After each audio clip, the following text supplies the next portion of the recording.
The Bible. Is it hard to understand? When it comes to reading the Bible, the first thing that comes to mind is the fact that this is the Word of God. The seals have been broken, and the truth is here. And when we go throughout the scriptures, when we go throughout extra biblical records, we find that the language that God employed, that He used to create the heavens and the earth, was the Hebrew language. Christ said, I came for the lost sheep of the house of Israel. But yet no one, no religious leader, no religious church out there anywhere can now identify the 12 tribes of Israel. Can we? God is quite simple, but it seems as if man makes understanding Him hard. What are those mysteries? The truth of your book and the truth will make you free. The Hebrew and Bible Academy, you're invited.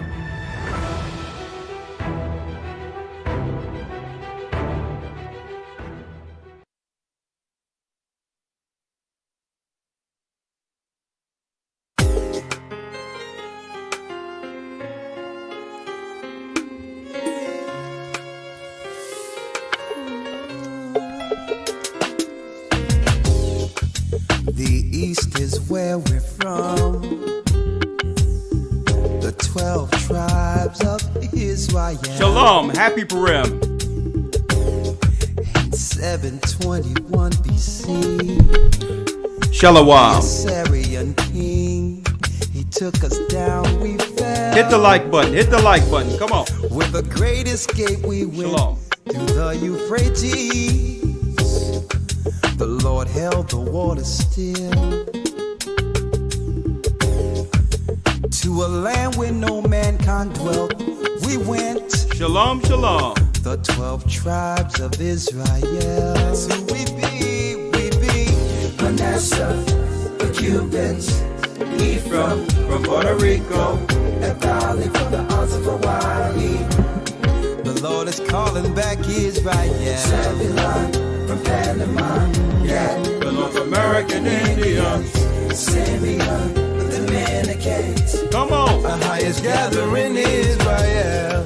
The Arabs and Africans told us At gunpoint.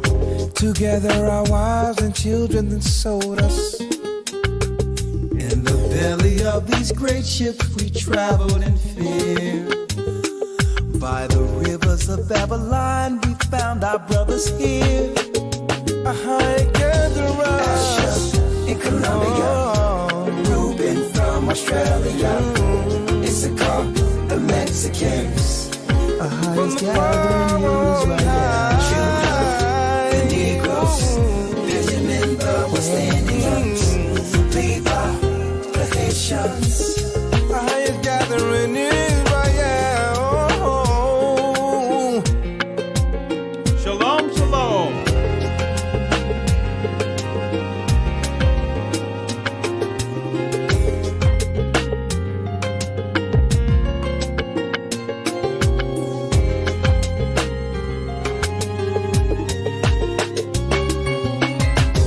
Asher in Colombia, Reuben from Australia, Issachar, the Mexicans. That's who we be. Judah, the Negroes, Benjamin, the West Indians, Levi, the Haitians, Manasseh, the Cubans, Ephraim from Puerto Rico, and Valley from the Isles of Hawaii. The Lord is calling back Israel. Zebulon from Panama, yeah. The North American Indians, Simeon, the Dominicans, our highest gathering Israel. Shalom, brothers and sisters. I'm Elder Rick Ashiar here live for our weekly broadcast here with the Gathering of Christ Church. I hope you all are blessed. And first and foremost, I would like to say all praises be to the Most High for allowing us to be here before you this evening, this monumentous evening. Now, what makes this evening so different than others? Oh, yeah. You hear the dog bark, and I'm sure she's excited. Yes. Oh, there's a brother on the door. Hold on 1 second here before I flow in. Before I flow in, there's a brother who just knocked on the door. Hold up, hold up. You know, I have some news to announce here. All right.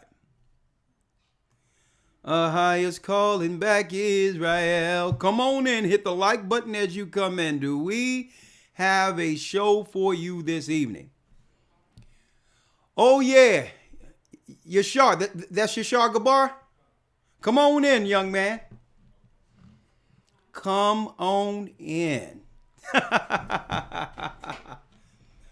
You can clear off the seat right there, young man. If you want to, you can put yourself on some tea or whatever the case is. All right. Do we have a broadcast tonight? Put on some tea, get something to drink or whatever. Get me, if you don't mind, grab me a glass of water. Okay. That's fine. All right.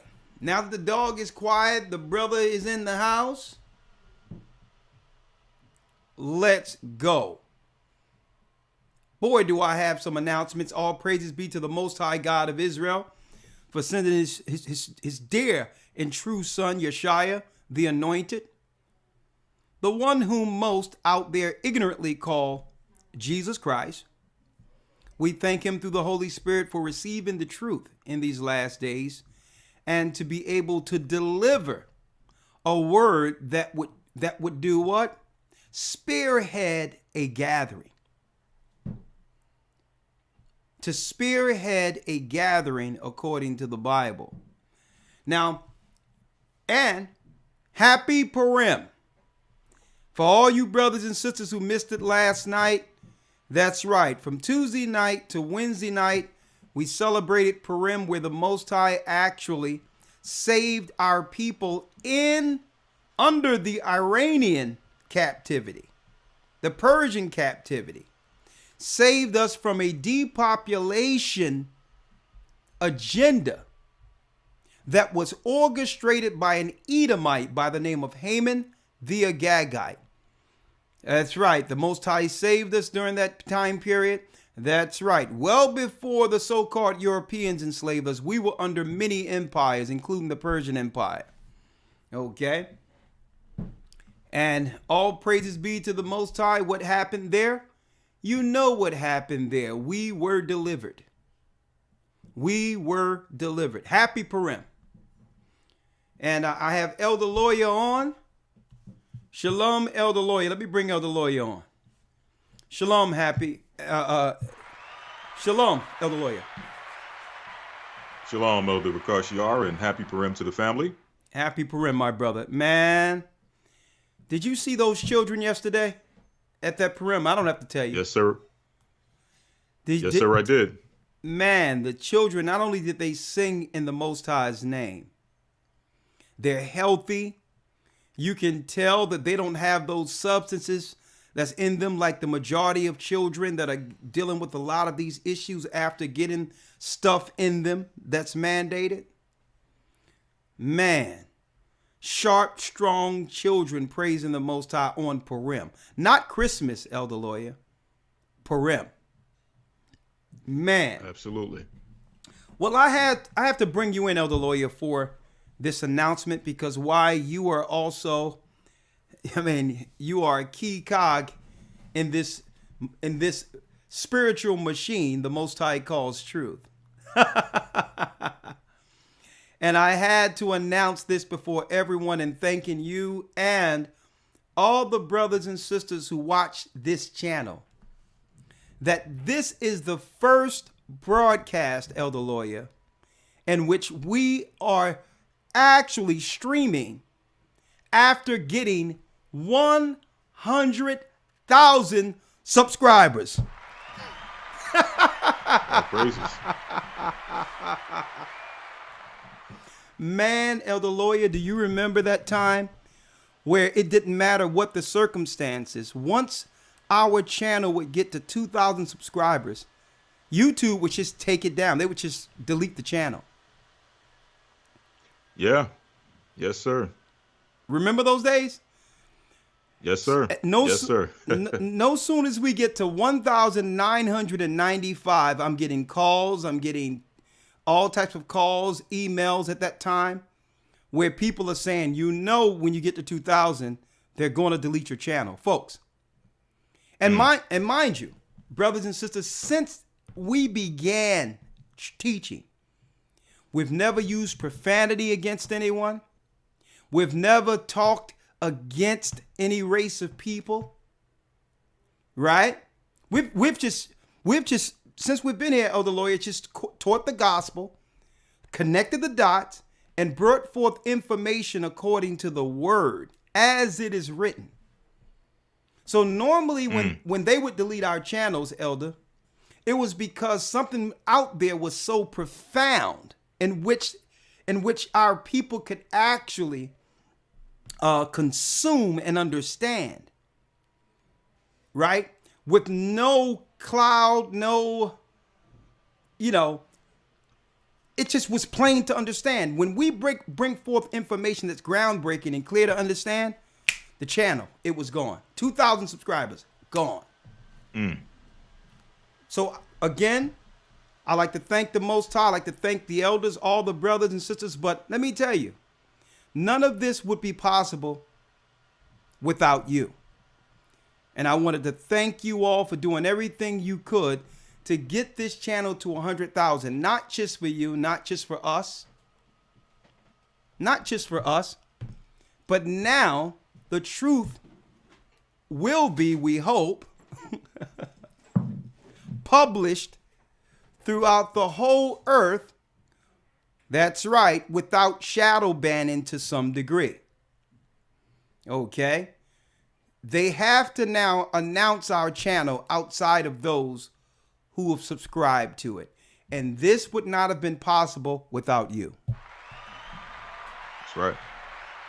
Would have been an impossibility without you. Right? So, jumping right in, Elder Lawyer. Hebrew and Bible Academy. Last week we went over what? This last Sunday? Tracing the serpent seed. The show beyond any shadow of a doubt that there's no myth when it comes to Gentile gods ruling people in the earth. They're not aliens, okay? They're not mysterious creatures from other planets that land to earth because their planet blew up and now they're looking to depopulate people to take the earth, okay? Folks, the gods has always been here. They were here before Adam. The gods are angels.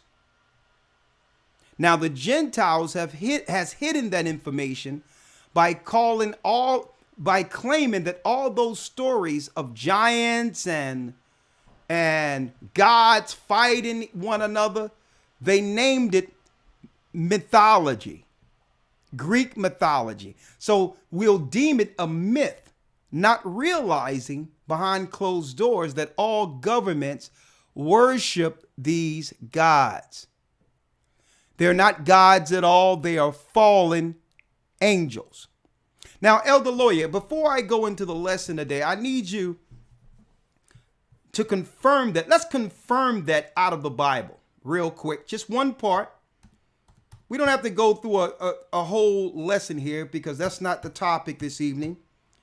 But the Bible have always dropped some clues. The Bible has always dropped clues for those who have an ear. This is why Christ would say, he that have an ear, let him hear. Elder Lawyer. Yes, sir. I need you to go real quick to 1 Corinthians 8 and 5.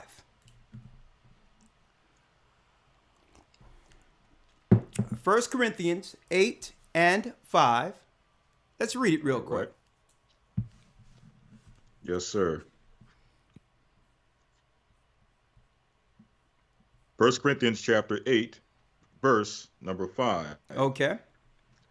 And it says, "For though there be that are called gods, whether in heaven or in earth." Hold up, Elder Lawyer. As there be, hold up. Whether in where? whether in heaven or in earth. Whether in heaven or in earth. See, that's that angelic tie right there. That's the angelic tie. For though there be that are called gods, whether in heaven and in earth, read.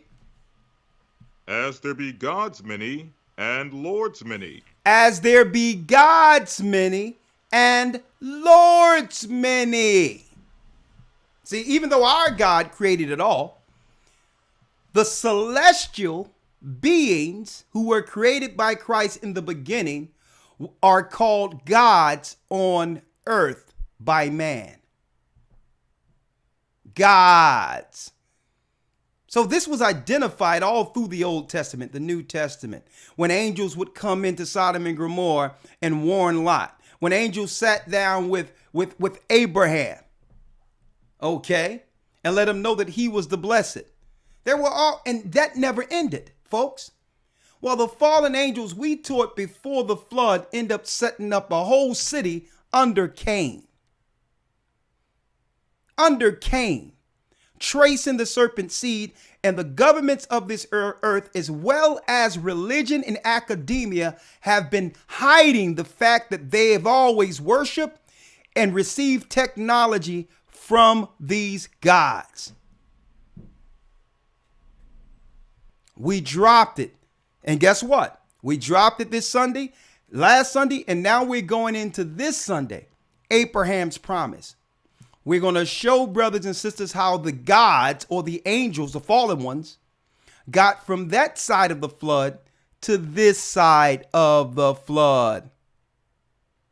And began to do what? Started all over again, constructing the Tower of Babel, in which Nimrod would become that's right, the king, like Cain was used pre-flood. Everything I'm saying, folks, can be researched and backed up, not just by the Bible, but folks, we even brought in Gentile history, the stones and all that. The Epic of Gilgamesh was a tablet that was found, what? In Mesopotamia. That confirms the Bible's narrative, but they're looking at it from a Gentile historical standpoint. Now, why am I going into this today, folks? Why am I talking about this? Elder Lawyer, let's get 1 Corinthians 15 and let's go into the different bodies that the Most High created. I'm going to show you why I'm mentioning this right now. Celestial bodies aren't like ours, folks, which means celestial bodies can stay in the earth and operate without death until judgment. So this is why your school's academia is trying to make you believe that these so-called gods that the nations serve or worship are mythological. They don't want you to know what's going on in Area 51 and what's really going on there. What's going on over in Antarctica, where that was their original base. Since the beginning, since the Ice Age, the Most High created in the earth, that was their original base, Antarctica. They don't want you to know that these cities and constructs and technology comes from high level officials and bloodlines of families visiting these beings. They're the true leaders of this earth. And they are afraid of the awakening. They are afraid of our people waking up like that lion that couched down, knowing that we were born in this earth to what? Not just judge the earth with the law, but to judge them also. When they see us and behold our children and our people multiplying, they fear because they know the prophecies concerning our people at the end of it, judging all unrighteousness under Christ. So what am I going into this Sunday? I'm going to prove interaction with all of the prophets and the teachers where they were dealing with the righteous angels sent by the Almighty to come against the angels who are bound here and who have always led mankind. Next week, that's right, Abraham seed coming this Sunday. And why? Because it says, listen, we told y'all in the academy, the seals have been opened and the truth is here. They have lied about everything, folks. Everything they've lied about. They've suppressed the truth and made the lies the truth and the truth a lie.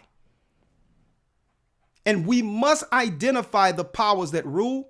Why? Because the Bible tells us that man of sin must be revealed before the coming.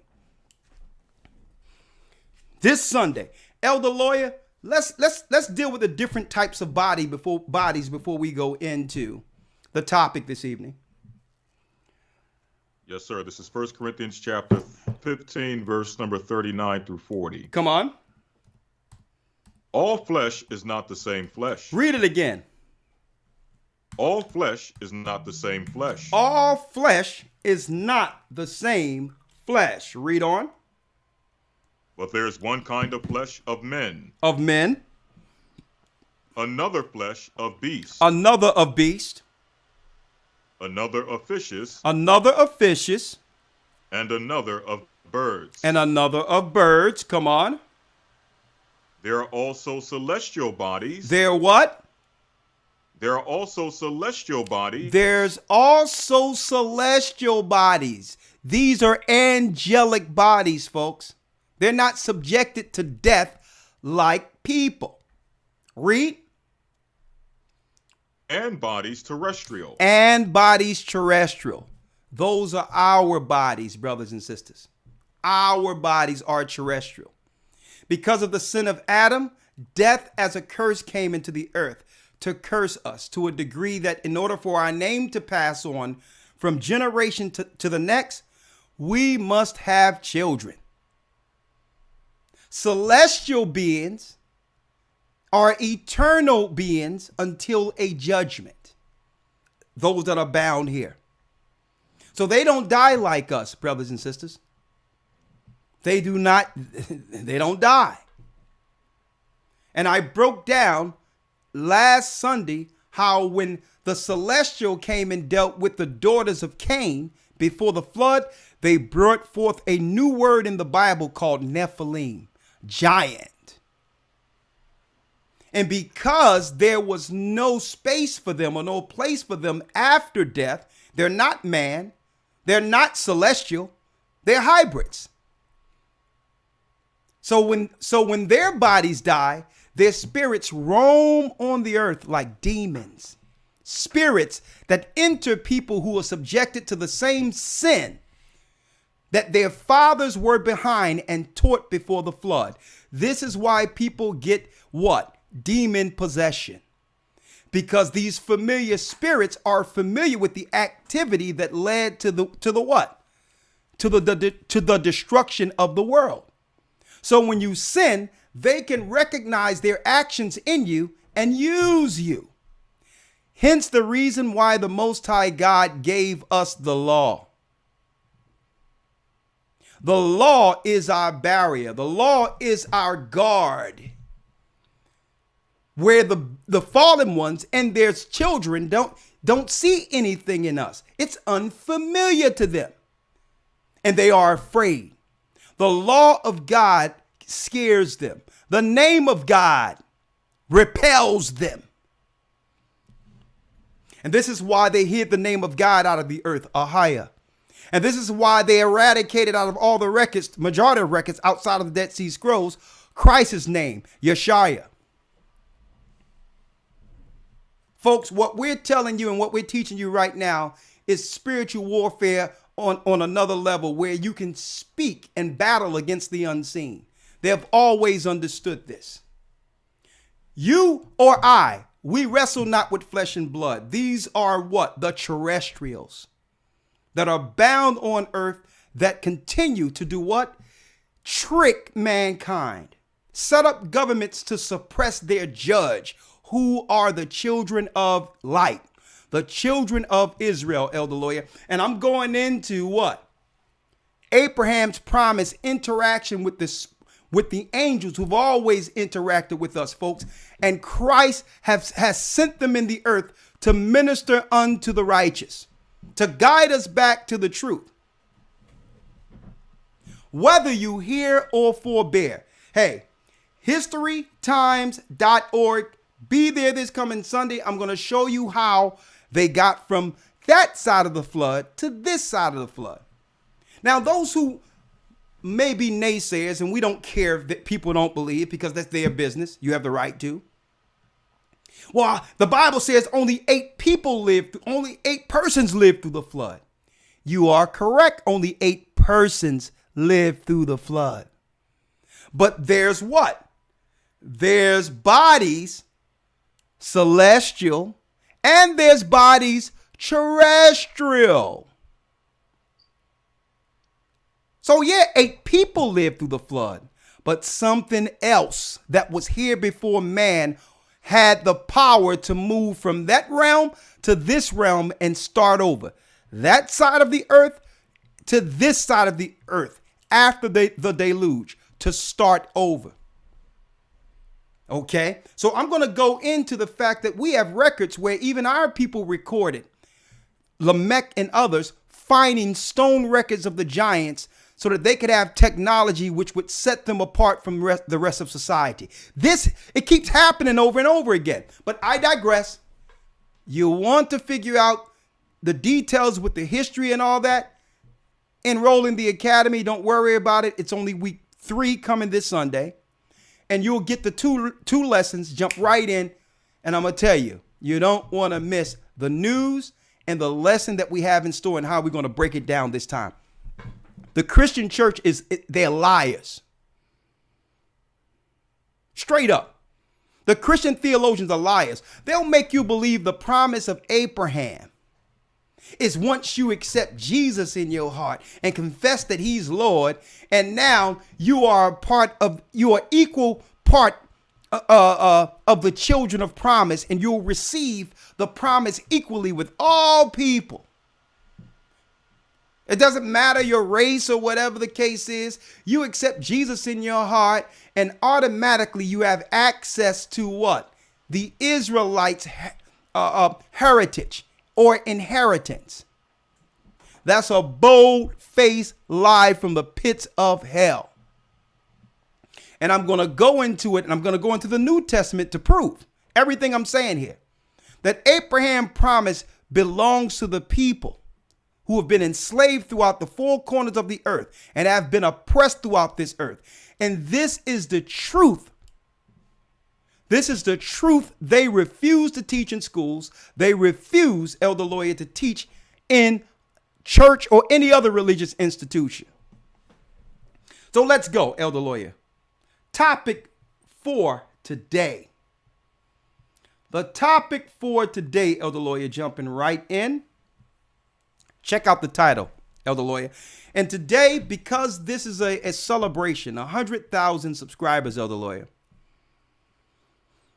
I'm going to go straight to the phone lines, and I want to hear from the people who have made these subscriptions for this channel possible. I want to go straight to the phones. But the topic today, and I would like to stay there. I'd like to stay on this, Elder Lawyer. Only truth. Listen to it, Elder Lawyer. Only truth can free a slave. Only truth can free a slave, Elder Lawyer. But that's only if the slave desires freedom. Right? That's only if a slave know he or she are slaves. Right? But all in all, only truth can free a slave. The Willie Lynch letters came out years ago in which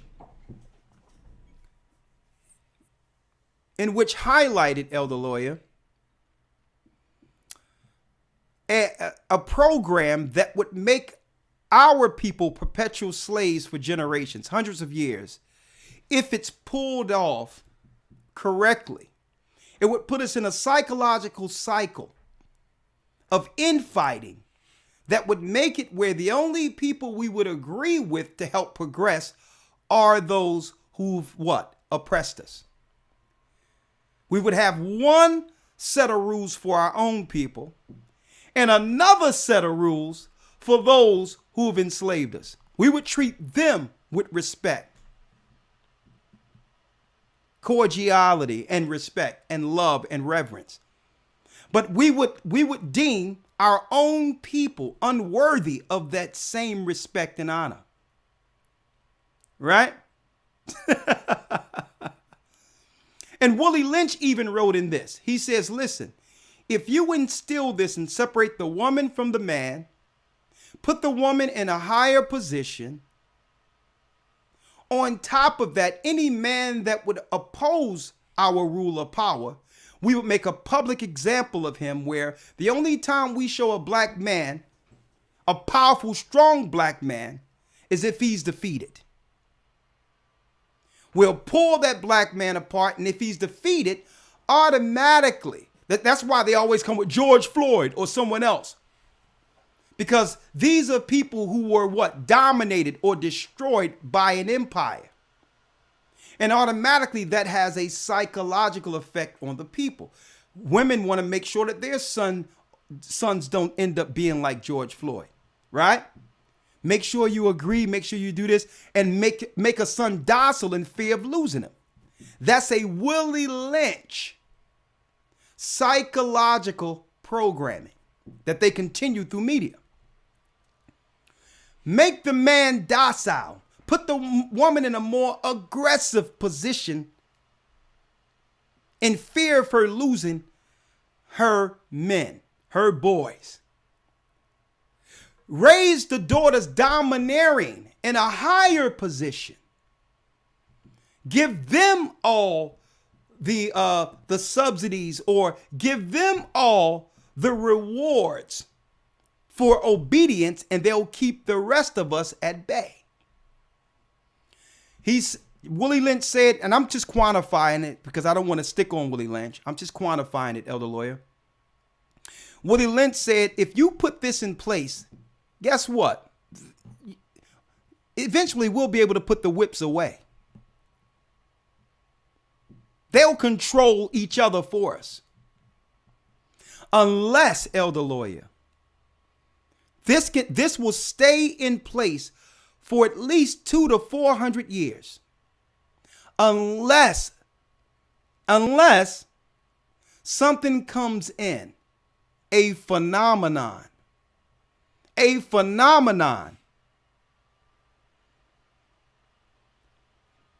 must interact in between us and them in order for this program to be utterly eradicated. That means what he was saying, Elder Lawyer, it's going to take something from the outside of this world to change this. Right?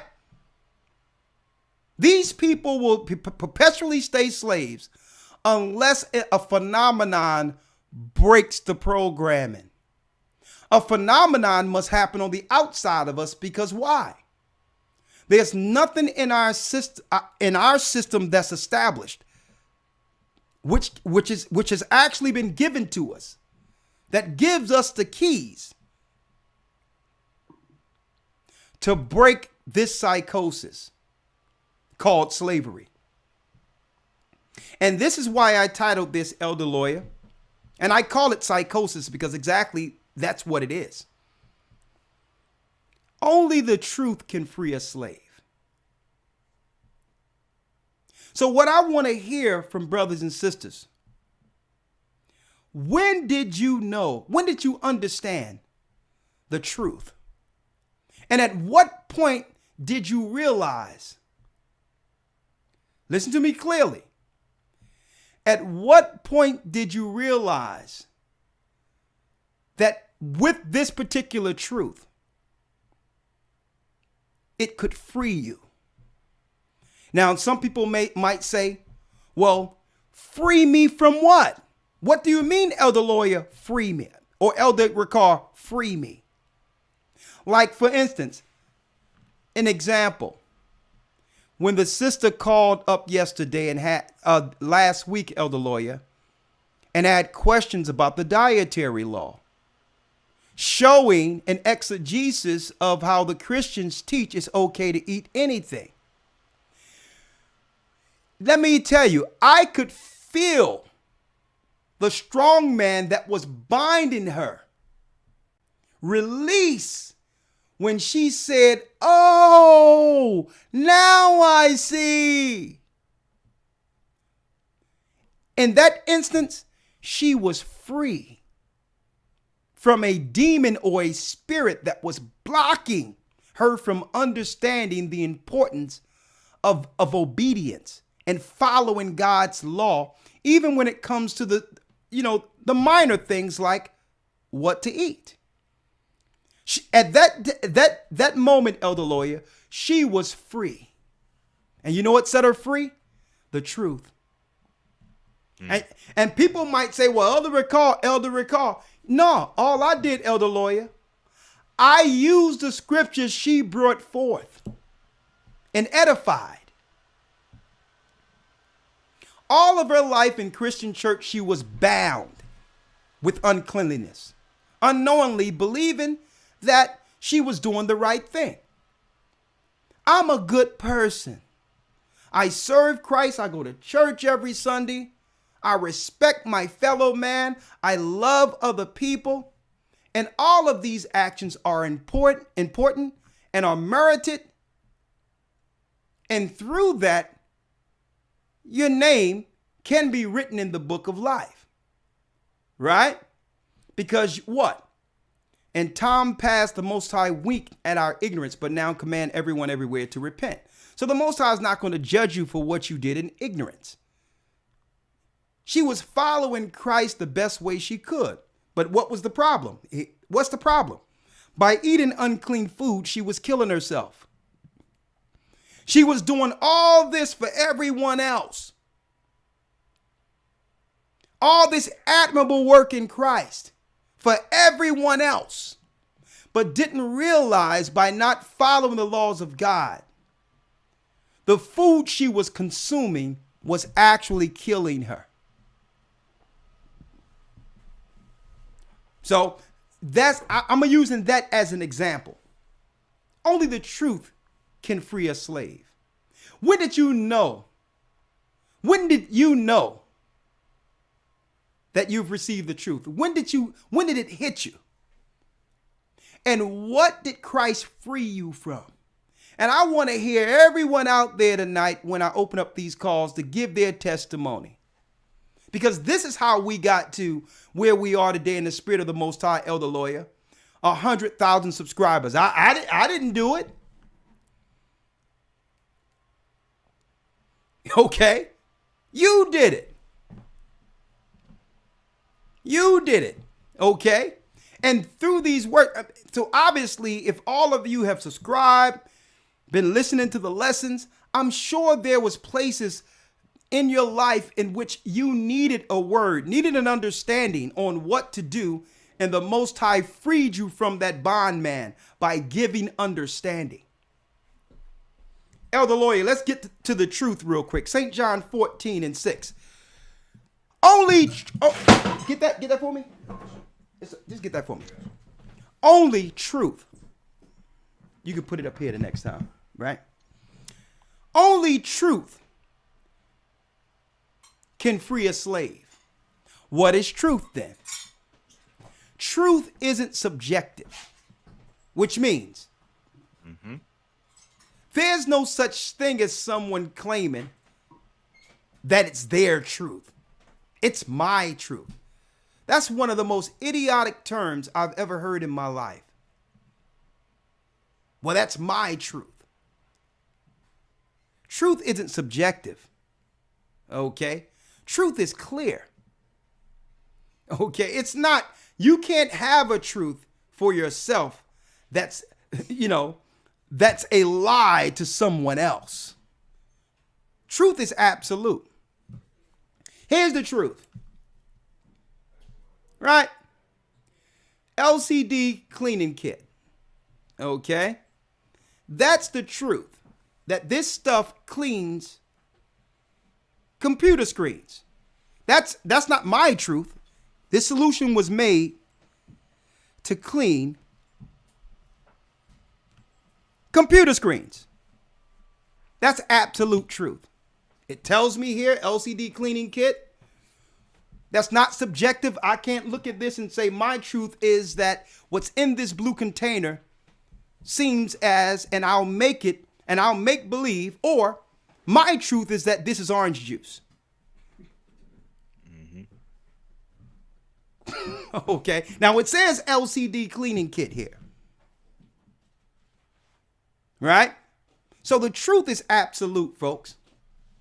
Now someone can look at this and say, well, my truth is, because how I feel, this is orange juice. This is vitamin C. See? So one of the most idiotic terms I'm hearing cropping up all over the earth is when someone outright denies reality, their response now is, well, it's my truth. Nah. You can perceive differently, but there's only one truth. And it's time that we began to break down these gray areas so that we'll understand for our own sake, and knowing that the time is short. It's time to break down these gray areas and understand what a truth is and what a lie is. Because only truth can free a slave. So let's find out what the truth is. The absolute truth in this earth is, according to God. St. John 14:6. Let's read it, Elder Lawyer. Yes, sir. St. John 14, verse 6. Read. Yeshua saith unto him, I am the way, the truth, and the life. Read that again. Yeshua saith unto him, I am the way, the truth, and the life. I am the way, the truth, and the life. The way is a path. The truth is absolute. And on that path is life. This is how slaves are freed. Folks, why do you think so many people during Christ's time wanted him crucified? Think about it. Think about it, brothers and sisters. Why did they want him crucified? Because if you're in Christ, you're hard to control. You're free. You're free. You got the path. You understand the law. You know your purpose. And by understanding that, he also gives us insight on what? Our enemies' conspiracies against us. And this is how we navigate to life. This is how we flee through these lies into what? Freedom. They wanted him dead because someone that understands Christ's truth cannot be controlled.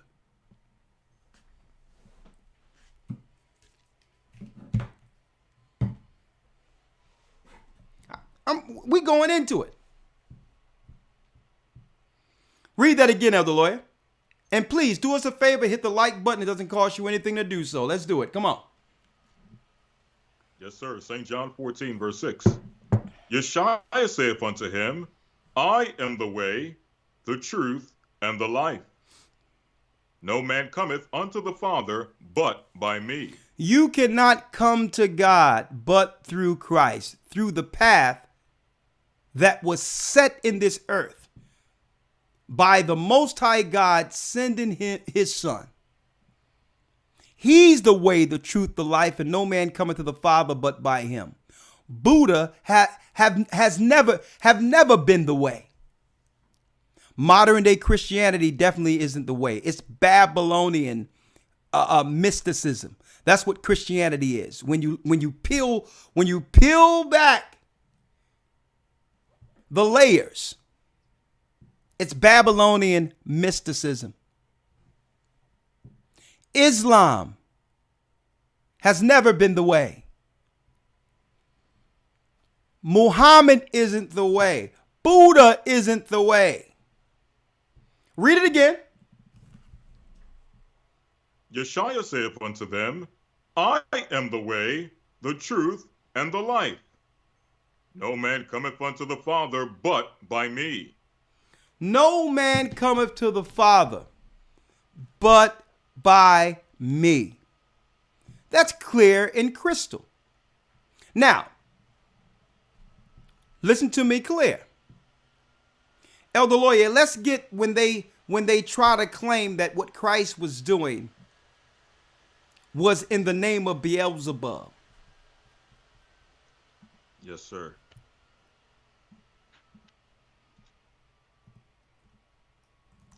Let's get that real quick. Yep. St. Matthew chapter 12, verse number 22. Now, let me show y'all something real quick. Now, we understand that Christ is the truth, right? Now, I'm going to give you an example of Christ setting me free. I received the word and understood that he was the Son that was sent since the beginning to establish a righteous people in this earth. Moses received the law, a covenant between the Most High God of heaven and our people. Our people disobeyed that law, sinned against that law, and thereby suffered a curse. But in that law was another law, a law that we could redeem our original inheritance according to bloodline. We could inherit that in that same law if there was a sacrifice without blemish for the sins of our forefathers. Well, it was prophesied in that same law that one would come to be that sacrifice without blemish. And through that sacrifice, we would one day receive the promise of sons again. And we would receive the law again in our hearts like our forefathers received on Mount Sinai. And Christ would deliver that understanding spiritually into our hearts to understand that we're not just people who were born to serve. Our children aren't those people either. We ought to protect these children with our lives because these children that are coming from us are the children of the promise. And the truth is, through that blood that was sacrificed according to that law, the truth is, and it was revealed to us, the truth, our name, our identity and purpose as the children of Israel. That's the truth. And no other people out there can tell me that's a lie. Right? The only way they can convince me of anything, if they were to come to me and say, well, you're not an Israelite. According to bloodline, you're this. Until they can come to me and tell me, because obviously to prove a lie, one must present the truth. See? So I understand what truth is because truth reveals truth. Truth revealed our name back to us like it was prophesied. The Most High have given us an identity, and with that identity, a purpose. That's the truth. And no one can claim is a lie unless you're going to come with the proof that we're someone else. Anybody can say, well, I don't believe that. Where's your blood test? Where that? Listen, I don't want to hear the gray area crap anymore. Because everything y'all have tried, everything you've brought forth, never freed our people. It kept us further enslaved. It kept us further confused, searching. And I say beyond any shadow of a doubt that Christ has revealed that we are the true children of Israel. And if we're not, you present the contrary. If we're not Israelites, what are we? Who are we? And I'm issuing that challenge for those who don't believe tonight. Because you just can't come up and try to just throw doubt and misdirection out there. If you're going to tell me I'm not an Israelite, you're going to come with proof of who I am. Well, no one know that. Exactly. So you cannot say for sure I'm not, right?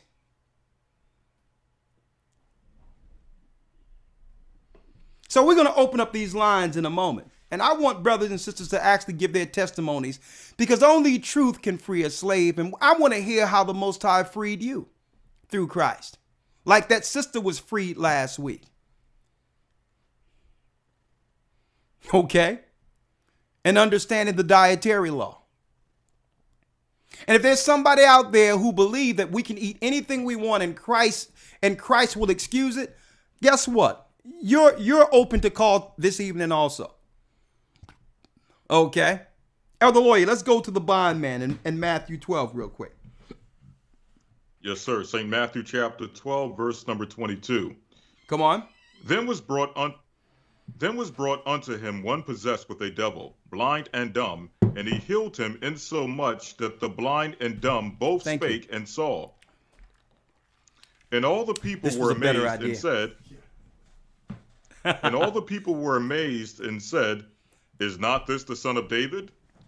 But when the Pharisees heard it, they said, This fellow doeth not cast out devils, but by Beelzebub, the prince of devils. Now, folks, why did the Pharisees and scribes say that? Why? See, because there's two ways of casting out demons. See?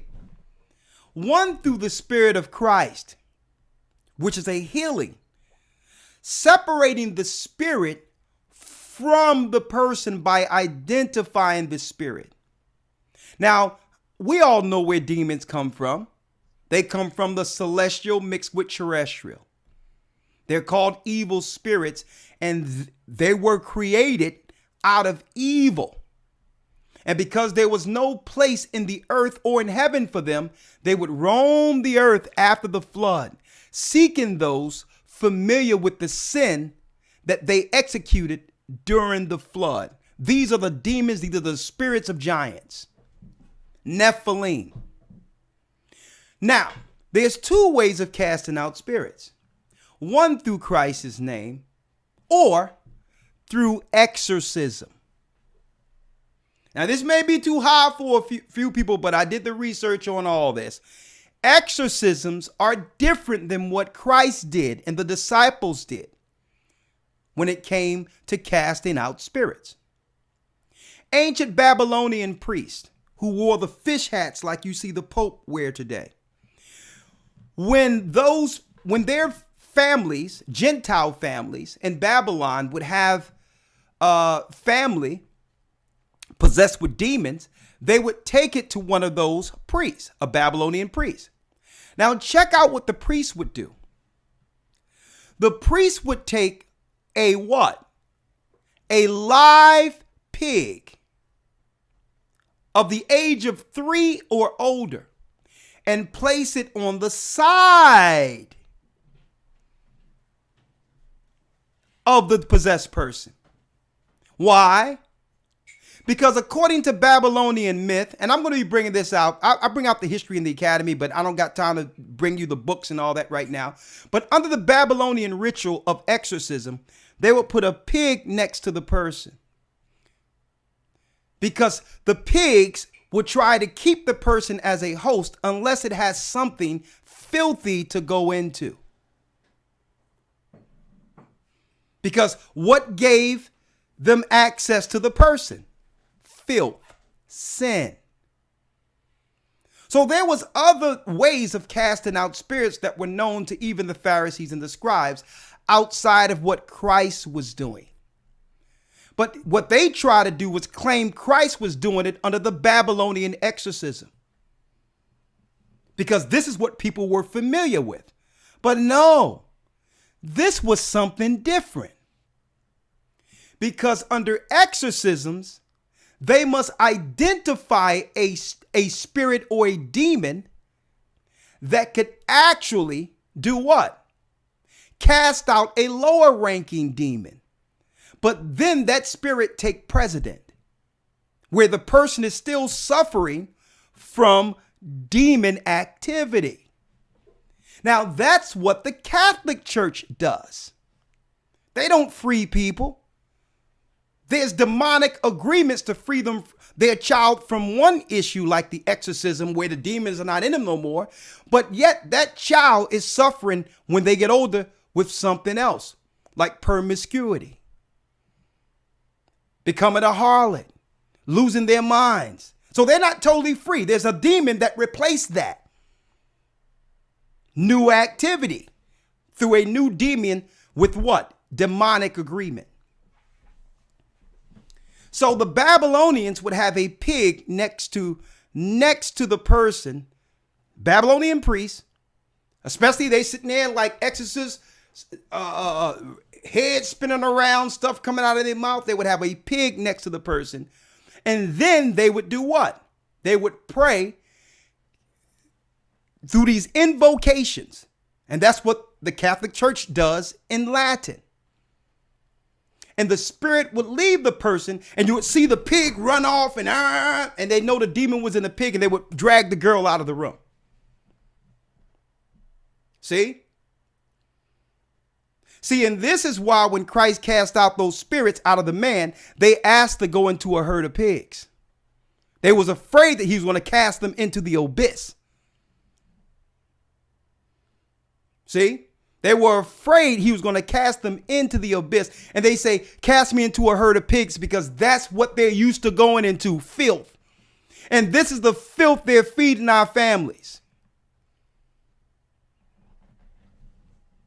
And you wonder why we are obese, that there's chaos and confusion all through our neighborhoods, because we're bound with demons that we're eating and consuming and becoming what we are eating.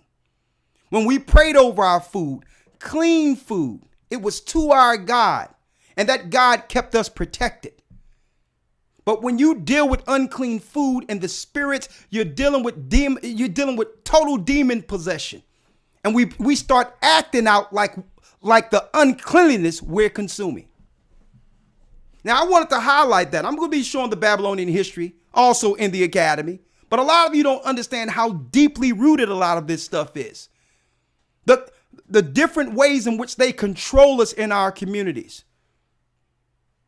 But Christ came to make us free.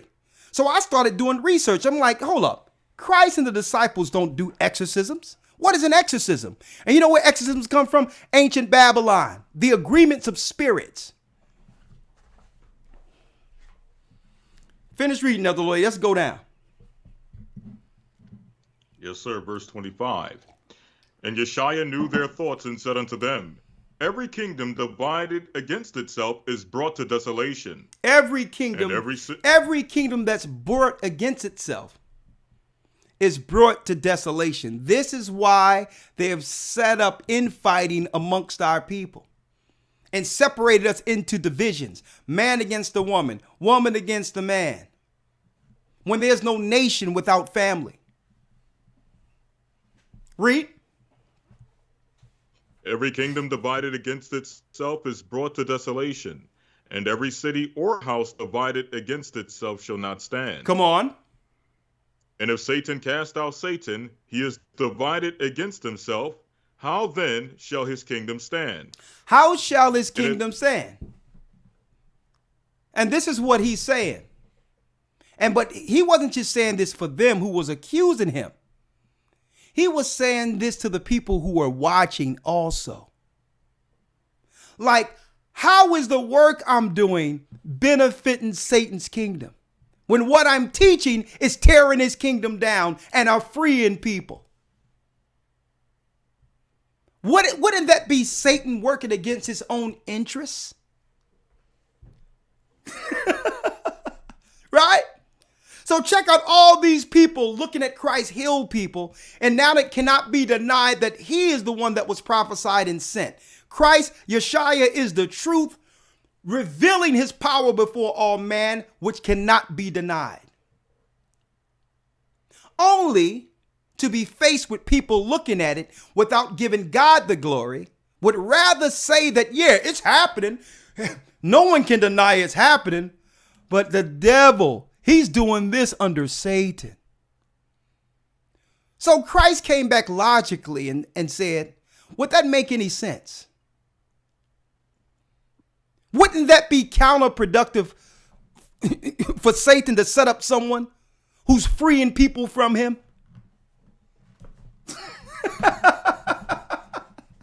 So this is what happens, folks, when no one can deny the truth. They gotta try to demonize it or to minimize the power that God is utilizing to free people. People have always been that way. They have to think there's some negative angle or something wrong, because why? Why? Because if they seen it for what it is, then the question comes to themselves.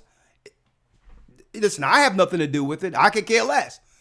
But at the end of the day, they would have to examine it. If they thought it was the truth and knew it was the truth, then the question comes within themselves. Well, why am I on the sideline? If what I'm witnessing is what the Most High said would happen, why am I not doing it with them? So the way to absolve themselves is to claim that something is wrong with it. Satan is casting out demons here, y'all. Beelzebub. He's doing this under Beelzebub. And Christ came back logically and say, can Satan cast out Satan? How would that benefit his kingdom with me healing people and actually freeing them from the bonds he had them under? How does that benefit him? See, and this is why they wanted Christ out of here. Because Christ was logical. Finish reading, Elder Lawyer. Yes, sir. Verse number 27. And if I by Beelzebub cast out devils, by whom do your children cast them out? Therefore they shall be your judges. Therefore they shall be your judges. Because eventually, down the line, brothers and sisters, these children would receive the truth and will judge their foreparents for being so ignorant, and during the time even Christ denying the truth. And it's a lot of people out there today, because Christ is still working in this earth through his ministries. There's people out there till this day who would deny Christ and the truth. I mean, look how much pushback we get, Elder Lawyer. And the only thing we did was go into the principles of Christ and pointed out bullet point as so simple children could understand it. These are the tenets that was established through Christ's ministry, and we name them all. But instead of people saying, you know what? Well, what I was taught was wrong. What I'm doing is wrong. They would rather claim that the principles are incorrect or misunderstood. I know Christ said that, but we don't understand it that way. How many people now, when they see the work of Christ, which is the truth, totally dismiss it or try to claim it's of the devil. And these are the people you have to watch. You have to understand. Right? So, brothers and sisters, here we are. The talking has come to an end. If you are a Christian out there, the lines are open for you. Because there's been a lot of talking out there, Elder Lawyer. A lot of talking that we're not teaching this correct, we're not teaching that correct. But, if they want to come in, I'll hear them also. But I really want to hear from our brothers and sisters, Elder Lawyer. I want to hear from those who have helped us get to this milestone of 100,000. Only truth can free a slave. When did you know that you were free? When did you receive this truth? And when did you realize that the Most High did what? Freed you from what? A strong man. What strong man? Let me give you an example of a strong man. Finish reading, Elder Lawyer. Yes, sir. Verse 27. And if I by Beelzebub cast out devils, by whom do your children cast them out? Read. Therefore they shall be your judges. Come on.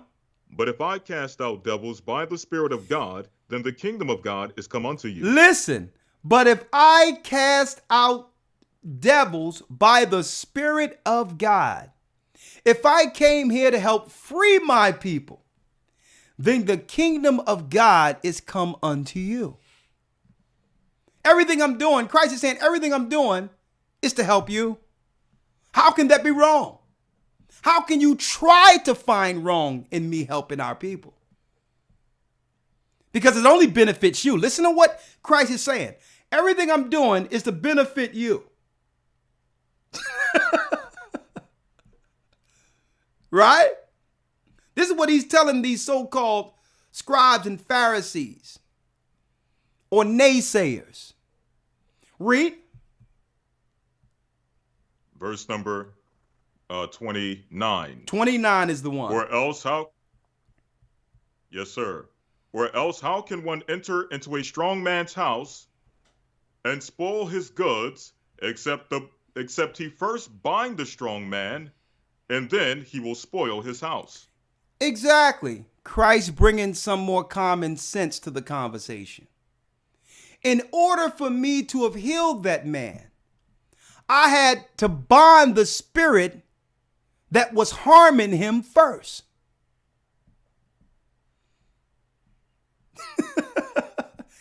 So I wasn't just battling on one level. There was a demon blocking that brother or blocking that sister or harming that brother or harming that sister. I couldn't look at him as the issue. I had to bind the spirit that was harming him first to free him of that spirit.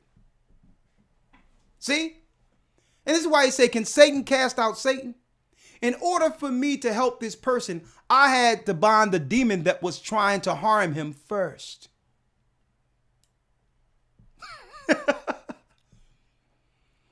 Right?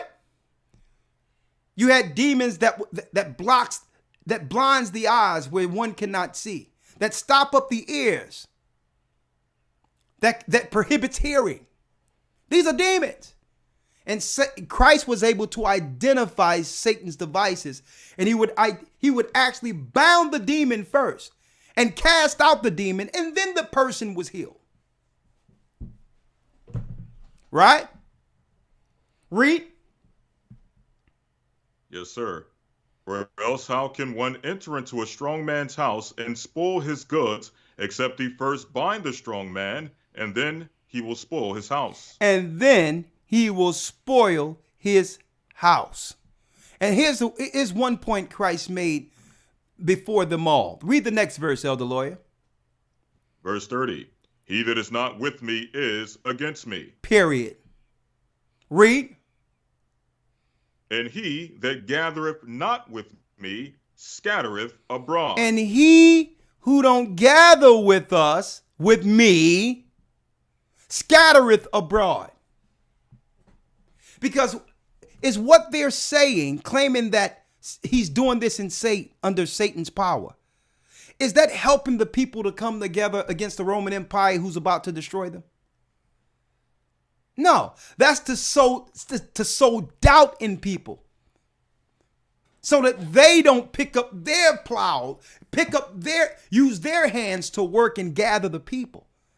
So either you're with it or try to be a naysayer and cause people to do what? Doubt and become what?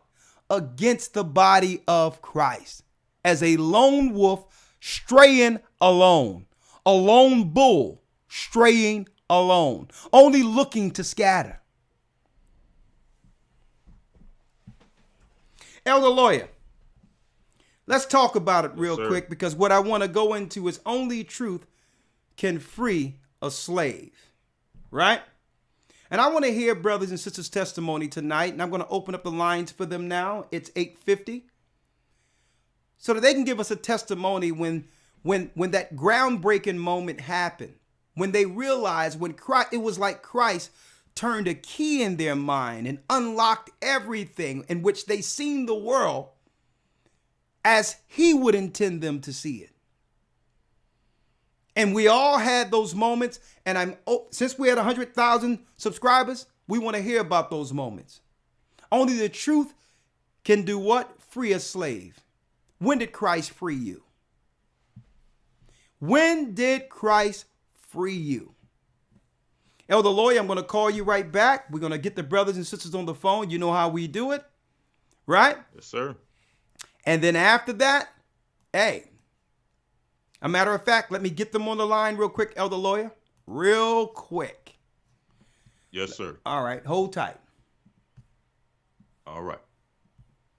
515-605-9327. Right? Let's go.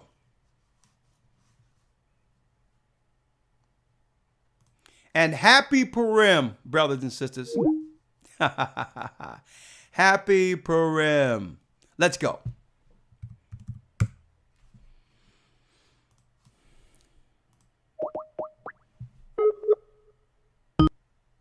Welcome to Blog Talk Radio. Please enter your host PIN. When finished, press the pound key.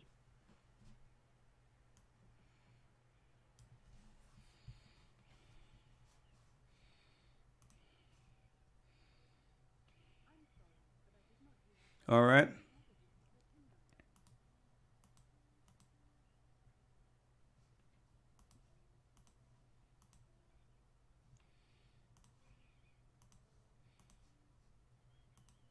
All right. All right.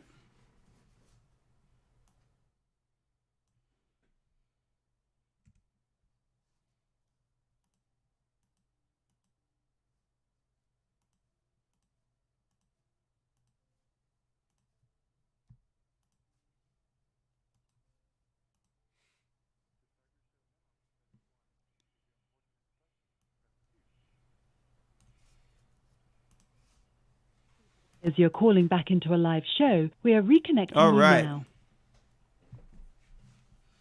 Your show will go live in 5 seconds. 4, 3, 2, 1. Blog Talk Radio.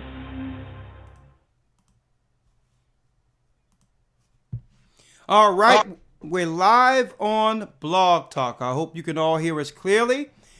If you brothers and sisters are interested in calling in and giving your testimony, we're here at 100,000 subscribers, which could have never been possible without your help. We'd like to thank you all. Testimony time, right after Purim. That's right. You see the title, Only Truth Can Free a Slave. Yeah, there's a lot of, I'm going to tell you, there's a lot of good testimonies out there that people don't know about. When they hear about the truth, especially when your families, when they hear about Israelites, they go straight online and on cue. Only all the negative stuff concerning Israelites come up on cue.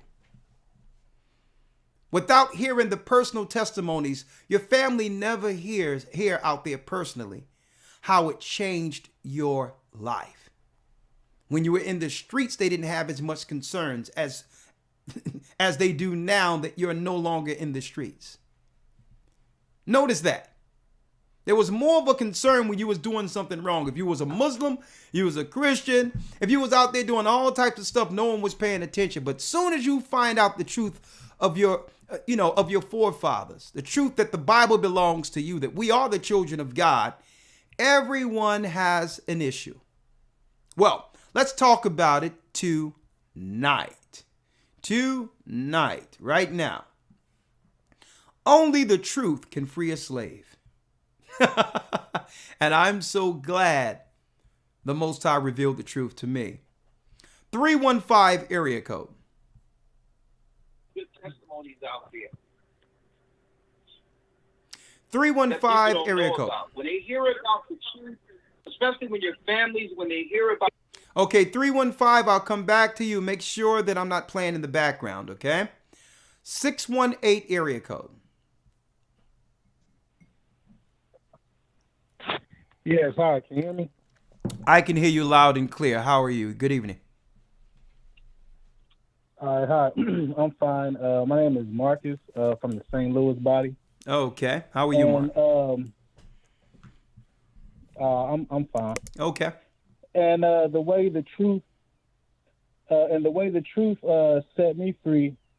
Well, I've been in the truth since 2013. But I really stuck with the law and truth, and I really stuck with it in 2020. And Christ broke me free from looking at my brothers and sisters and people in general like the enemy. Like, it taught me how to love more. And observing, like, I started to observe the way I act in and out of public. And that knowing that, like, if I keep the law and do right by people, the Most High will help me and make my life easier. And, hello? Now, there's one thing you said that stood out, that before the truth, you sort of seen your own people as the enemy.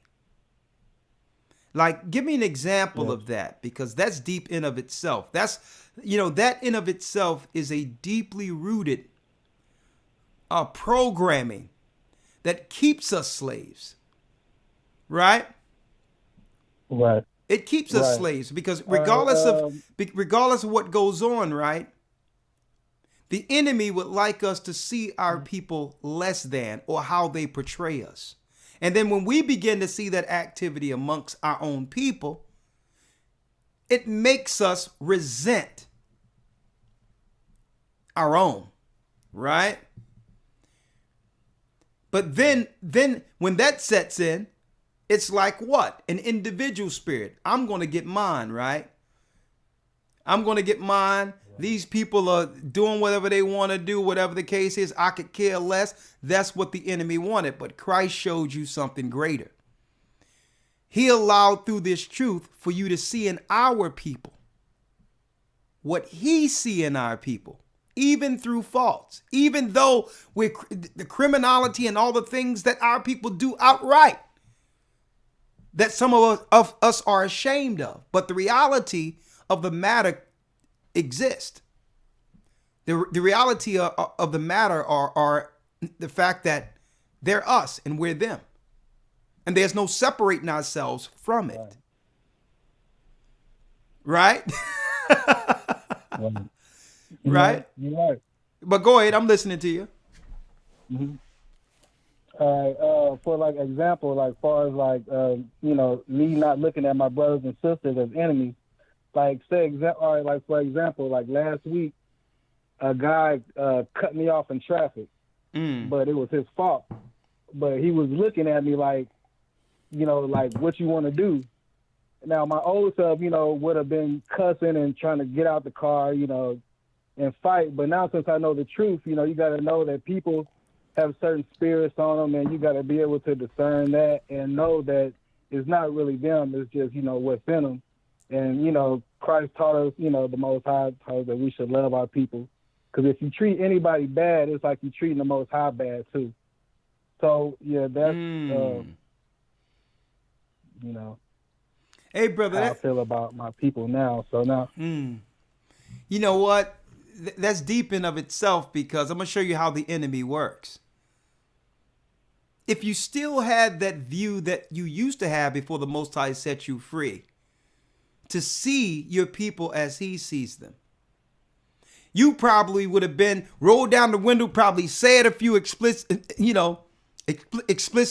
and moved, and it could have been bang bang. It could have been a day in which you could have regretted even having. It could have been one of those days that could have ended everything. Exactly.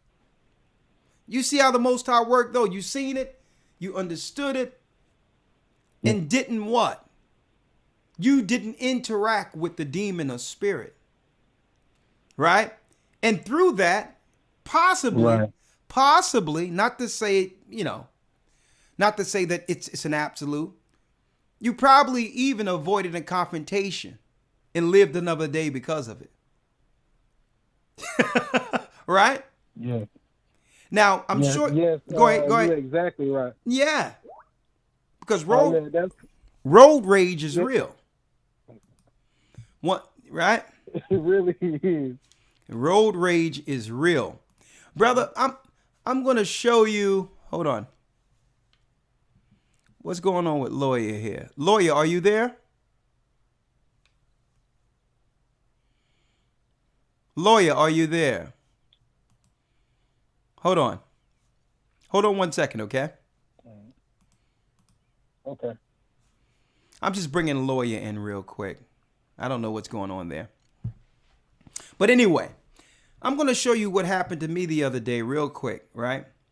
One thing that the truth has done for me is that it doesn't allow me.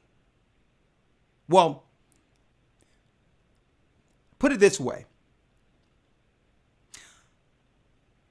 Me being a child of God could never accept disrespect by others who used to disrespect us, or would try to deal with me less than who God made me.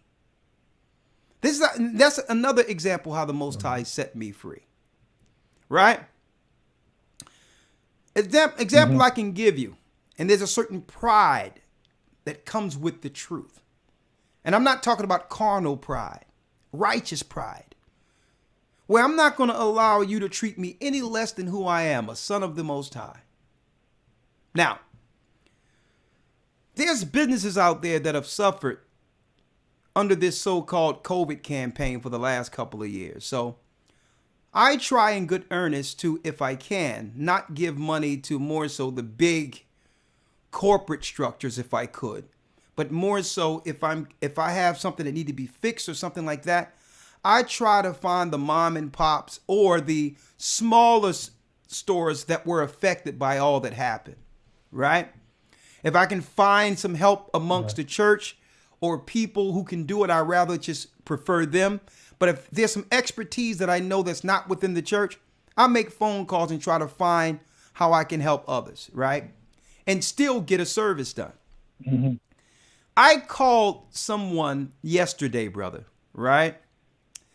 And I needed I needed a service done that would cost upward $1,000 to get fixed. And I'm sure that money could have helped someone, right? An Italian guy owns the business, and he gets on the phone. And of course, he hears that I'm a brother.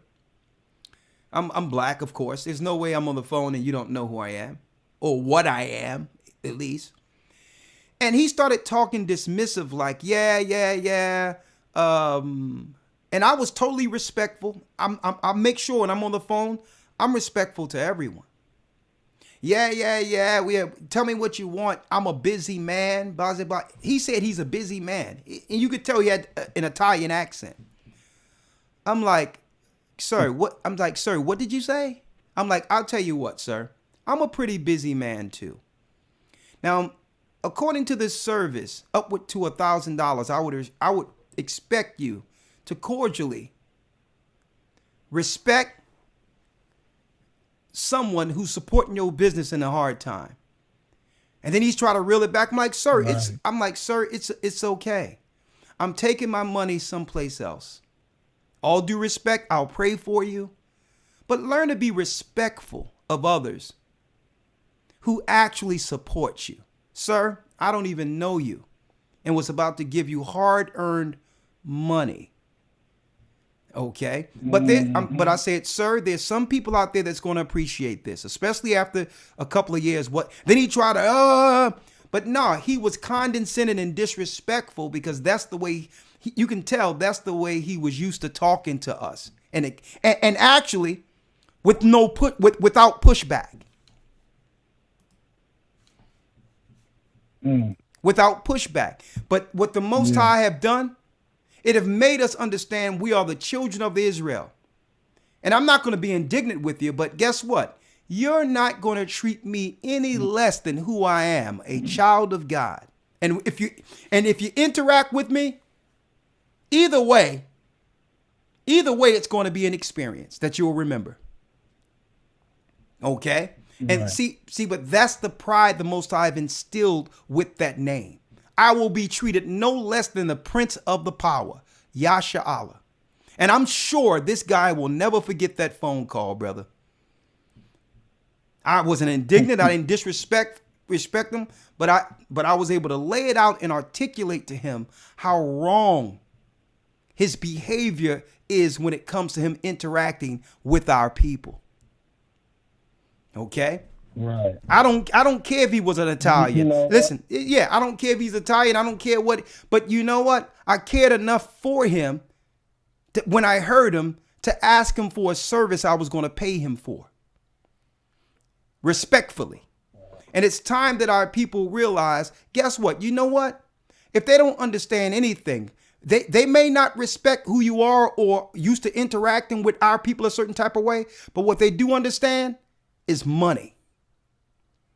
And it comes a time where we have to start, that's right, making statements with our finances by pulling them back from those who continue to disrespect us.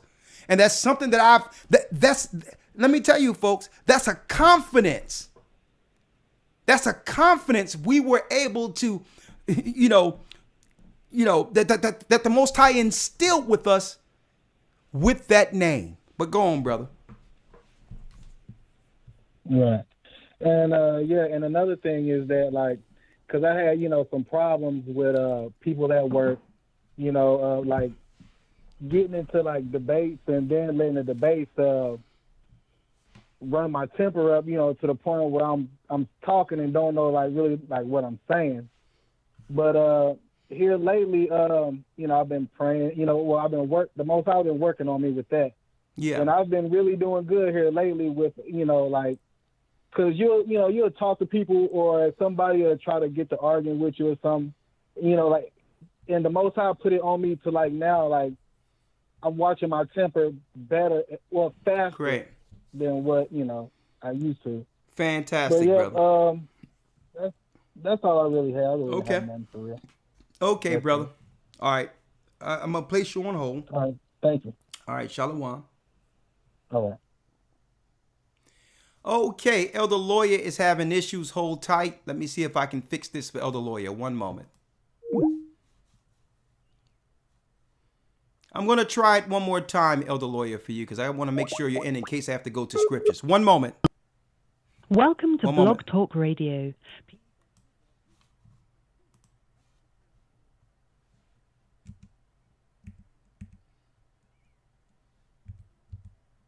All right.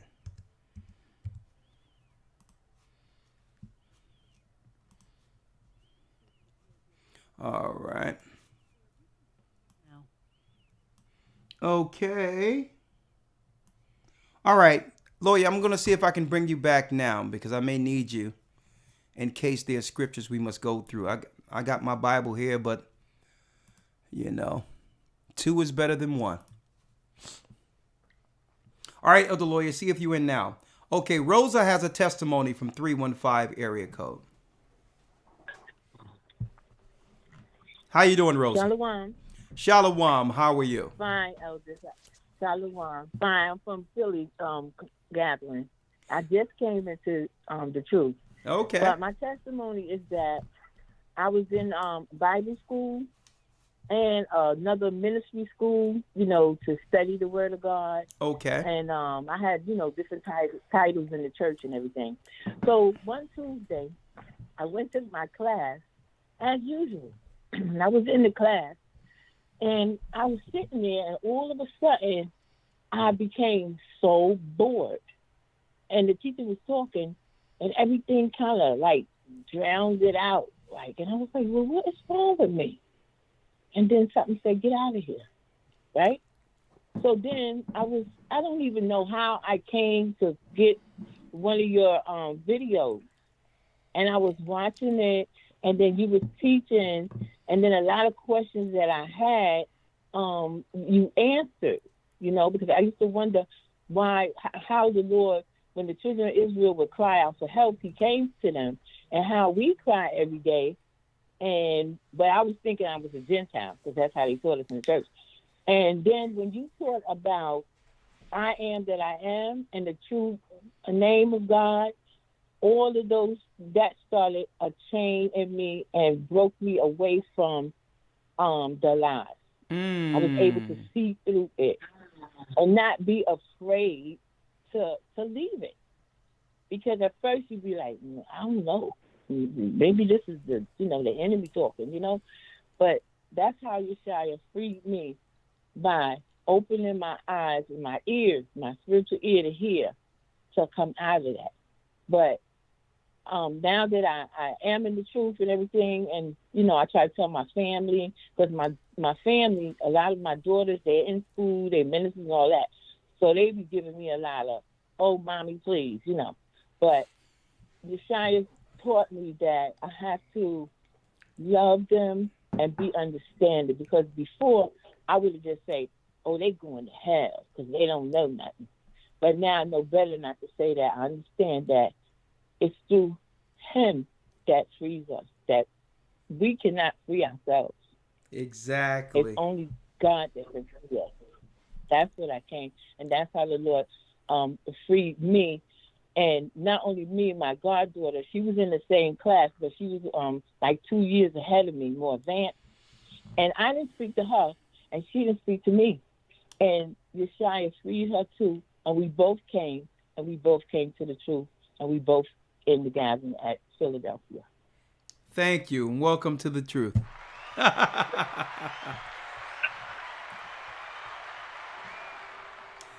Elder Lawyer, there's something that stood out in particular that she said. Let me bring you back in.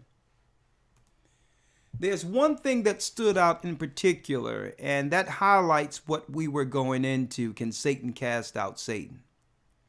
There's so many arguments when it comes to the conversation about the name of God. Right? Some people says, let me tell you, there was no argument out there when it was confusion. There was no arguments when people were calling on Allah, God, Yahweh, Jehovah. No soon as we came out with that teaching the true name of God, something happened. It seemed like everyone started scurrying in and looking in and saying, well, okay, he did say I am that I am. How do I justify the God I've been upholding all this time? And they started lashing out at us when the only thing we did was give you the name he gave Moses. It was right there in the Torah. Even the Jewish people that we've spoken to couldn't deny that that was his name. Right? But how many people, Elder Lawyer, have called up and stated that was the turning point in my awakening? When I seen the true name of the Most High, or the 12 lost tribes found, something happened, right? Countless people. So the question is, if it's wrong, can Satan cast out Satan? Right? If that turned people's life around where they began to follow the law and follow the truth of this Bible, how could those be wrong when it led people to the Almighty? Can Satan cast out Satan? Another example, I didn't know if you wanted to touch in on that, but that stands out to me, how so many people came into this knowledge strictly by a video, us breaking down the Most High's name. Right? That point in particular, that point out. Another thing that sits. Okay, is something is wrong with your mic over there? Salakia, can you hear me now? Yeah, that's good. Go on. I'm sorry. Okay.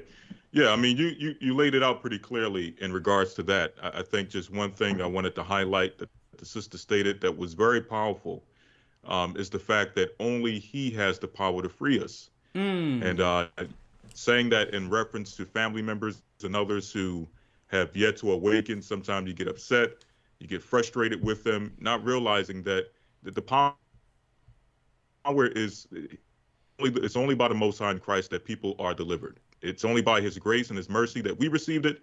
And it's going to be by his grace and mercy that others receive this as well. So definitely powerful call. Great call.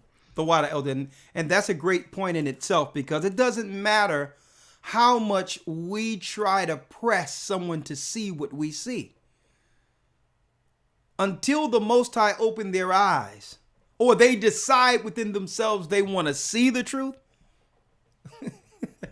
the truth will never be seen. So it's a two-way street. It's a two-way street. First of all, something has to happen in a person's life to be humbled to actually receive it. Something has to happen in their life. Right? Something. They have to be at a point in their life to be able to receive it. Right? And then another thing, the Most High has to deliver that to that person. The Most High can only clear their eyes and open their ears. Great point, Elder Lawyer. I really appreciate that. All right, let's go to the next call real quick. Rosa, we did Rosa. Okay, we have Cora has a comment and a question. And take your time, brothers and sisters. There is no rush. I'm going to be patient with you tonight. If we have to get through all the calls, we'll do so, because this is my appreciation to all of you for helping us get to that 1,000 subscriber mark, 100,000 subscriber mark. It couldn't have happened without you. Cora comments. Cora has a comment and or a question, or both. Good evening, Elder. First of all, I want to congratulate you on the reaching the $100,000 subscriber mark. Praise the Most High. And wish everybody happy Purim. Okay, my testimony is, when I was in a Christian church, I knew that there was still more to it than what was there, and I was looking and searching, but I was digging for more information, but I was digging down the wrong hole. I was, even going to things like taking psychic classes and thinking that would give me some insight or something. Then I later learned that, that's the wrong way, so I stopped that. And then it was a few years later that a former coworker sent me the video, the 12 Lost Tribes Found, and I'm like, wow, you mean all along? And I was so excited, I quit the unclean foods cold turkey, and it was really a sacrifice to give up the crab. Now, pork was not a big thing with me. I was never really big on that. The only thing was like the bacon. I had to find a substitute for my breakfast. Okay. But I kind of missed the crab, because I like going to Red Lobster, and I really like that one dish, the flounder stuff with devil crab, et cetera, and all of that. But once I found that video, once I saw that video, I was so excited, and I was on Facebook, and I told all of my church members that I had gone to, all of the Israelite church members, or all the colored folks, and I told all of them, I sent them a personal message, each and everything. And everybody else just kind of ignored me. I was a little put out, Nobody was excited as I was, you are you're the Most High's favorite. And everybody just kind of ignored me. And I was even talking about it on Facebook, and this one friend of mine, a longtime friend, I'm actually not only just a friend on Facebook, but a friend from years back. I'd known her ever since she was since we were kids. And she was more listening to me. She said, "Give it a rest. Nobody cares." I'm like, she said, "Give it a rest. And no one cares." Yeah, right. Because I was always posting something about us being another Israelite. No, give it a rest. So she ended up unfriending me on Facebook. And I'm like, oh well. And then here lately, I had I was so discouraged. I said, how can nobody be, excited about being the Most High's favorite, So then about several months ago, I had a friend that had contacted me about the Kool-Aid and trying to find a way to get a religious exemption and so forth. And we were talking about that. And then I ended up asking her. You mean the Jim Jones juice? Yeah, right, yeah. Okay. That's exactly. And so she was giving me some videos and information that was secular information. And so I said, well, this parallels what I've been learning, through the church and talk and so forth. And I said, oh, by the way, but did you know that we were the chosen before I started talking to you about this? She said, no, I didn't. Well, to make a long story short, she saw some, referred her to some of your videos and everything. And then I found out that she enrolled in the Bible Academy. This is her first academy.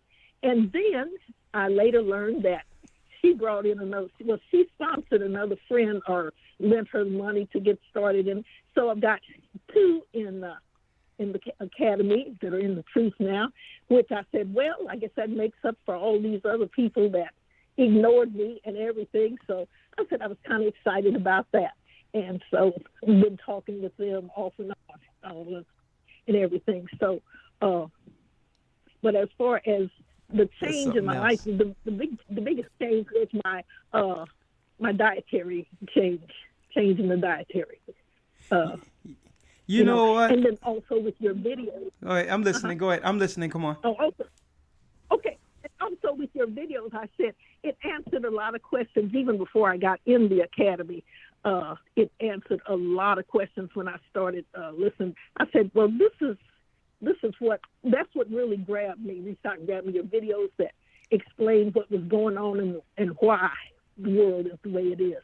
Man, and but that shows the power of the Almighty. One man planteth, another man watereth, but the Most High gives an increase, right?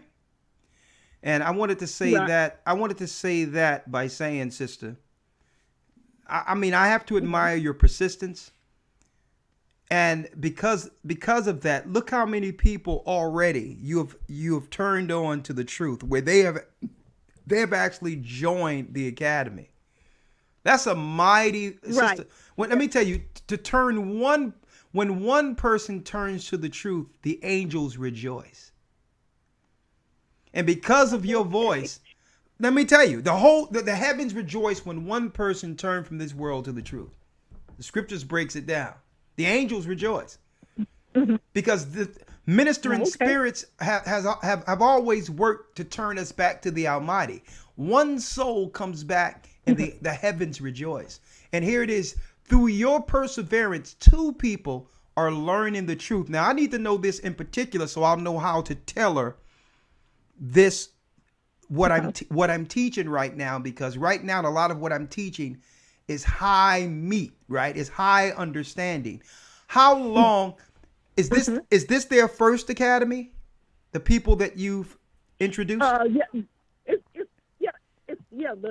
friend's first academy. My friend and her friend. My friend and my friend's friend. This is the first academy. All right. So you hear that, lawyer? So lawyer, what we're going to have to do, even in this academy, we're going to have to break things down when we teach, right?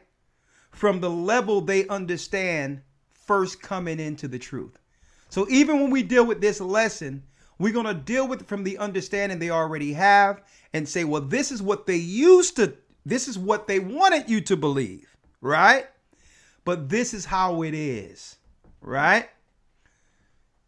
So Absolutely. So it's good to know when we have, newbies, so that we don't teach things as if you already understood prior academies. So we're going back to the ABCs, but sometimes the ABCs is the good stuff, right? So to carry these people along to understand the doctrine by comparing, starting with what they already understood and say, well, no, it was wrong here, but according to the word, this is how we understand those scriptures. And Elder Lawyer, what we have to do early, because I was going to go into the Hyksos history, but let's not do that. Let's go into color and the Bible. Color and the Bible, so we can show the conspiracy of them turning black people into Hamites or Gentiles to make us believe that the Most High cursed us with the curse of Ham. And you notice how when she came in, she says, well, I thought I was a Gentile. That was a systematic plan so that we as a people over in slavery here couldn't relate to our foreparents as Israelites back home, back in Israel. So they had to put us into an entirely different family of Ham. A lot of our people just think we're Gentiles. So this is why it doesn't concern them when you say Israelites. Right? So I'm going to make sure I touch on these things this coming Sunday, sister, with you in mind and these new people that are coming. What's the importance of being a child of the promise? And we're going to teach from the understanding from where they left off, the Christian church. So thank you for informing us with that. And I'd also like to make mention of the fact that my friend and I went over the birth of Christ, and we were talking about Semiramis and Talmud, and I showed us some things we went in over, was looking up and Googling some things on that. Now, I got a quick question. At the time that Queen Esther saved her people, was that after the time that the northern kingdom was taken out? No, that was when they were carried away. No, that was after they were already taken away. Taken away. So they were carried out at that time. They was because we have what you're going to learn in this academy is there were there's 4 separate beasts of Daniel. You're going to learn that. The first was the Babylonian. You have the Babylonian Assyrian captivity. Right? Okay. And then from the Babylonian Assyrian captivity, then we have the Persian Medo Empire. See, the North American Indians and those who came over here, the Indians and all that was in North, Central, and South America, they came over here during the what? During the Babylonian Assyrian captivity. Okay? Oh, okay. So the initial Assyrian captivity under Assyria is where we were taken out. And then subsequent to that, you got the Babylonian Empire that eventually began to take over Judah. Right? About 500 years before Christ would come on the scene. You had 721, then 200 years later, now the Babylonians begin to take us down. Right? I'm sorry. You got the Babylonian Assyrians, and then you have the Persian Medo Empire. The Persian Medo Empire come after the Babylonian Assyrian. So you got the Assyrians who took us down, then the Babylonians who took down Judah, Benjamin, and Levi and took us off the throne. Then it was Persia. Okay. Babylonian Assyrian, Persian Medo, and then after that you had the Greeks. Babylonian Assyrian, Persian Medo, then the Greeks. And then after the Greeks took us down and they made us Hellenist. We became Greek-speaking Jews, and this is where you get what? Greek fraternities in colleges. Okay. That started under the Hellenistic period when they began to initiate us into sports and academia under the Greeks. And this is where you get your initial Hellenistic Greek fraternities amongst our people that are separate from the white fraternities. Right? Okay. And then it's the Roman Empire. Then it's the Roman Empire. And they ruled us, the Roman Empire, during the time that Christ would come in, right? During the time of the Romans, right? Yeah, the Romans finished us off. Yeah, so believe me, you're going to get all those dates in the literature and all that, the sources, all of that. You'll have that before the academy's done. But Elder Lawyer, right after we go into the promised seed, then we're going to go into color and the Bible, right? I'm even going to go into Tinsdale Bible to show you that the Tinsdale Bible, it even show you David and all of them were black people before the King James Version. And that Tinsdale was an actual black man in Europe. We're going to go into that. Also, subsequent to that, Elder Lawyer, since we have a lot of Christians coming in, we're going to go into modern day Christianity. The Babylonian deception, which is the virgin birth. Did Christ have a father? Now, we're just going to leave it out there because most people are going to believe, well, he came through a virgin. Yes, he came through a virgin, but a virgin according to what? So hey, sister, you're helping a line. You're helping me with a lineup right now. Because listen, tell them to get their books ready. This lineup is going to be exactly how I'm saying, because I'm sure a lot of brothers and sisters in the academy would love it this way too. So we're going to hit and we're going to have a crescendo up to what? Islam and Judaism. Right after that, we're going into Islam and Judaism, the hidden religions of mysticism, how they work together. Okay. How they work together with these religions to cast a spell on our people in the communities. It's sorcery. Great. We're going to go to Christianity. Then we're going to go to the mysticism that comes through Judaism and Islam. Two sorcerers at the helm aiming witchcraft on our people in the communities. This is why there's so much chaos. So I'm going to be going into that.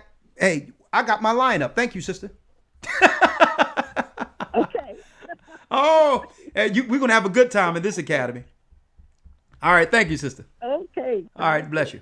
Okay. Shalom. Shalom. And if you're interested, go to historytimes.org. Hey, Yashar Gabar. Man, when did you know? When did that thing hit you as far as the truth goes? I'm just interested. You know what I mean? 2016. 2016. And where were you and who introduced it to you? I was sitting in Ross. You was in Ross, the clothing store. a clothing store. And what happened? Kawak. Brother Kawak, the one that deal with his basketball camps. Yeah, he was actually one of my mentors from when I was in high school playing basketball. So it was a basketball mentor who came to you and said what? He said I was serving Satan. Oh, man. Just like that. Yeah. Now, this is the guy that actually he sued something because of racism against him, right? That we brought out a few. Man, that Kawak, man, he's a strong brother. I can't wait to meet him. Yeah. So they exercise racism against him because his truth is actually permeating throughout the people he's mentoring. And it has now begun to affect and has affected those who've gone into the NBA, who all know they're Hebrews now. Reggie Jackson. some real Paul George, some real big name people. Okay, well, let's not, yeah, okay, all right. Well, we're going to talk after this, but, some interesting stories there. All right. We have Rosa. We had Rosa's testimony. And now let's get Christian. Christian has a comment. 432 area code. Shalom, elders. Hope everybody's well. Shalom. How are you? I'm doing good. So when I came into the truth, I'm going to put it two ways. So I was introduced to the truth back in 2017 by my father-in-law. And I used to be in the Army, and he would send me these y'all's videos for 3 years straight, and I did not watch not one. Actually, I attempted to watch one. Elder had his, both of y'all had y'all Mitris on, and I was like, oh no, I'm not Muslim. Because growing up, my mom was a Christian and my dad was a Muslim. I met Farrakhan, and I just knew that wasn't for me. But I automatically assumed by the Mitri that this was some type of Muslim teachings, but little to my surprise, it had nothing to do with it. My wife was watching one of your lessons, who was sent from her dad, and you guys were talking about susus, and you were teaching, you was like, this, talking about susu and how it was supposed to be meant for the community of, people that actually have the same beliefs and stuff. And I was like, man, that sounds real interesting. So I finished hearing you out on the lesson. And I was like, where'd you get that from? And she said, my dad sent it to me. And I looked at the video. You and Elder both had y'all Mitris on. And I was like, oh, okay. I was like, your dad been sending me these videos for 3 years, and I have not watched one. Look at that. And I was like, send me the link. So I'm going to watch some of them. And I had a lot of things going on at that time in my life. And I was operating in sin, and there's two YouTube videos going around on the internet. There's this guy that died and went to heaven and hell. He's about 25 years old. And then there's another guy. These two videos, one of them was from like 2020, and the other one was from a couple years before that. And they both, went before the throne essentially, and they both received their judgment, and they were describing both of them almost to a T. And I was like, man, this is crazy. So at that moment, I was like, look, I always kind of told myself, if God told me to do something, I would do it. And so I was like, you know what? I'm gonna do what God said do. So I was still, considering myself a Christian, even to today I do.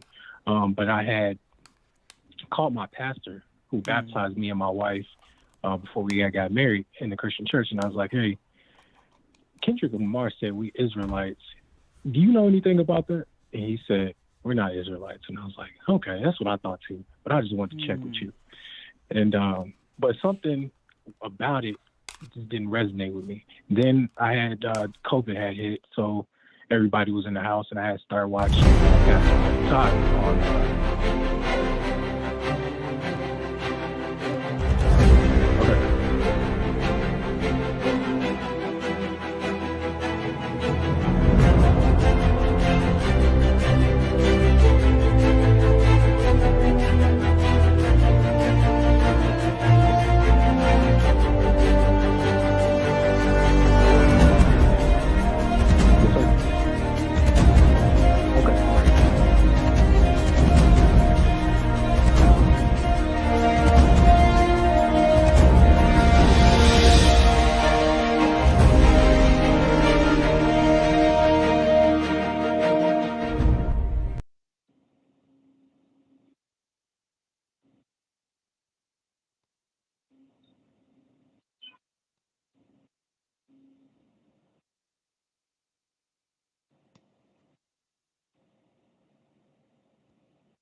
I'm right here.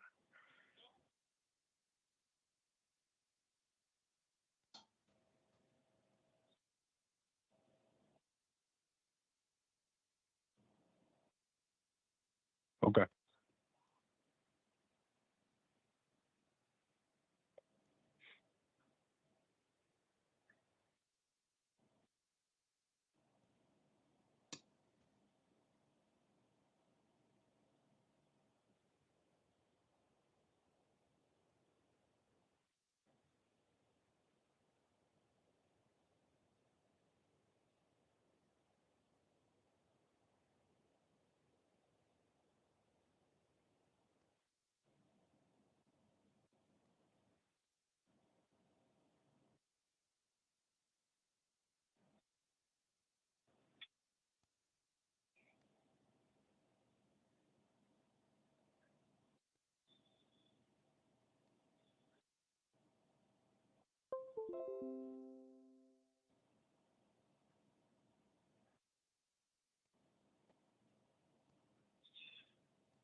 Yes, sir. Yes, sir. Loud and clear.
All right, all right, all right.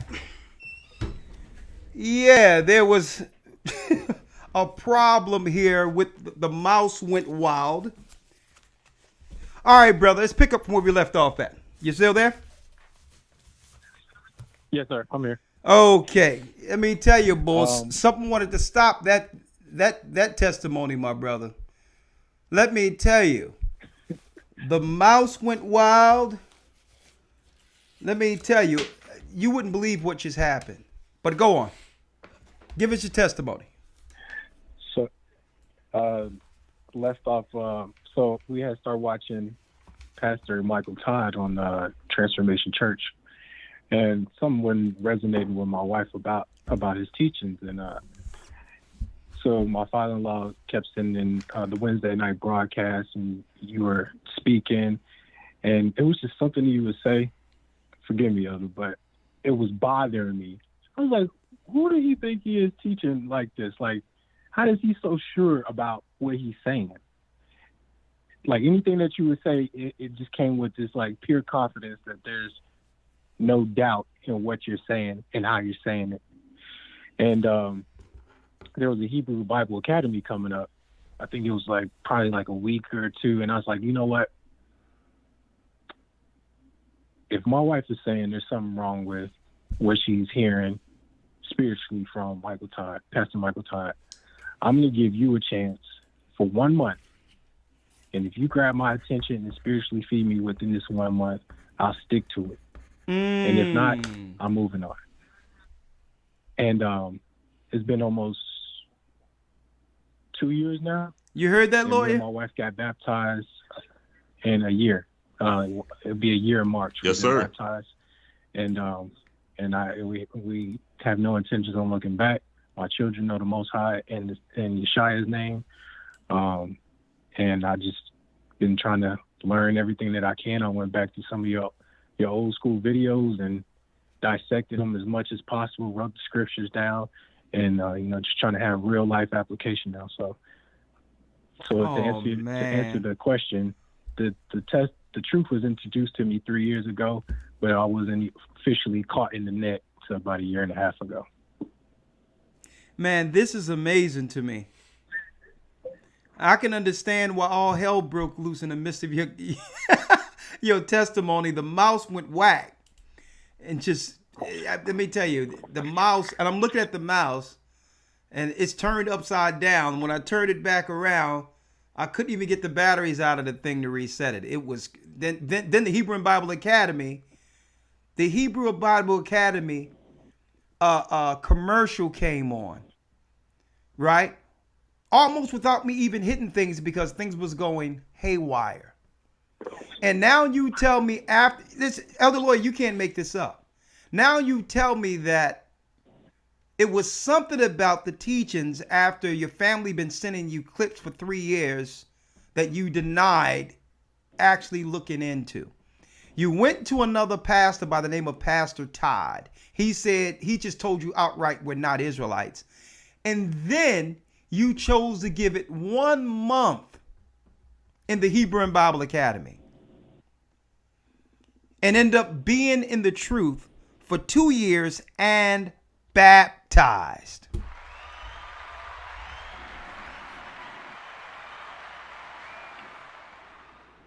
Brother. Yep, that's it. Yeah, been baptized. I've been in your academies. Been chiming in. I've been sharing a gathering 144 with people on airplanes, people that I'm sitting next to.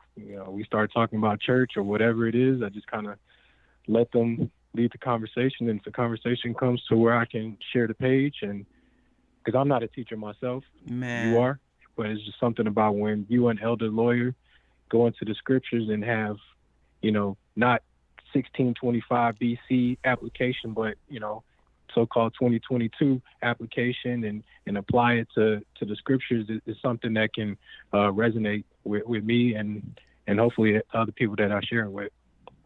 I'm going to tell you what's intriguing about your testimony, your experience, is that no one can claim, okay, this guy was brainwashed, this guy was under something, and they've totally, confused him concerning a ministry. You came in skeptical. You came in with a doctrine already, with a foundation you're already standing on within a ministry. You came in skeptical. That means that at any point, anything that didn't resonate right would have turned you right back to your church home where you were getting fed. So no one, and guess what? I had no idea about this testimony, and you were part of the body now.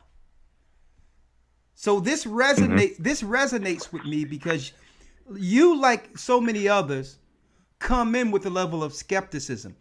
We as Israelites aren't given the benefit of the doubt like Christians. They don't have anything to prove when you come in. Right? So I had no idea you were there, brother, but I'm glad you're here. And above all, you were able to see the truth for yourself. And it's a shame that you went to a pastor, a shepherd of the word, and was totally dismissed. And that's the piece that people are not saying out there.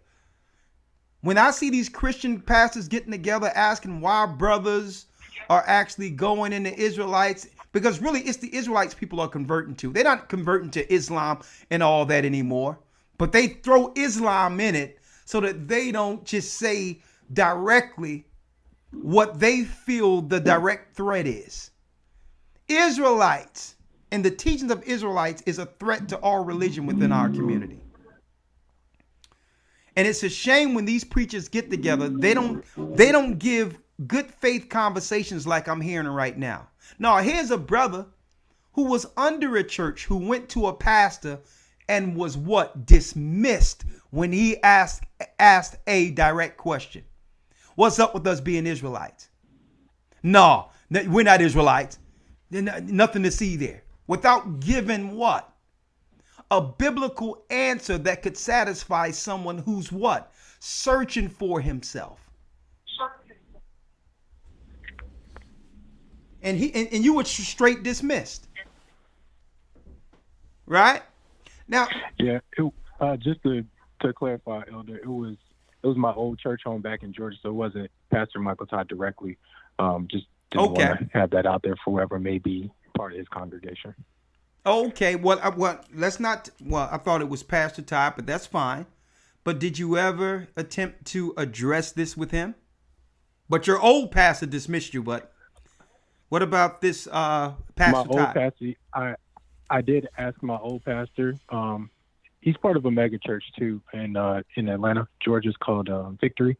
Okay. And I did ask him, and I was like, I was looking for some mentorship from him, because that was one thing I felt like I was lacking even before the truth, just like a Christian mentor. Like, I went through all the people that I knew in my life.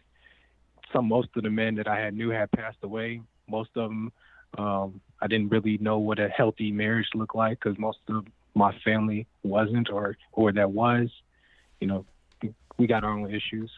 But I just didn't know what that looked like. I had been married at that time, I think, for like three years. Okay. And, just trying to, search out my own way and how I'm supposed to be doing this thing. And, I have a son, so I need to make sure that I'm teaching him. I have a daughter, so I need to make sure that she's learning right too. I have a wife who's learning from me. So I got to be not only good for myself, I got to be good for them.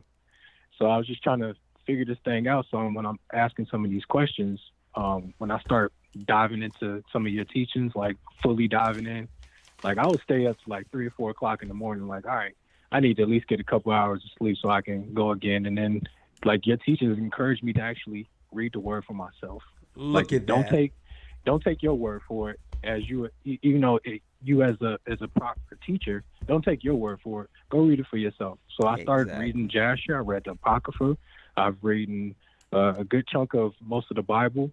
That he's talking about false teachers. Most of that, I believe, is coming from the book of Ezekiel, where he's talking about like he gave the pastors an opportunity to tell them and to teach them, but since they didn't want to do it, okay, now we need to get the proper teachings out there because y'all not doing it.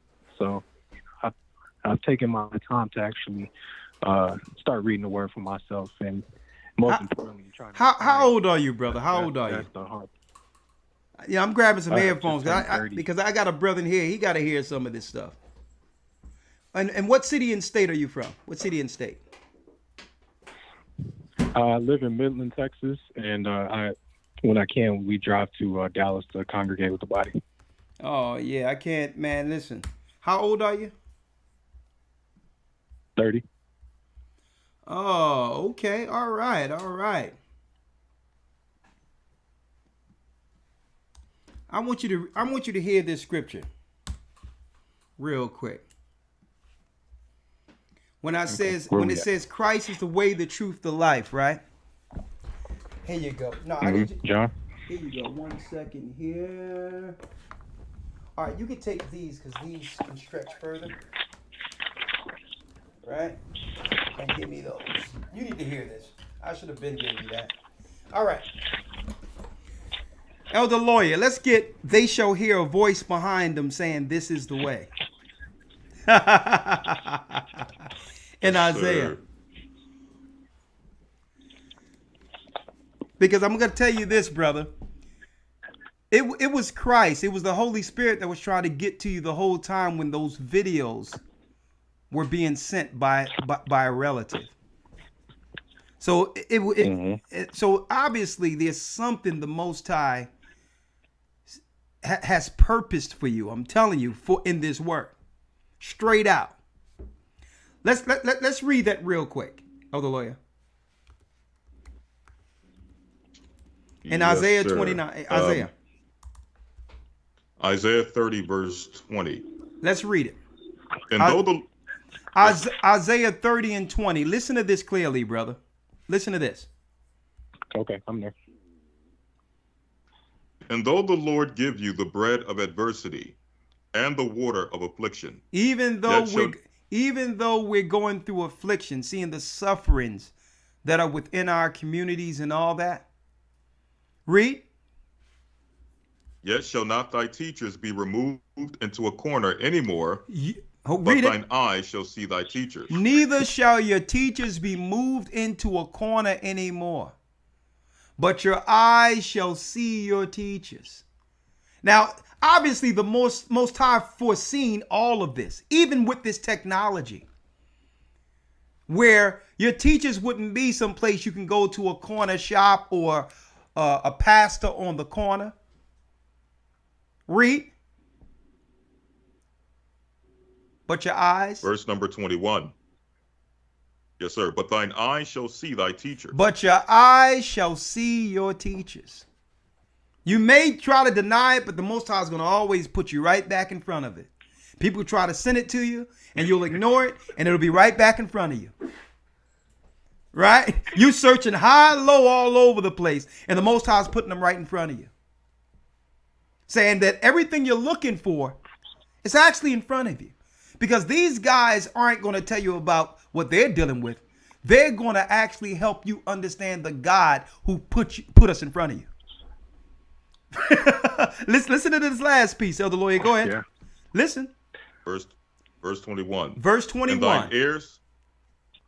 And thine ears shall hear a word behind thee saying, this is the way. Read it again. Walk ye in it. Read it again. And thine ears shall hear a word behind thee saying, this is the way, walk ye in it.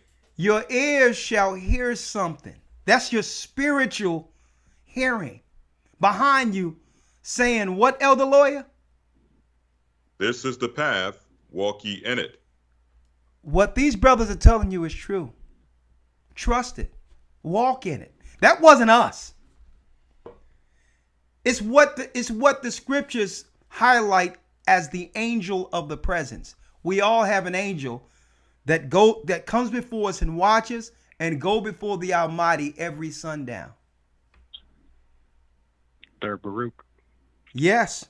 And what's going on is Christ sent ministering spirits. Remember when Christ was battling Satan at the mount, and at the end, the ministering spirits came to heal him and all that and help him through because, he was so exhausted from that battle? Well, let me tell you, brothers and sisters, we have ministering spirits. So you will hear a voice behind you saying, you know what? I mean, give it a try, right? Walk in it. This is the way. I'm telling you, this is the way. That be the Spirit of Christ dealing through angels to say, listen, it's okay. Keep on listening. And that's why in Isaiah 30, it says, your teachers shall not be moved in corners anymore, for your eyes shall see your teachers. And you will hear a voice behind you saying, this is it. This is what you've been looking for. Just be patient through it. Because what we'll do is, through the Spirit of the Almighty, is instill the foundation and the direction and tie loose ends and connect the dots for you. But once you have that foundation, it's the Most High building you from there. It's just that these current religious institutions, as well as academic institutions, never built a foundation, never had a foundation that we can build on and have confidence in as a people. So that's all we do. We connect the dots. See, and that's what the truth is. Brother, I'm gonna put down your phone number. I'm gonna give you a call, all right? Okay. All right. See you, other lawyer? Shalom. Y'all have a blessed night. Shalom, my brother. Shalom. See, other lawyer? See how this works? Yes, sir. See how this works, my brother? But you know what? It's conversations like that. Because of course it's frustrating dealing with our people sometimes and having to deal with the conflict and the naysayers and all these other things. But when we hear calls like this, you know what? That in of itself, if it's just one brother or one sister, tells us, it confirms what the Most High has. You know, it gives us the confidence to say, you know what? This is why we do what we do, even when there's resistance out there, because there's someone out there like that. Even if we got to go through 1,000 to get to one like that. Because why? That same confidence and stubbornness he had to find this truth will be the same spirit the Most High will have in him to defend it. He was a skeptic. How many people out there were skeptical coming into this thing? I want to hear it too. Hear that too. You people was like, this ain't nothing. This can't be that life changing. Let me just hear for a minute what these guys are talking about. And it end up keeping you up all night in which you couldn't sleep. When I first got this truth, folks, I didn't need sleep. It was about eating the word. I didn't need sleep. I would get up and I just wanted to just fill me up. It was like the Matrix when they put that thing up in you and you're just being loaded with information. And it's like that, you know what? If I don't take full advantage of this moment, I'm going to miss it. Remember that? That was the first love the Bible talks about. But let's go. We have Esme has a testimony. Oh, hi. Okay, hi. How you doing, Esme? So where do I begin? Oh, I'm okay, actually. I have so much, like literally my entire life is a whole testimony. And it was, and I have had a lot of adversity in my life, but I think had I have had an easy life, there was no way in an easy, cushiony life, at least not in my perspective, that I could have seen God in those things. So basically, the way I started off life was that my entire life was a lie. When I grew up, my parents were not my parents. I ended up going back with my original family, but unfortunately, I was, my family is originally from another country. Okay, what country? So they're used to having servants. Hold up, sister. What country? Well, it's a very rural part of Mexico where it's like Amish. Okay. All right. So they still have servants even up to today. They're still servants. Okay. So when I went back to my family, I didn't go back to them as their daughter. I went back to them as a servant because I had been raised for a time with an elderly couple. So they were no longer physically able to take care of me at that time. Okay. So anyways, that was one thing. Okay, that the parents that I knew were not my parents. That I really was going back to my birth mother and father, who ended up raising me from 7 years old until I was able to finally leave. Okay. The bad thing is that they also, so my mother, my birth mother and father, I basically was raised as a boy until I hit puberty at 14. And it was quite evident that, no, I'm not a boy. I really am a girl. That's when I was then able to actually live my life as a girl from there on out. Okay, hold up, sis. 'Cause I know you have. Yeah. I know you have a lot to divulge. You know, because we just started with what? Yeah, but I'm just saying it. No. There was lies. No. Stick with me. We're gonna deal with that in a moment, but we just can't floss past that time period there. We haven't even gotten into teenage years yet. But okay. But everyone out there needs some explanation to how and who would raise. Listen, okay. I need you to listen. I don't know. I know there's a little delay, so I'm going to say it. I need you to listen, and I'm going to allow you to respond. How and who would want to raise you as a boy? How could someone raise you as a boy, and why? And who raised you as a boy? What does that mean? I'm from a different world. I don't know anybody that's raised. I don't know any girls that are raised as boys. How does that work out? What does that entail? Okay, that kind of takes a little bit of time, but I'm going to try to talk really fast to say it. Okay, so basically, I am the second child of my mother and father's marriage.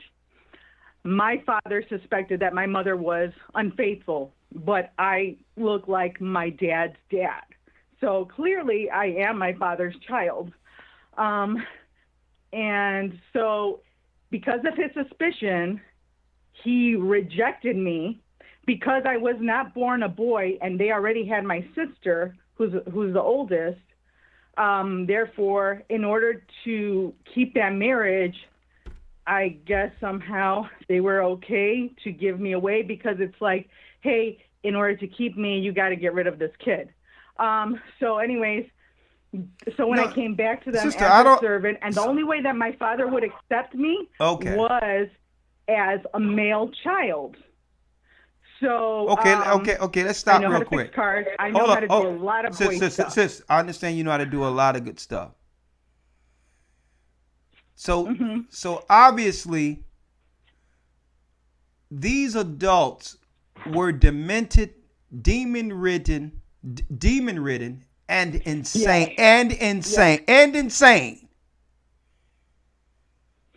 Yes. To put that on a child. All right. Yeah.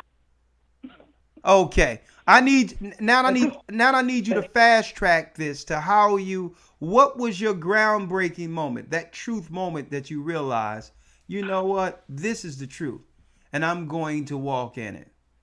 And I'm going to tell you, and I'm saying this is because, brothers and sisters, it's a shame what children have to experience under some of these people, because believe it or not,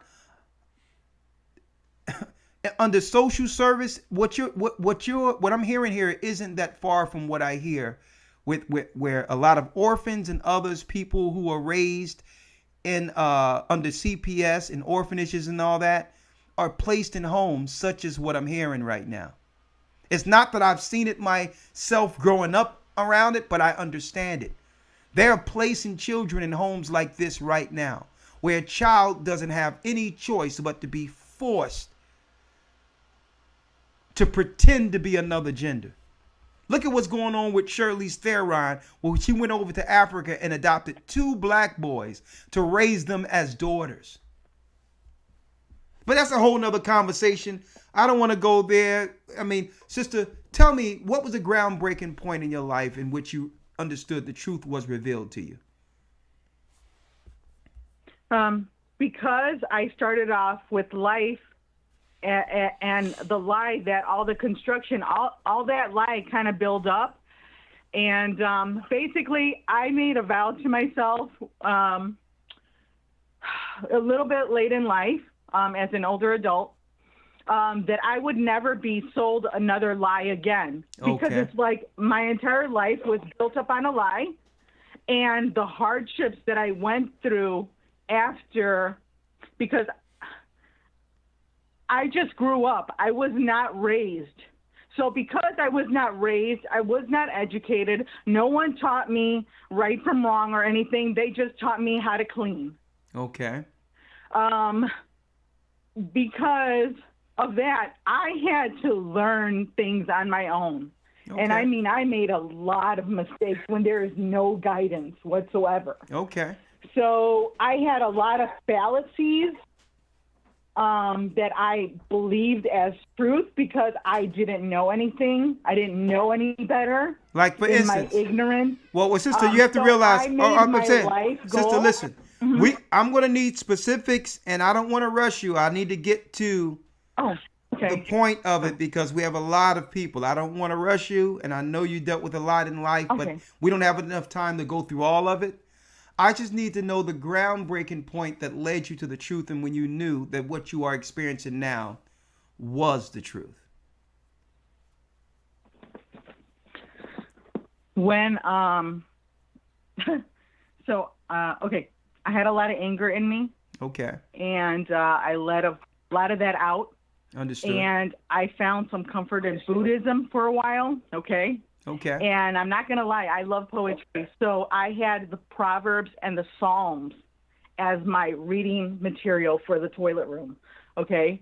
So, but every time I would read it, it like something in there resonated in me. And I was like, the thing about it is that my mother was Catholic, my dad was Protestant, and because of them and because of the hypocrisy and all the horrible atrocities that happen in those groups, I really did not think Christianity was the God of gods at all. So I was very put off by it. So I literally came to a breaking point in my life where I was just like, you know what? I've tried everything. I've tried doing it my way. Obviously, my way doesn't work. I know it's not Buddhism. Yeah, I might feel good for like 5 minutes, but it's not, it's not really like, it doesn't resonate in me. Okay. So then I made it a point to look about this whole Christ guy.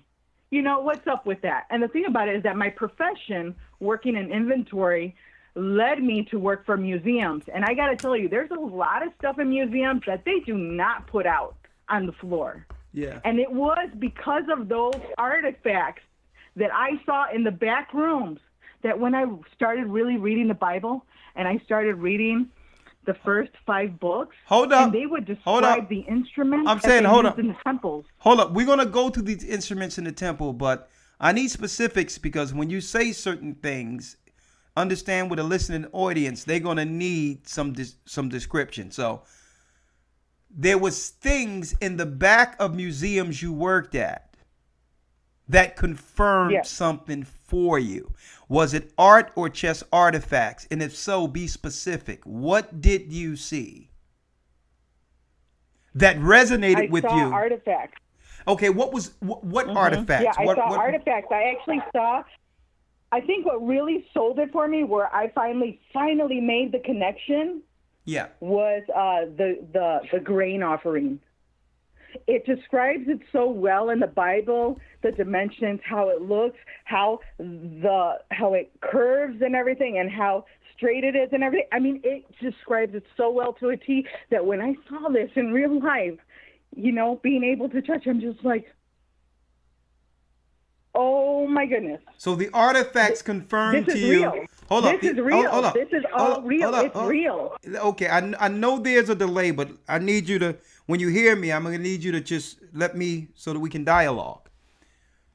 So you are saying that you worked at a museum, obviously the Most High put you there, and it confirmed through archaeology and things that they weren't putting out on the floor that the things that the Bible describes are true, but it's being hid by the authorities who own these museums.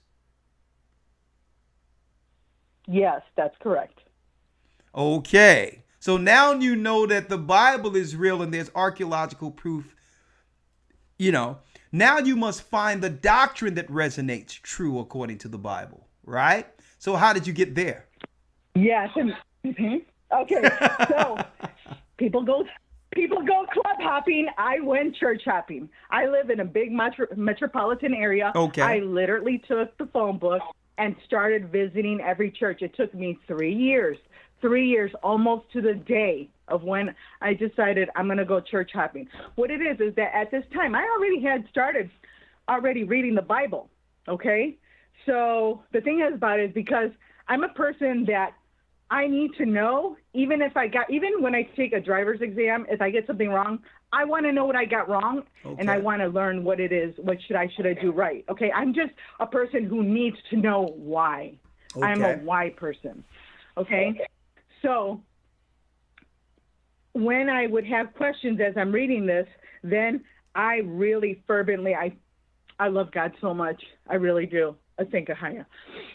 Really, it's just like James said, any man asks and he gives it so abundantly. It's like he poured all of this knowledge into me and this fervency. I mean, I didn't sleep for like weeks and weeks and weeks, just reading and reading and reading. And I'm so glad that I had, that I was, at the time, I was on severance pay and really good money. And I was able to have that time to read it, to read the Bible and just absorb it. That was my nutrition. That's good. Not actual man food. My nutrition was the Word of God. That's understood. And I ate it like I had never eaten before in my life. So with that, and the thing about it is that we're gonna have to wrap. Sister, we are gonna have to round it up because I got a lot of people waiting. Okay, so I don't mean to. Okay.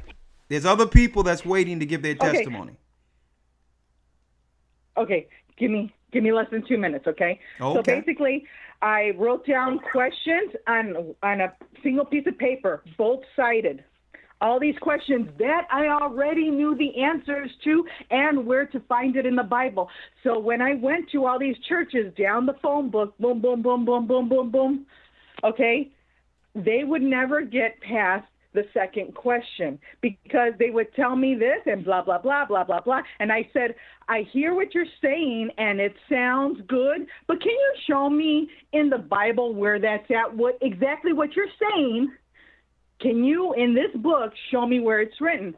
And nobody could point it out to me. And then they would put, well, I'm a theologian. I went to X&L school for so many years, They use their authority to try to dismiss giving me the actual answer. So I stumbled across one of the Israelite camps in my area. Now, they don't pray in the name of Ahaya. That took me a while. So I was with an Israelite camp for a while. And actually, I actually teach at an Israelite school. But,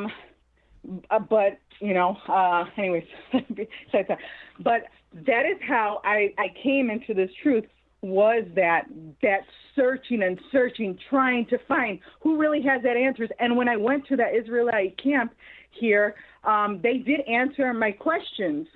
And I mean the entire front page and back page, and they showed me exactly where I already knew where the answers were. So it just confirmed to me that, yes, I'm not crazy.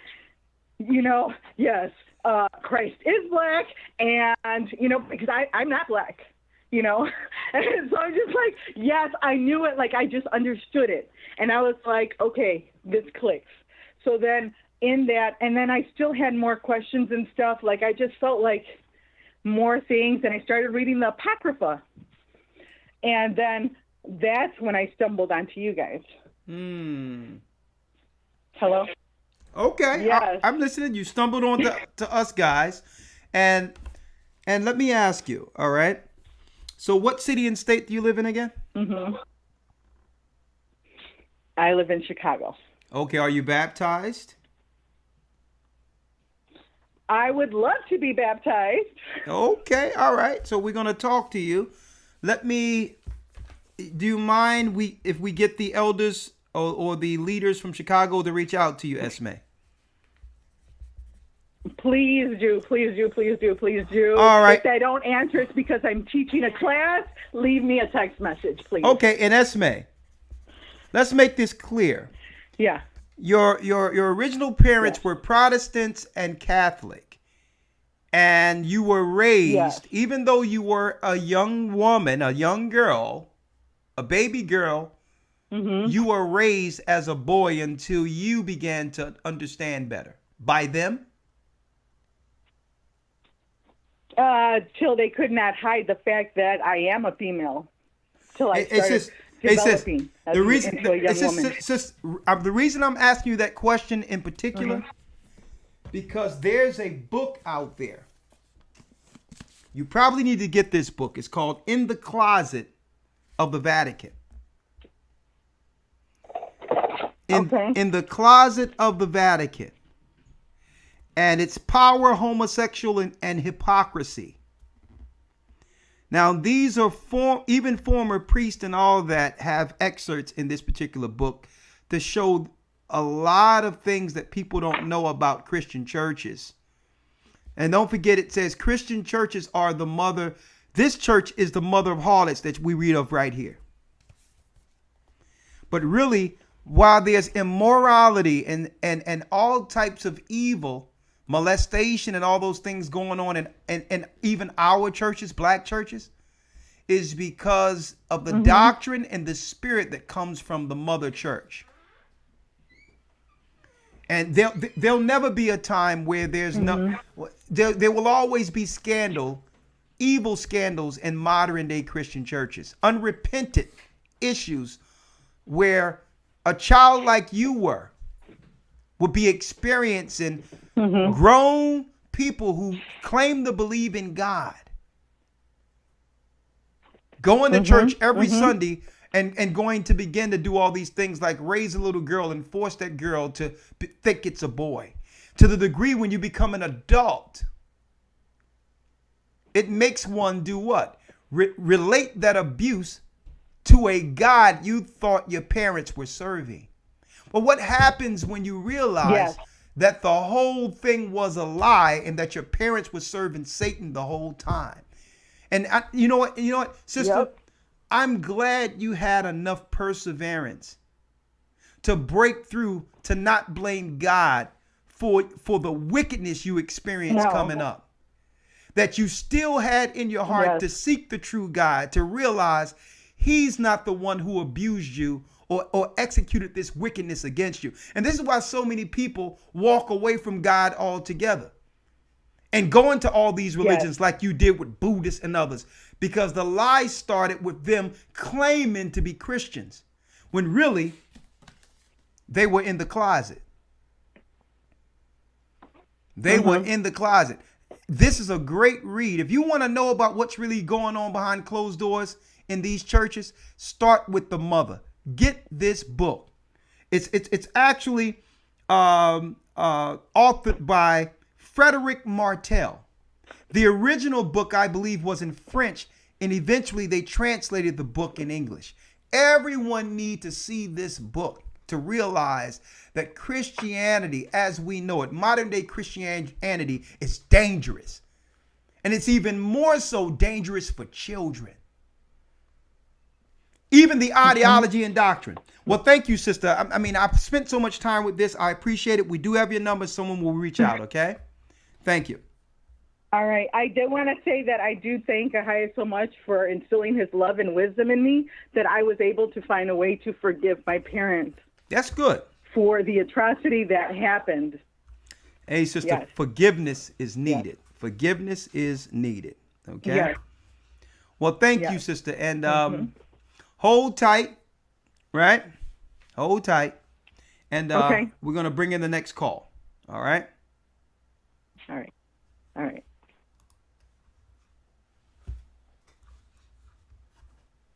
Do me a favor.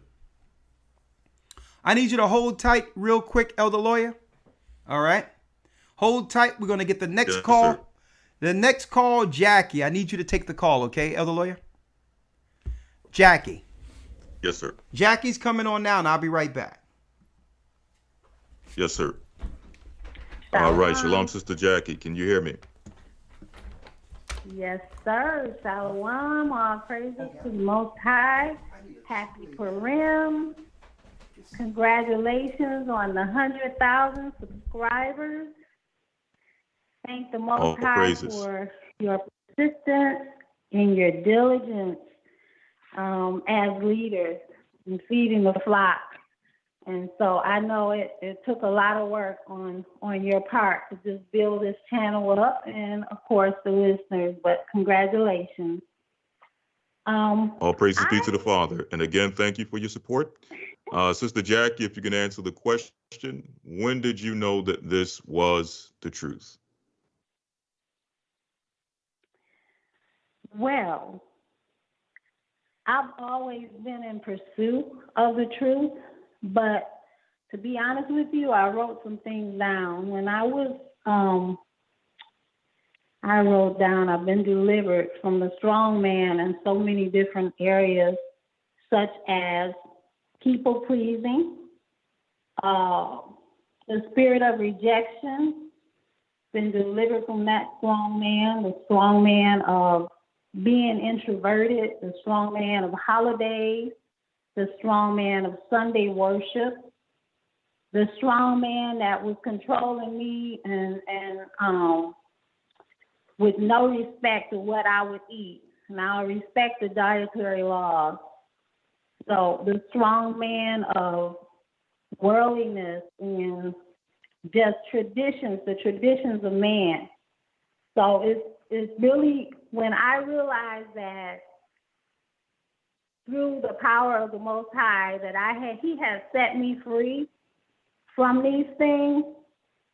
And holidays in particular, recently they celebrated Valentine's Day, and my family members, they always call and say, would you come do this or would you come do that? But they'll put a twist on it for me. Well, I'm not really celebrating Valentine's Day. I'm celebrating love. And I say, well, why don't we celebrate love next week then? Why on Valentine's Day do we have to celebrate love? And so that was Great question. a strong man, but that was a strong man. But when the Most High set me free, He set me free. And I'm really thankful and most grateful for the work of the Most High in my life. Openness. And the love that He's given me for Him and for the body, you know. And when I really realizing that I had come into the truth was when I realized that it makes such a difference for me to know that I'm pleasing the Most High, you know, to know that it's all about the kingdom. It's not about Jackie anymore. It's not about what I've been through or how I've been through or how painful it may have been. Because I've always been I'm from a family of 13, and I've always been that one that was willing to take a chance because I always wanted more of Christ, you know? And so the Most High has been powerfully moving in my life and just giving me wisdom and understanding, you know, and ears to hear what the Most High is saying. Praise the Most High. Well, thank you, sister. And your testimony has been absolutely outstanding. All right. Anything you want to say on that, Elder Lawyer? Give open.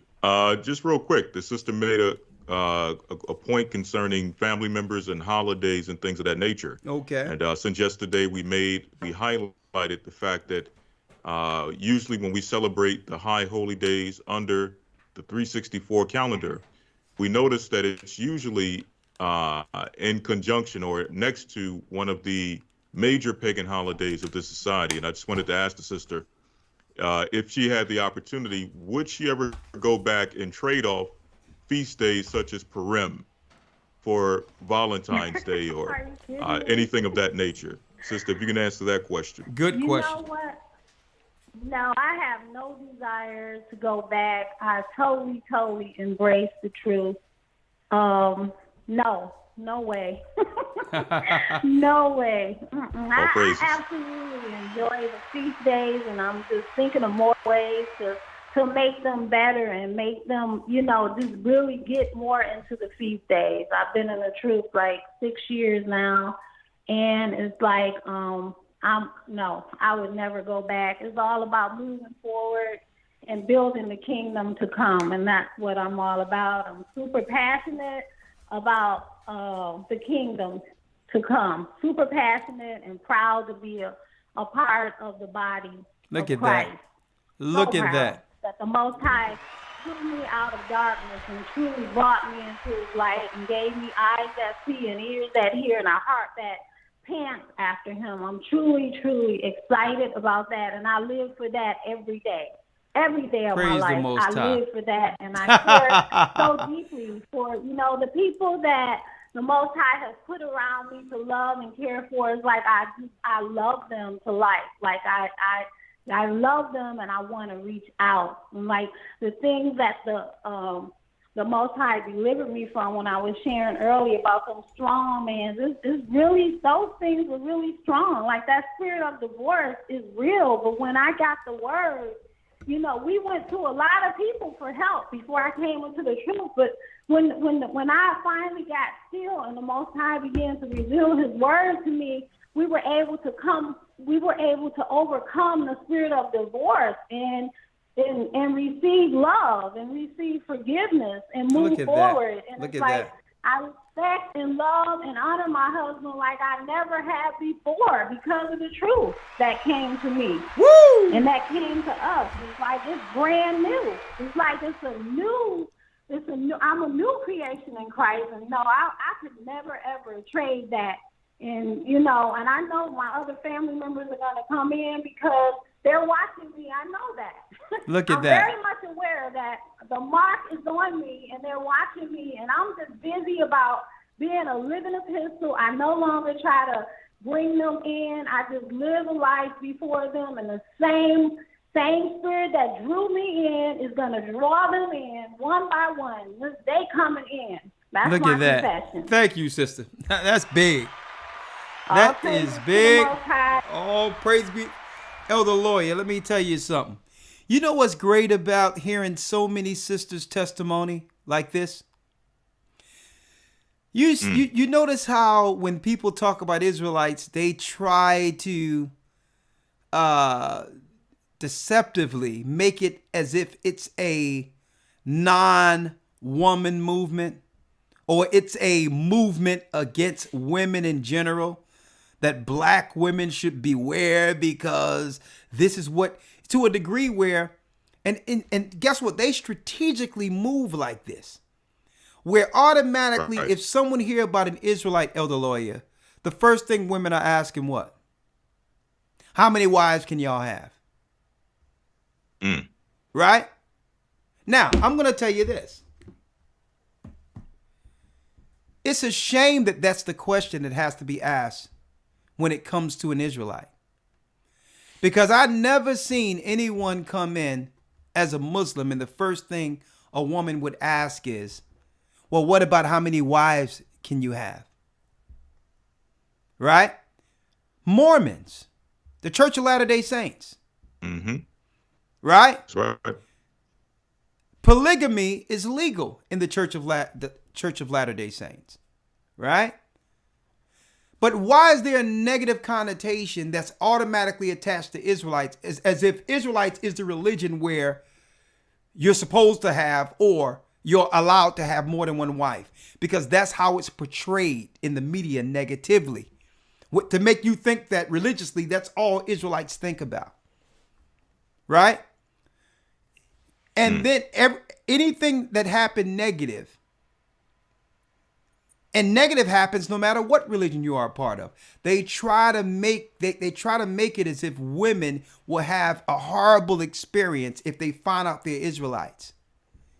Right? And man, don't you know that the majority of the calls and emails and so many women that call in and all that, sisters who saying it kept their families together. Their family is better, like what we're hearing. You rarely hear the positive aspects and the positivity that comes with women understanding this truth concerning who they are as a people, daughters of Zion. And I'm so glad we hear these testimonies, because all this negative they put out there when it comes to sisters trying to divide us from them, you rarely hear any of these so-called other outlets in these other areas talking about the gathering of Christ churches testimonies and the women who call in, the total strangers we don't even know or never even met. And they like family who come out and say, listen, I probably don't know them personally, but the doctrine of Christ through this ministry have changed my life for the better. But they will try to latch on to one thing that's negative out there and highlight that. One thing negative and say, yeah, here it is. You ever see this? But I'm so glad that these testimonies are out there. It's to a degree where they have placed us on a shelf by ourselves and say, well, listen, let's just talk about these other Israelites altogether. Because when we talk about these guys, Christians leave our church. Because why? Because we understand that polygyny or polygamy, according to the Bible and in the New Testament, isn't becoming of a priest. And the Most High said it clear that if you're going to be in a position, you must be the husband of one wife. And we're going to be a nation of priests. And then Paul says, if you do have a wife, be as though you have none. Because your responsibility is you being a wife to Christ's church and doing the deeds that are commanded by the Most High.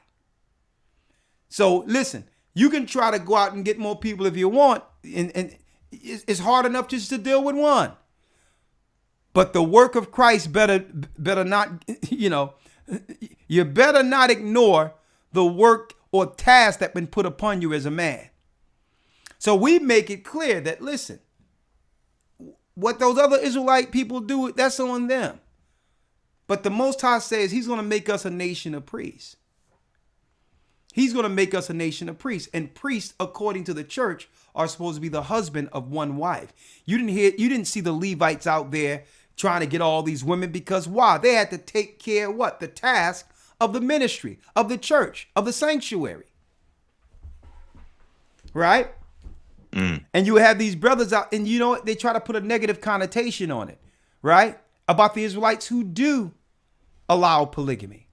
But I don't want to hear crap about you trying to put that as an Israelite action when in the same conversation, you're not talking about the Mormons or the Muslims. So I don't even want to hear about that either.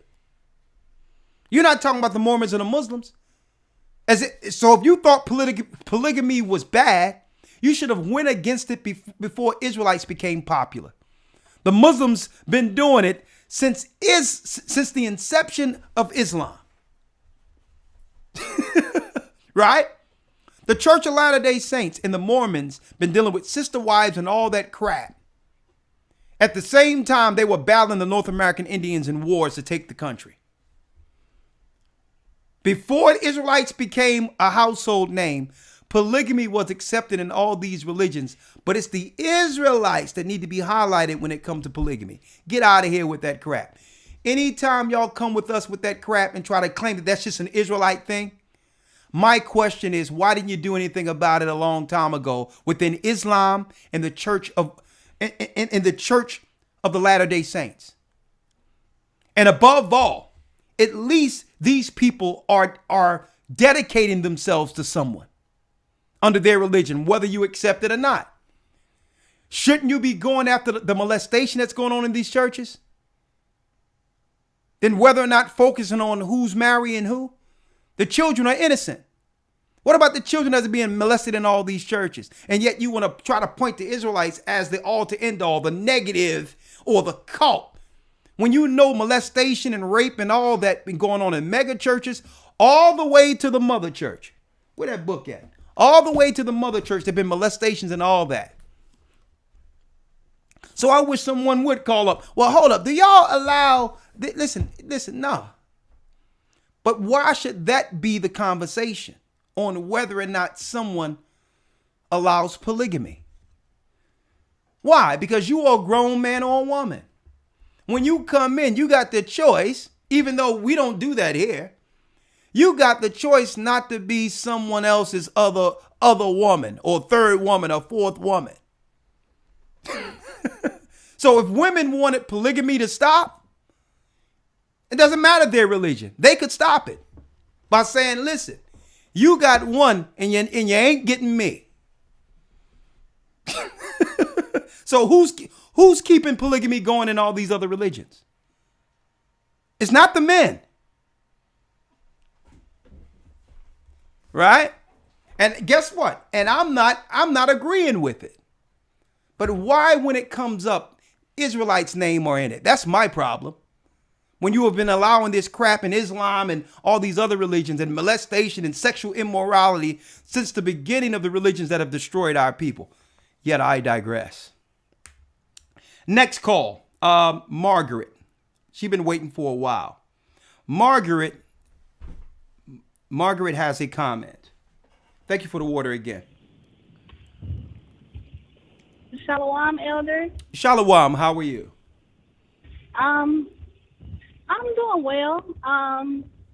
First and foremost, I just wanted to give all thanks and praises to the Most High, and I'm gonna start. I'm thinking. My mind is running a million miles per hour, but I'm gonna quantify it the best I can. Oh, do you take your time?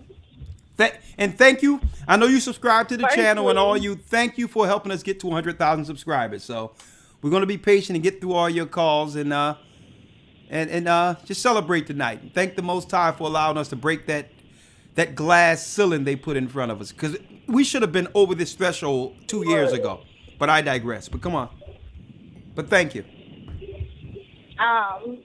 No, thank you for actually being here, like for being in this ministry, because we're being what you were when you started this ministry in your path in order to draw people. And I'm going to say this briefly, because no matter what lesson I turn to of you all, it agrees with my spirit. That's how I know that you all are men of the Most High. And when I first started this truth, I was in the truth and didn't even know it. Long story short, with my testimony, by the age of 18, both of my parents were deceased. So pretty much that life lesson of how to be an adult, that was like a crash course that I had to learn. Hey, sister, it seemed like there's a lot of noise in your background or something going on with that. Are you outside or are you moving? Or No, I do apologize. I drive trucks and I'm on the road at the moment. I listen to you all you all help me get through my work day. Okay, go on. I'm sorry about that. Go on.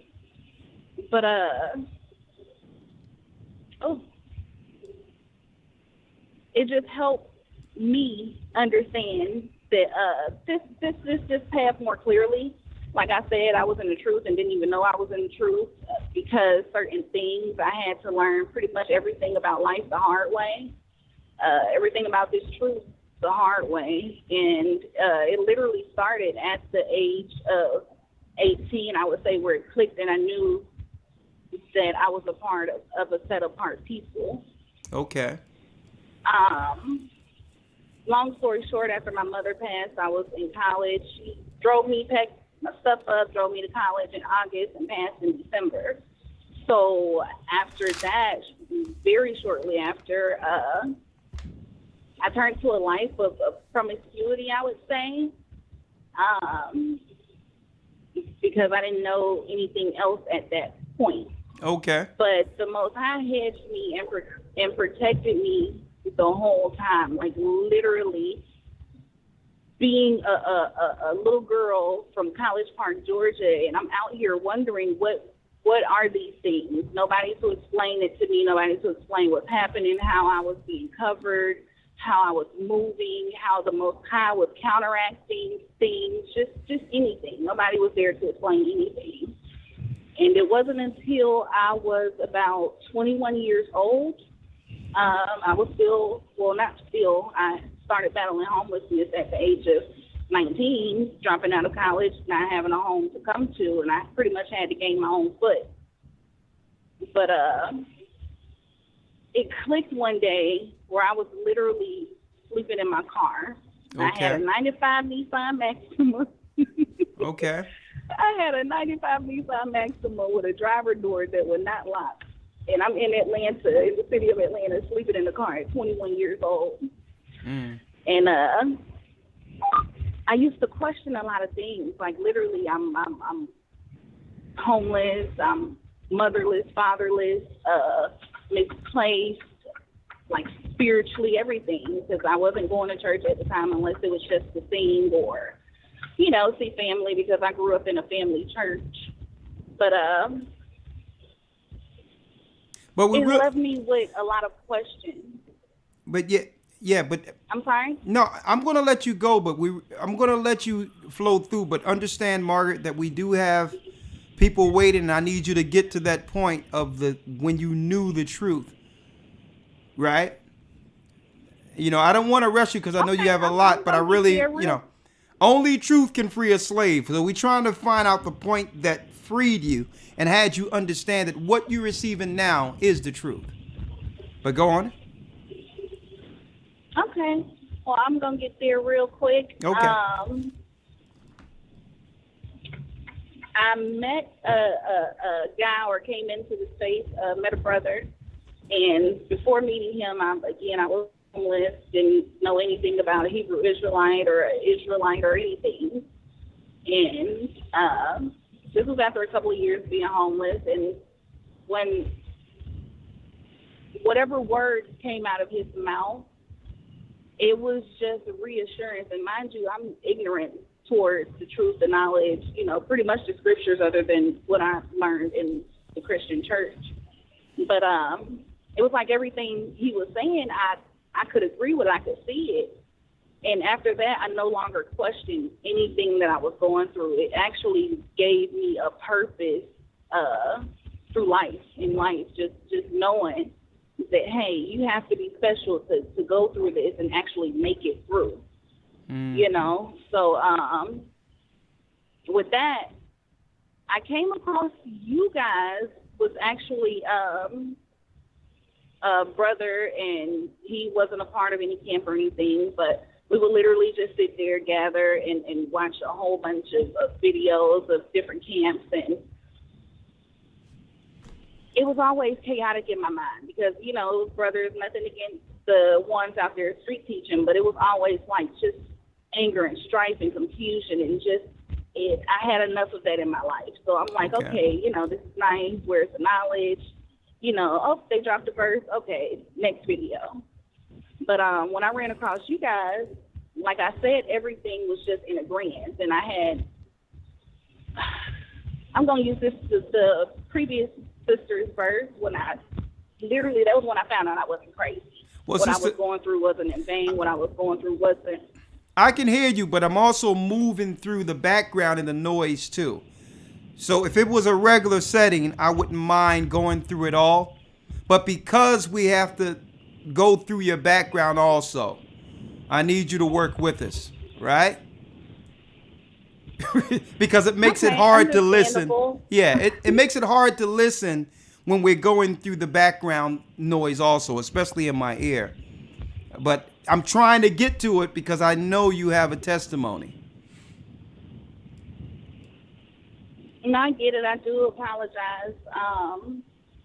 Again, I wish I actually had the time to be still. But okay, I can write down your name here and call you. But it's important for especially when we're broadcasting, for people to be cognizant of the background also, because it's radio, right? Hold on. Yeah.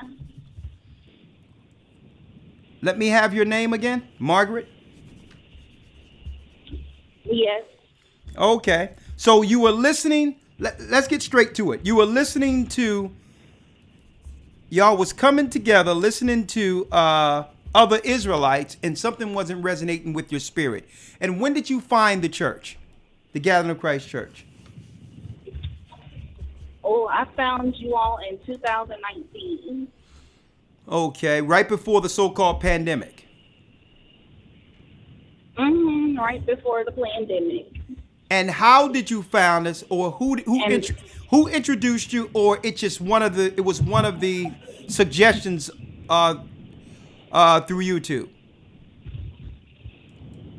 Well, the brother actually knew who you all were. Like, he was following you all online, but he never belonged to any congregation or anything. So I kind of was like, listen, let me see what these guys are talking about. So situation. And okay, so hey, that's how the Most High does it. Let me ask you: did you ever ask that brother why he just deal with all these other videos and all these other Israelites, but have never committed himself, to a congregation to do work with the brethren he respect? Obviously, have you ever wondered what was up with that? I don't have to wonder, and that's a story within itself. That brother was not who he said he was or portrayed to be. I would just say when somebody shows you who they are, believe them. Okay. But hey, I don't regret that situation because it brought me to gaining more knowledge. Well, that is the Most High, and you know what? Sometimes true understanding. What you probably want to do, Margaret, is reach back and ask him, "Hey, I think you need to come this way," because these brothers, through the Spirit of the Most High, is moving into a direction, and the direction we're moving into is understanding the times we're about to dive into, and it's going to take more than just reading scriptures to help our people through this. So it's the connections we make at this point that's going to gather us with the people who will be amongst us when it all goes down, because it will go down soon. So in respect of him introducing to us, in respect of him introducing us to you, you probably want to reach back and let him know it's time to get on board. Okay? All right, Margaret. So, well, I wish. Well, I'm just saying, let me call you off. No, I was going to wish, but that's not how. Okay, well, let me reach you off. We're going to reach you. Okay, I get it. It's a lot in the background. A lot in the background, and a lot of people are waiting. So, what city and state again, sister? Atlanta, Georgia. Okay, we're going to have a brother from Atlanta call you, okay? Okay, I'm looking forward to it. Okay. All right, bless you. There goes Sister Margaret in the truth. Bless you. Thank you. Bless you. All right, 850 area code. In all due respect, please make sure there's a quiet background. But I said we're going to be open and patient tonight, so try to make sure the back is as quiet as possible, because it's really hard on radio to move through a lot of background noise. But today, it's allowed. Thank you, 100,000 subscribers.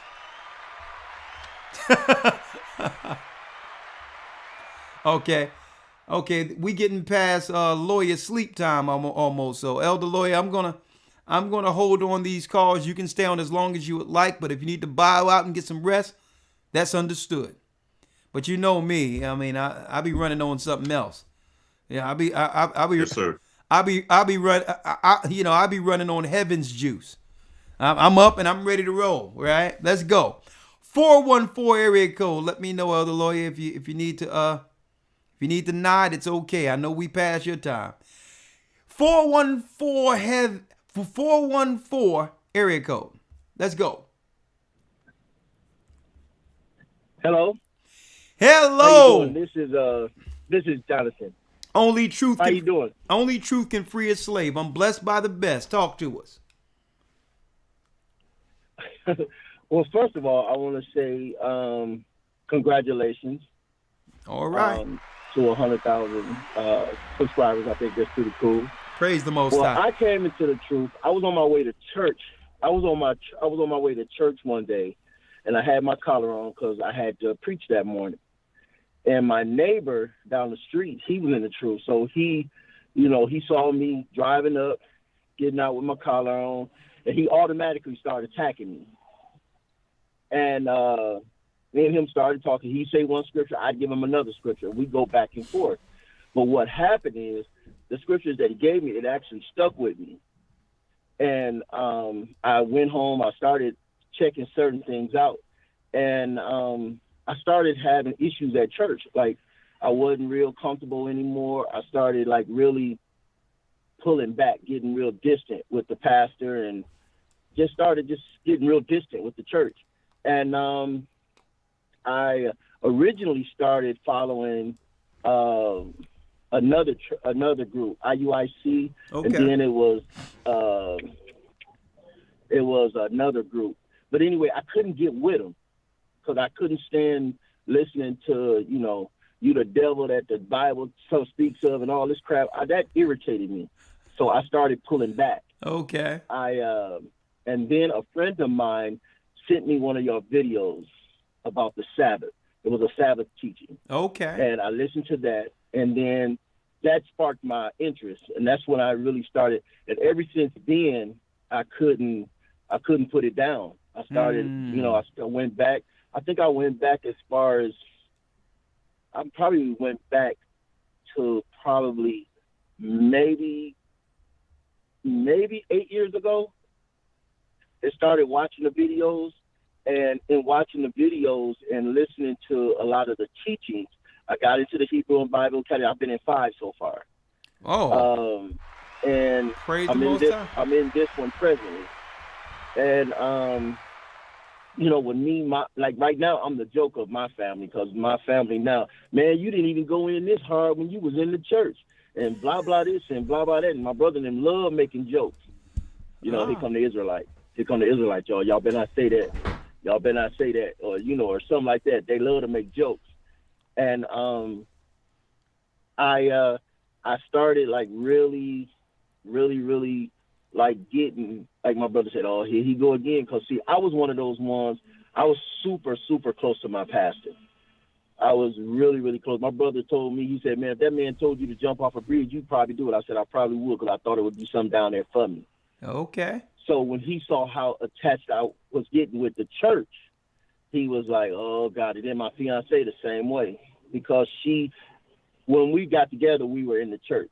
Ah. So I was still in church. So it's been really hard for our relationship, because when I first started coming into the truth, I was listening to IUIC, and that turned her off real fast and real bad. Okay. So she has a hard time accepting the fact that we Israel, and listening to, like, I still send her the videos and stuff. Sometimes she gets upset, but she still haven't really given herself a chance to listen to the videos yet. That's why when I was listening to the gentleman that said something a couple of calls back, and was saying took him 3 years to actually listen to a class, it's been almost that long with me and her, for her to actually, she'll ask me different questions now. Like I was telling her that it was Purim yesterday and today. Well, what is Purim? And then I explained to her to the best of my ability. And it has helped me a lot, because my whole life, I'm 54 years old now, and my whole life I grew up in the church. And I'm this type of person now. When you say something to me, you have to be able to show me. Okay. You can't tell me something that I'm going to believe anymore. Okay. So if I hear the word, and one thing that I've learned about Gathering of Christ Church, Elder Ricard won't say nothing he won't show you. Okay. And for me, that meant the world to me, because you have to show me now. Because, see, I always say that we were taught to teach blind.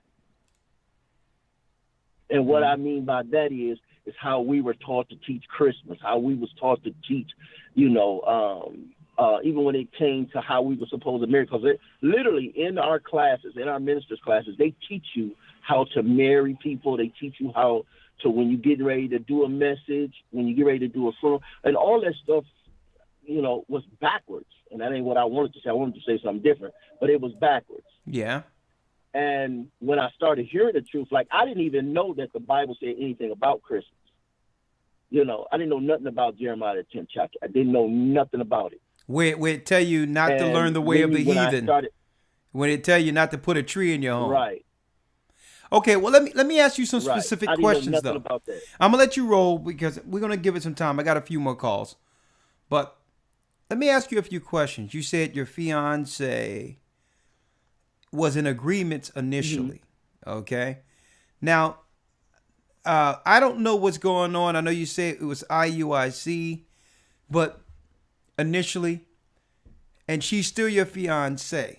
But the Bible do put out there, two cannot walk together lest they be agreed, right? And that a woman leaves her father and mother and cleave to the husband, and they become one flesh. You're 54 years old. How old is she? She will be 50 May 18th. Yeah, and see, and it's going to be a tough deal, especially if both of you been raised in the church, because really the reality is of the matter, when you look at it, a man becomes who he is. He set his mind to who he's going to be. And that's even without the truth or whatever. A man is usually setting his ways by between 30 and 35. Right? Right. As far as routine, behavior, and things of that nature. Women are usually setting their ways a little early, around 25. Right? So, usually, not that we can't grow, but your outlook in what you want in life, a woman usually understands that between 25 and 30. So it's going to be tough. It was tough for you when the Bible says you cannot put new wine in old bottles lest they burst. It was hard enough for you being already set in your ways to receive something against your teaching. And now, your wife your fiance was looking at things one way of having a relationship within the Christian church. And now you're telling her, no, everything I knew concerning Christ and my belief systems growing up in church is incorrect. And now I must recalibrate my whole thinking at the age of 50. Not to say it can't be done, but how close we are, I'll say this. You two are going to have to find middle ground where she can come all the way over into understanding quick. Why? Because there's not much time.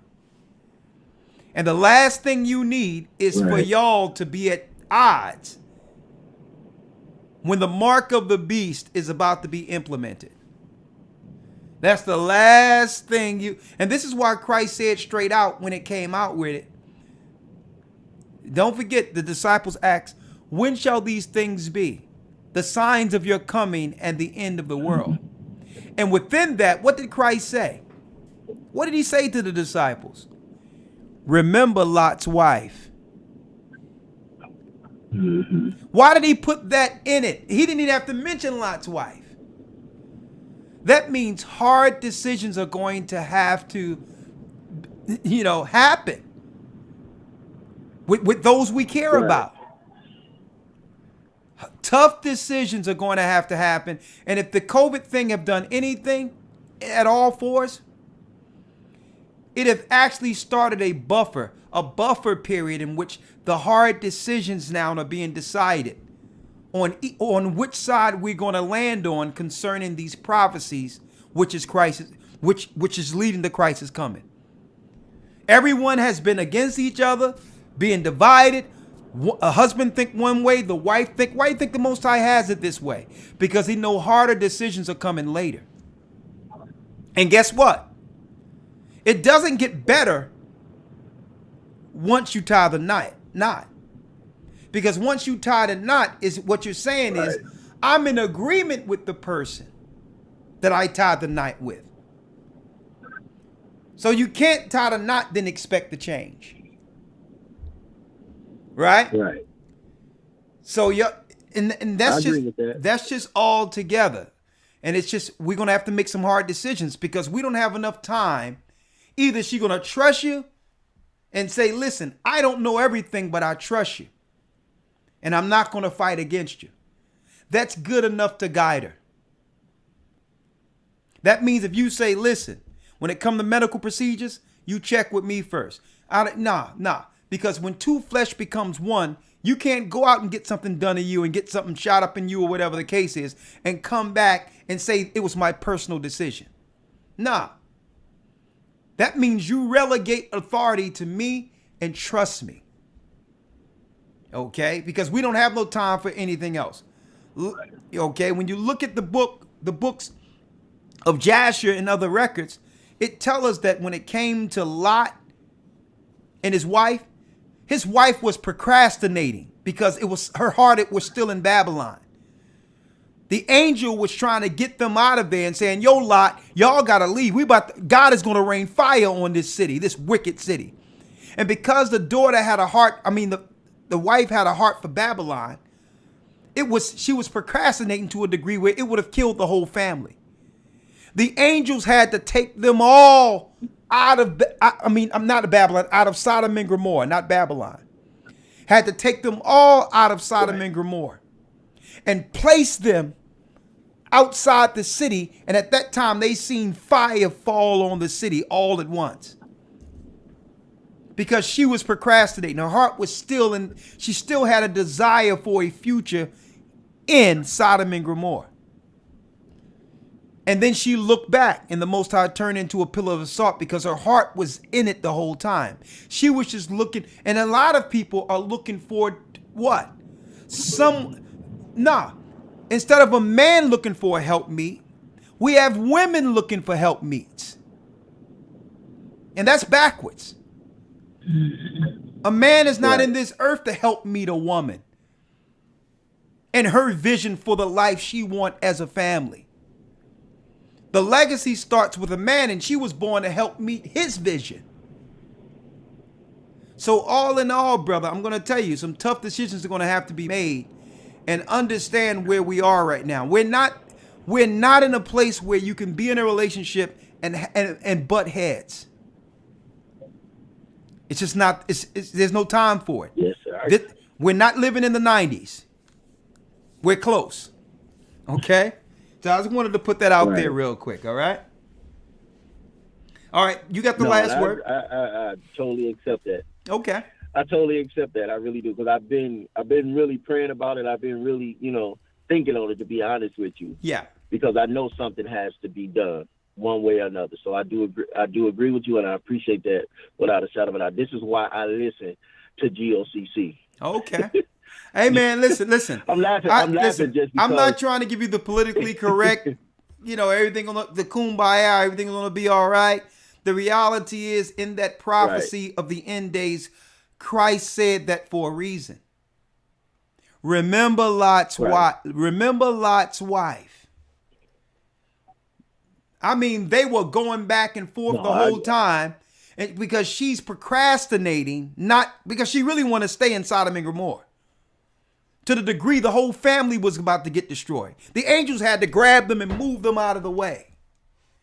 Because her behind loved that city. So if it's really about the Most High and her serving God and believing in Christ, there should be no hangups with her following your direction and saying, well, listen, learn. If you love me, learn again. I'll teach you. Doesn't matter the churches we went through and your future aspirations that you had for me. Okay. The Most High, he has a plan for both of us beyond this. If you follow me. Right? Thank you, my brother. I appreciate you. Good testimony. I'm going to go through a few more. Go ahead. You have the last word. Hey, do I have one real quick question. Yeah. I'm in Milwaukee, Wisconsin, and we don't have a church here, not yet. I hope we get one soon. But all right. Is it possible to have like the pastor from Chicago give me a call? Because I still am waiting to be baptized. Chicago. I called once before. Okay, hold on. Let me But put you. yeah, because that's the closest. That's the closest place to us. What's your name? It's Jonathan. John.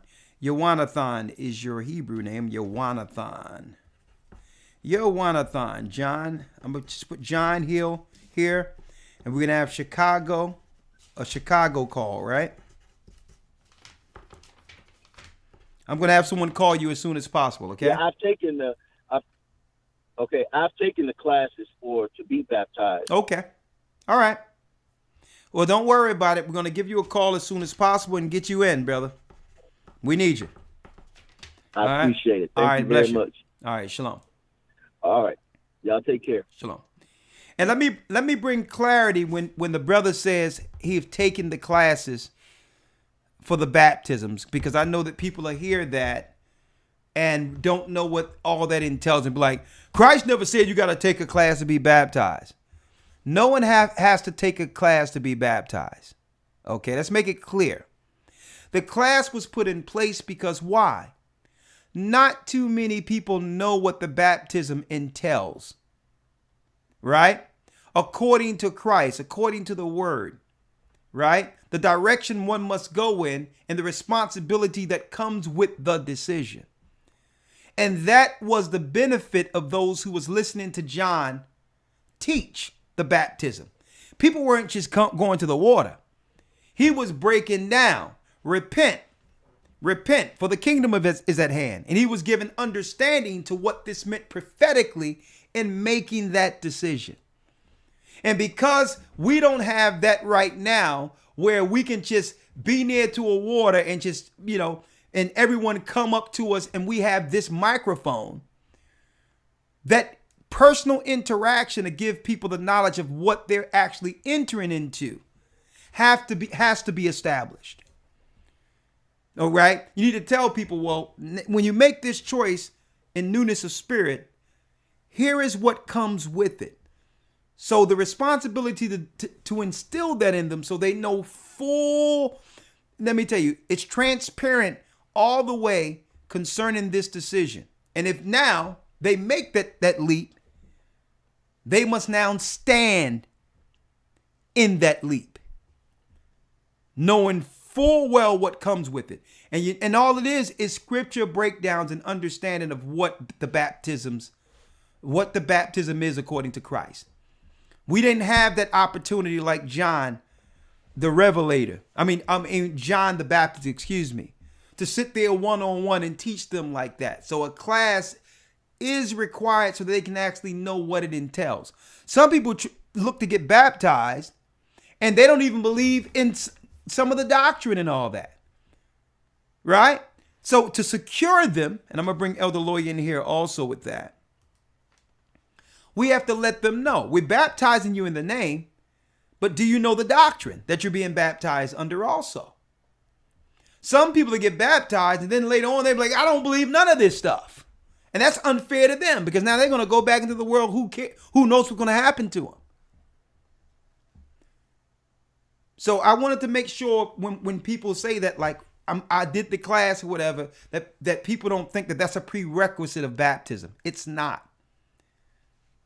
It's operating in good faith with the word to give people what they're actually participating with. Okay? What they're actually coming into. Full disclosure. Okay?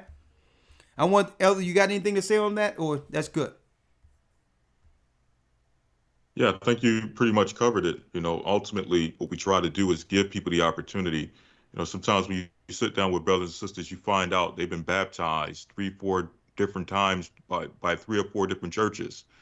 And it's because really before being baptized, we realized that through those 3 or 4 baptisms, they really never learned what they're being baptized into and what it is they need to actually overcome. Yeah. The newness of life they're trying to achieve after baptism. So again, the classes are just to give you that opportunity to actually understand what you are, what's expected of you coming out of that water, not by us, but by the Most High. By the Most High, exactly. So I wanted to put that out there. All right. Okay, Alicia.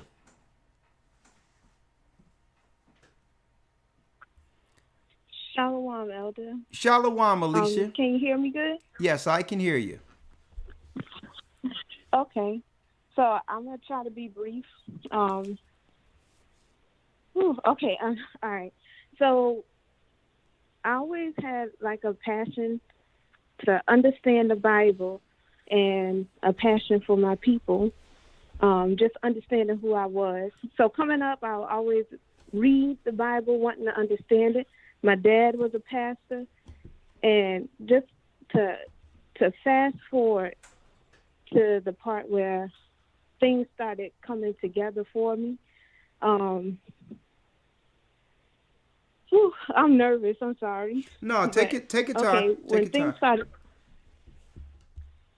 things started coming together for me, like I would watch a lot of Malcolm X videos and stuff, and just everything, just because I realized that I needed to learn who I was. It was important to me to really know where I came from. So I think it was like maybe 2013, 14, while I'm researching and everything. And forgive me, Elder. No, go ahead. Forgive me, Elder. When I was sitting on my bed and I came across y'all video, but this was always a pet peeve of mine. Hearing the pastor say, read, and then the person read, and then they repeat right after. So I was like, oh, no. So I closed it and turned it off. Okay. And then fast forward, I moved away from home. It was a lot of the killings going on with the cops and everything. And, and one hit me where this man was waiting on his daughter to get off the bus, and the cop shot him and killed him. So it hurt me.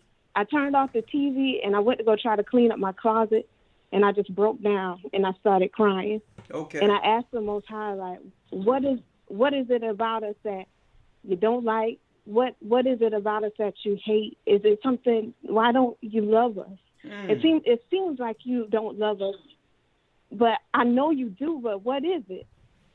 And as soon as I got up to clean my face and everything, because I was in there like bawling, my brother called me, and he normally called the broadcast. His name Aaron. He out in Utah. Oh, okay. Yeah, I'm familiar with it. But he called me and said, Alicia, I need you to check out this video. And it was it wasn't you, it was Brother Yerushalayim, the hidden identity of the blacks. Okay. But in that video, there was a clip of y'all. And then I was like, that's them guys. So me and my brother, we showing up again. I'm here. Showing up again, huh? Yeah. Right. The guys you try to run away from because he said read. But go on. Right. You couldn't get away, but go ahead. I couldn't get away. All praises to the Most High. So I began to listen to you all. I tried to listen to other people, but something just didn't feel right. But once I listened to y'all, I said, this is it. And I was up all night watching those videos, and it was the name of Ahia that really struck. I mean, I'm in the dark, just watching videos back to back. And fast forward, I took my time to join the church. I had one foot in the world, Okay. And I was like, okay, they going to Passover. Passover, Augusta, that's close to where I'm from. All right. So I'm on my way from work, and I'm like, I'm going to call Elder Ricard and see if I can get the Passover, thinking I can get up in there unbaptized, like. Oh, no. Well. I'm like, let me just call Elder. So you picked up the phone, and I was like, oh, gosh. I said, Elder Ricard? You said, yeah. I said, can I go to Passover? And then, you ask me the questions and if I'm a part of a church, and I'm like, no. And you asked me if I was baptized, and I said no. And you told me, you said, what's the holdup? Yeah.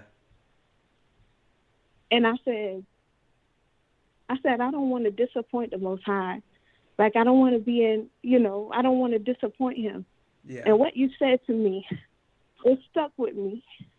And I thank the Most High for it, because it was clear, straight to the point. And you told me, you said, well, sister, you're going to have to choose.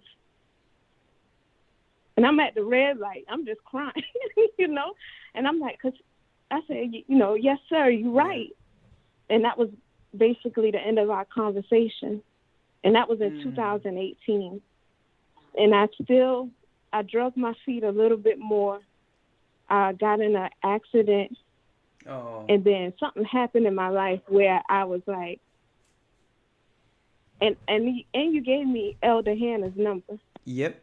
You gave me Elder Hannah's number. Mm-hmm. And when I got in the accident, I called Elder Hannah. He didn't know me. I didn't know him. But he prayed for me. He was like, sister, you got to go get checked out, and everything. He prayed for me. And I went. I went, and, everything was good. But it was another scenario that happened after that. And I was like, I got to get to the church. Okay. I got to join the church. I got to be around like minds. And that's what I did. And all praises to the Most High. We have a beautiful congregation here in North Carolina under great leadership. Yeah, and I just great praise man. the Most High for Yeah. Con. Let me tell you. I praise the Most High for you all. Yeah, bless you. And I'm going to tell you, thank you, sister. Oh, I'm sorry. No, thank you. You had the last word. Okay. I know there's a little delay, but go on. And that's just the short version. There's many things that happen in the background, but I know. Just to go there. And I just want to thank y'all too. Like you said with the women earlier, I never heard, like y'all talk to women so respectfully, so biblically, and it built up a self-esteem in me. Yeah. So I just thank y'all for that. Yeah. It was a lesson you did, Curse Between Men and Women, probably back in 2019. Yeah. And, man, I grew so much from that, and I'm still growing. Like, I'm still building. Praise the Most High. Myself, and I just thank y'all, all praises to the Most High for y'all, brother. Well, sister, thank you. Bless you. Alicia. Bless you. Bless you. And I'm going to tell you, I know, listen, sometimes in these calls, outside of that, when people call, it'd be for hours sometimes. But, I mean, if we were to take these testimonies, it would be into the next morning. I'm going to take some more real quick. But I like to say this real quick, that everyone has their Jonah moment. That Jonah moment. Jonah knew what he had to do. He had to prophesy on Nineveh because he was one the Most High gave the understanding to see to.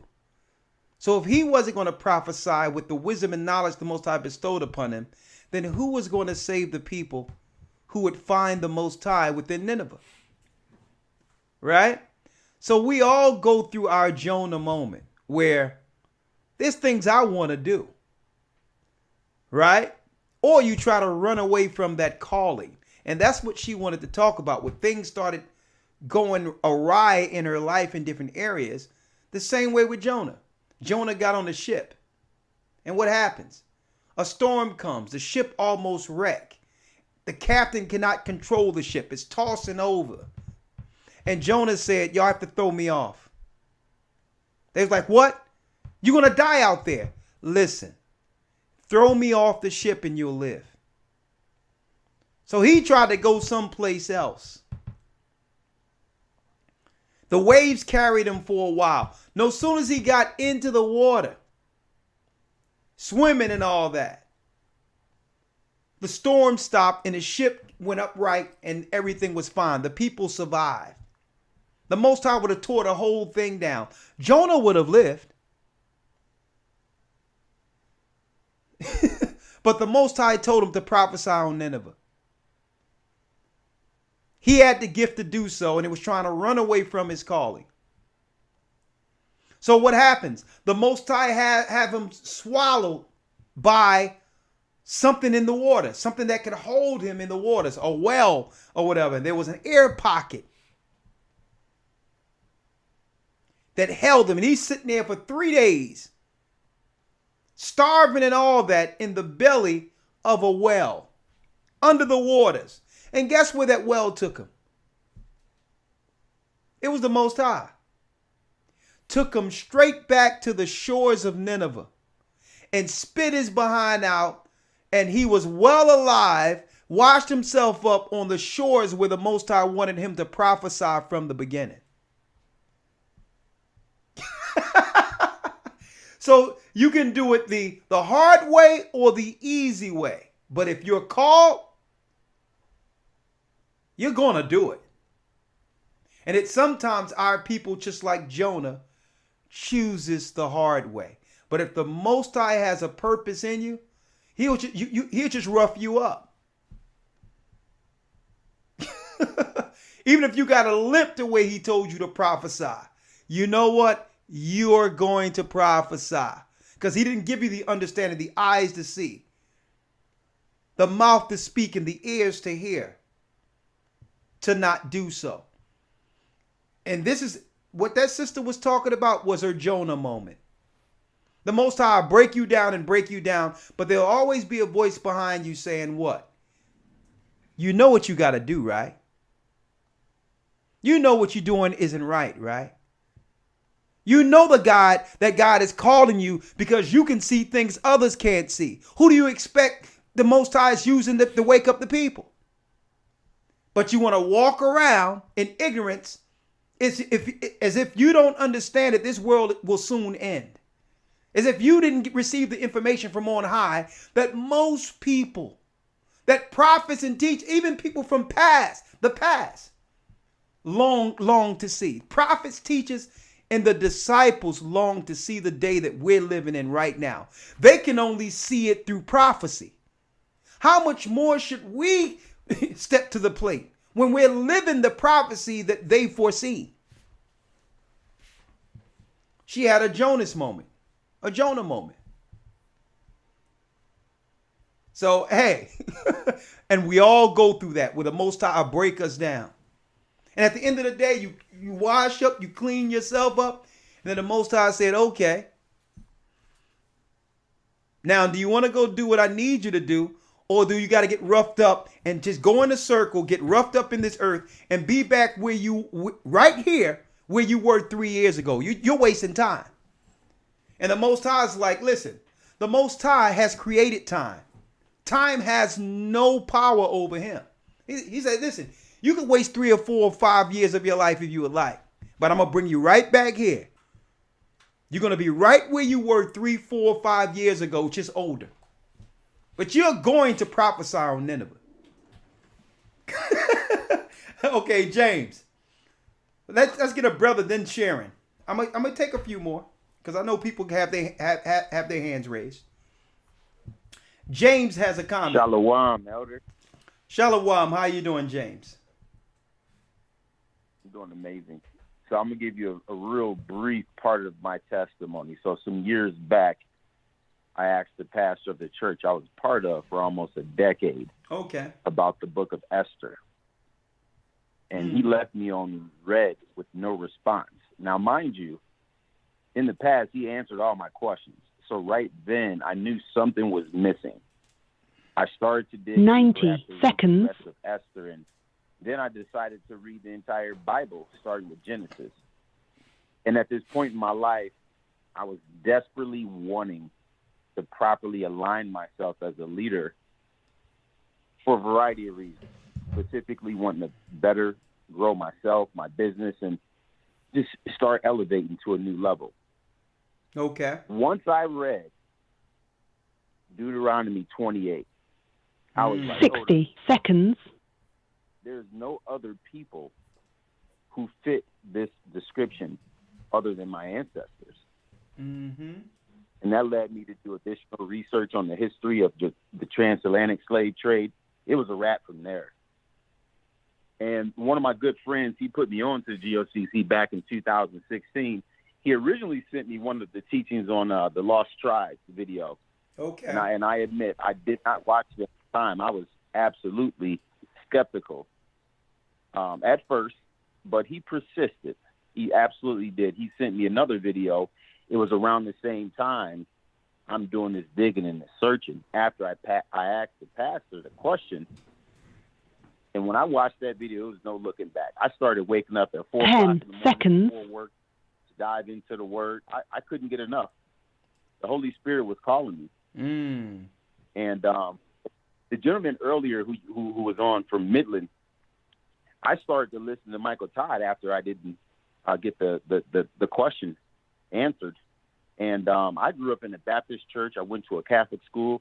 I always had this intuition about the truth, but no one ever taught me edification straight from the Bible. Mm. My family and I, we were baptized in the water this past October with the Columbus body out in Ohio. I'm currently in my 8th academy, and I just want to say, Elder, I appreciate you. I don't know where I would be had I not found this work, and I just want to thank you for persevering, staying strong, because there's so many people out here like myself that we would be lost right now. Mm. Absolutely lost. Praise the Most High. This past December, I retired from a successful career in financial services. I was fortunate enough to head up a multi-million-dollar organization. I've never been more excited to help build the kingdom. I decided to go all in with the work. Now I'm in the Word full time. All praises to the Most High, Ahia. And that's it, Elder. I just wanted to give you a little bit of my testimony. I'm coming to Passover. I look forward to meeting you. Okay, real quick. When you said that you dealt in financial services, and what was your job? What was your job description there? I owned an insurance agency. Oh, okay, yeah. I'm an insurance guy. I dealt with it in years. Yeah, I dealt with that for years. So you had your own agency, or do you work for someone else? I had my own agency. Okay, so why did you retire from it? For 14 plus years. 14 plus years. You said the company? Yeah, why did you retire from it? Why didn't you continue in it? It's time to go all in. Listen, if I'm building something that's not part of this kingdom to come, okay, I'm wasting time. That's true, but is it a way in which you can use your gifts within the work in of itself? That's what I'm desperately wanting to do. Okay. So, all right. Right now I'm learning, and yeah. Oh, well, don't worry about it. I'm going to call you, James. Appreciate it. Because the same mentality that it takes to be able to run your own things and organize, the Most High could be preparing you for something, along the same lines, right? With your experience when it comes to organization. It wasn't until the Most High gave me this truth that I realized why I had to go through the corporate structures and dealing with certain things when I was in the world. Right? Because when it comes to organizing and keeping things together, there's a certain experience factor that comes in, that kicks in. Okay? Even when you look at some of the disciples that came in subsequent to Christ, you had Luke, who was a Theophilus. You had Theophilus, which is like a historian and did certain things when it comes to records and Hebrew records and things of that nature. You had Judas himself was great at books and dealing with the organization of bringing people together and things of that nature. So you're not going to lose your experiences, even when it comes to what you learn through financial services. It's just being in charge of something right? But operating with a different product. Truth. So that organizational structure can be utilized. So I'll call you. Let's see, James. Elder, one thing I know 100% what you're saying is absolutely part of the plan. Okay. I'm 100% that. So, hey man, listen. I'm just right now. The kingdom is within us, brother. So, listen, we got to find out the gifts we have one amongst another and begin to utilize it and work with those. Because once they pull out the mark of the beast, we're going to be all we have, and it's going to be the gifts that's going to carry us from one place to the next. That's going to help save so many people. So, hey, while the Most High blesses us with this technology, it tell you in the book of Enoch that at the very end, the Most High is going to send the angel like a cord, and it will gather the elect to the elect. And these are going to be the people in the minds the Most High have measured with their gifts to sustain the nation all the way into the wilderness. It will happen. So conversations like this, and us, you in the body now, you're baptized in the body. And guess what? I'm doing my part, but there's many parts that I haven't even seen yet. But I know that when we come together, it's going to be a spiritual powerhouse. So I'm going to call you up. All right, I'm going to call you up. I appreciate it. Elder, I'm looking forward to talking to you. Oh, yeah. Oh, so am I. It's time. All right, bless you, my brother. Financial services, I'm remember that call. I'm going to call you up. Bless you. All right? Bless you, bless you. All right, shalom. Shalom. All right, a few more calls. Let's see what we have. I see you there, Sunshine. I'm going to bring you in. Don't worry about it. I got you. We have, let me get some people I never brought in before. 336 area code. Shalom. Shalom, Elder. Can you hear me? Shalom. How are you? Doing well. And yourself? I'm blessed by the best, and his name is Ahia. All praises. All praises. Just wanted to come in real quick. Not going to take any longer than a few moments. Just want to give all praises to the Most High for this glorious victory in the subscriber account. All praises to the Lord that he allowed, the elders and the deacons that have been working in this work to bring out this truth. I know that without this truth, I definitely wouldn't be where I am now, standing up for the Most High and, declaring his word. I was, just to share my testimony in a few minutes, I was actually raised up in what would be considered 7-day Pentecostal. Okay. What that means is I was keeping the Sabbath. I wasn't eating unclean meats and stuff from the time I was a child. I didn't celebrate holidays. I didn't do none of that. Now, I didn't know I was an Israelite. Okay. But in a lot of ways, I was keeping customs like the Israelites. Okay. So for some reason, even from a kid, I related to them. Like when I read about the Israelites, something about them resonated with me, but I never connected the dots. Now, as a kid, my belief systems kind of went all over the place. I read a lot of books. Okay. I looked up a lot of religions. I was studying a lot of stuff.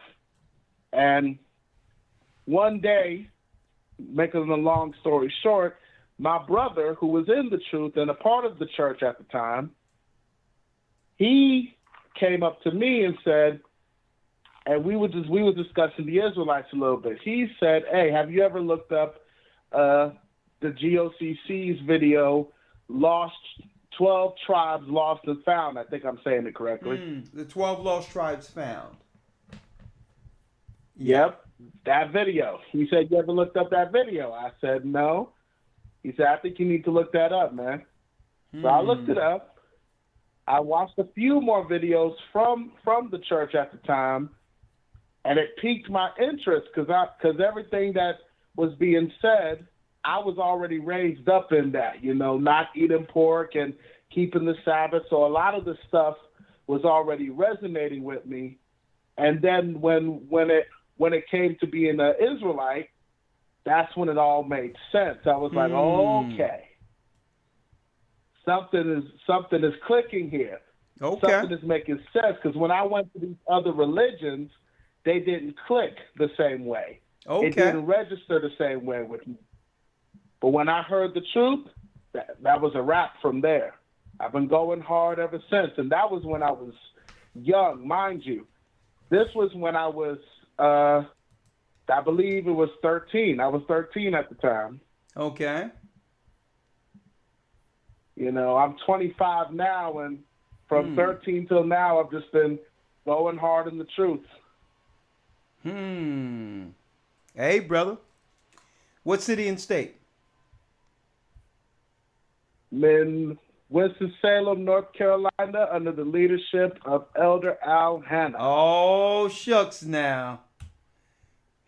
Hannah's the man. Praise the Most High. Hey, well, Yes, brother, sir. it's something Praise that... the high. Since we're concluding, we coming to the near. I'm going to bring you in, Sunshine, in a minute, and two more people before we go, Elder Lawyer. I'm glad you were able to sustain with us, Elder Lawyer. But before we go, I need to show brothers and sisters what I'll be touching in on. What I'll be touching in on, Elder Lawyer, for the Patreon this coming Friday. Okay. Now, if you are a Patreon member, because sometimes for whatever reason, you don't receive your notifications here. If you on Patreon, when I'm streaming here and you're on Patreon, you'll be able to see the stream even if you haven't received the notifications. That's one thing that I wanted to highlight. The other things I wanted to highlight. Stunned by the sudden rollout of Rook Unlimited's most. What I want to show, and brother, you probably want to see this yourself. You probably want to see this yourself real quick, brother. Yashar, you probably want to come to this side. Because this particular video only has 900 views and it was up since October 14th. Fair use. It's an animated It's an animated cartoon. An animated cartoon that's translated in Spanish also. What is it showing? It's showing 5G towers. Right? It's also showing. Let me put you on hold. I see you going, I'm going to put you on hold for a second. It's showing 5G towers. It's showing people are being controlled who has taken the mark of the beast. And that there's another control mechanism that can actually control the people who didn't physically go take the mark of the beast because something has already been administered into their bloodstreams. Right? I wanted you to see.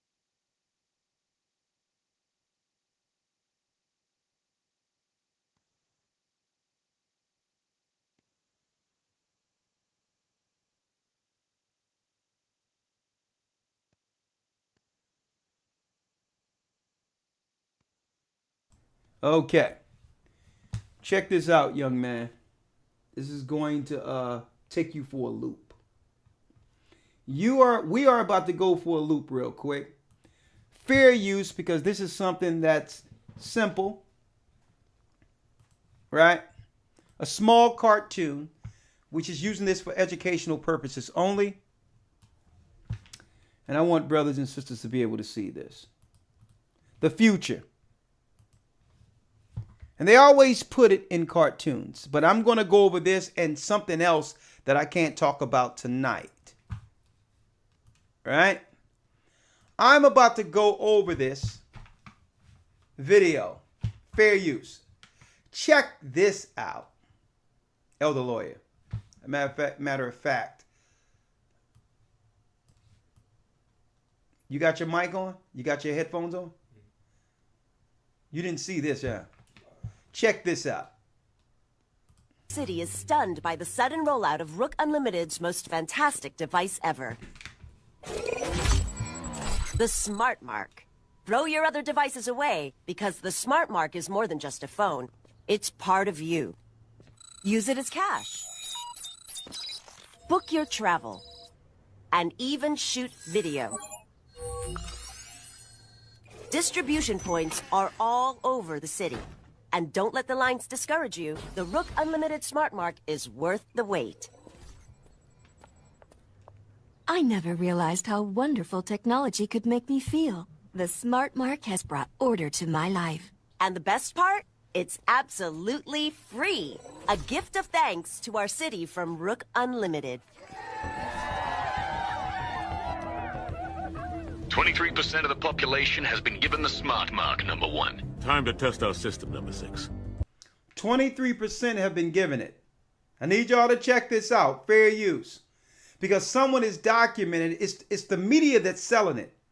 But there's a spirit behind all of it with a plan. The Flex Fighters are out there somewhere, teaming up with Jonathan Rook. Let's put our new recruits to work, subtly.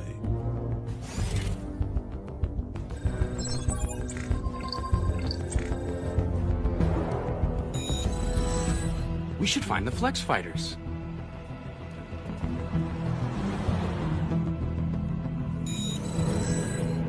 I ought to find the Flex Fighters. All of them have received the signal to find the Flex Fighters. All together. Separate lives. Had a plan of their own, but now all of a sudden, they've been unified with one agenda through the signal. We should find the Flex Fighters. We should find the Flex Fighters. Growing up in this city, the streets of Old Town, I saw the worst mankind had to offer. Chaos, disorder. I vowed to make it all change. To make it all better. All these years working in secret. Rising up the ranks of the tech men. It was all leading to this day. Order has finally been established in Charter City. No child will have to fear for their safety again. The people owe you the greatest of debts, number 1, for liberating them from the chaos of their lives.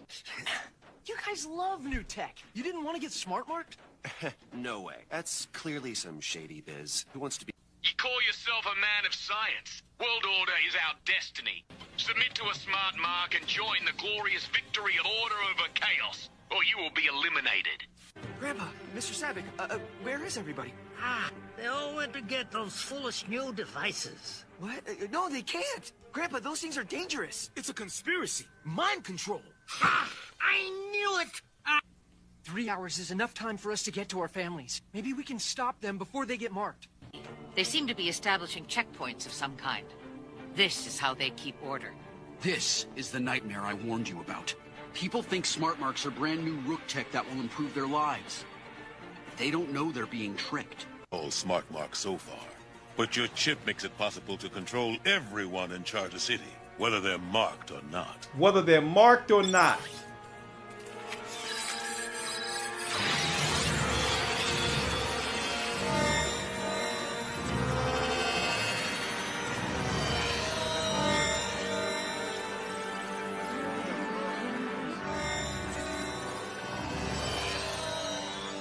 Hmm.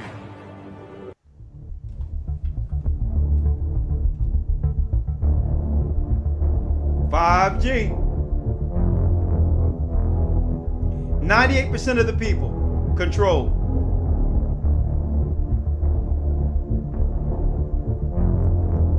"5G. Hey! The lesser magic is they have to tell you what they're going to do before they do it. Isn't that something, folks? Elder Lawyer, I don't know if you just seen that. I don't know if you just seen that, but they put it all out there through media, Hollywood, outright their plan. Now, if everyone doesn't accept the mark of the beast, how is it that they're still going to be able to control the rest of the population. Even if they didn't go and get the next stage in this. How? Because the nanotechnology that they're not telling people about, and I can't discuss this evening because why? We just hit 100,000 and I have to discuss that. That's right.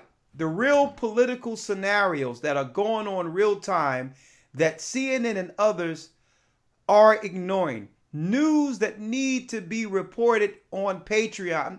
I'm going to have to do it on Patreon and in the Academy because we can't do it here. But all in all, there's Senate hearings that are going on right now under your noses that no one's talking about. Be here on our Patreon this Friday. A lot of our people, family members, loved ones have made a choice between the last 2 years, and they have no idea the gravity of that choice. So right now, folks, things are going to start going back to normal a little bit because they have received the number that they needed to get when it comes to the percentage of the population agreeing to certain technology. I'm not even going to talk about the juice in of itself. I'm talking about the technology that's now in people. This coming Friday. Hey, yeah. Patreon, A Gathering 144. This is something out of a sci-fi movie. Oh yeah. Hey, I'm gonna leave it there. You know, because we're gonna need to keep this going on, Elder Lawyer, because maybe we can get to 144,000 subscribers. Maybe, Elder Lawyer, we can get. I don't know what's gonna happen, but hey. Let our next benchmark, Elder Lawyer, be 144,000. Oh, right. Man. We're 44,000 away. I'll tell you. Here we go. Right? And you matter of fact, Elder Lawyer, that's what I'm going to talk about this Sabbath. I'm going to talk about that.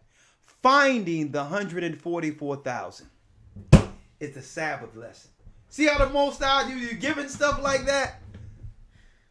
Finding the 144,000. Man, that I don't know, Elder Lawyer. That sounds like an academy lesson. I have to think about that. Yeah, it does. It does. I don't know. Hey, that sounds like an academy lesson. Finding 144,000. Well, I already put it out there, Elder. I said we're going to do it this Sabbath. Let me see what I can come up with. But we're going to still make that a good lesson for the academy. Boy, oh boy, are we in some serious times, right? Like someone just stated. 786 area code. And then, man, it's almost so-called midnight. And thank you. And another thing is, I wanted to put it out there that, yes, you can continue to support the church. We thank you.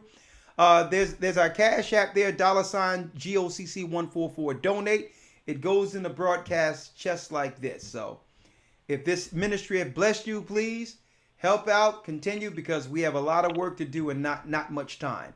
$ GOCC144. Donate. Or you can go to gatheringofchrist.org. If you don't have Cash App, there's other options there. Okay, but man. Oh, yeah. I also have some video. Matter of fact, I'll deal with that another time. I'm putting the cart before the horse here. 786 area code. I can't.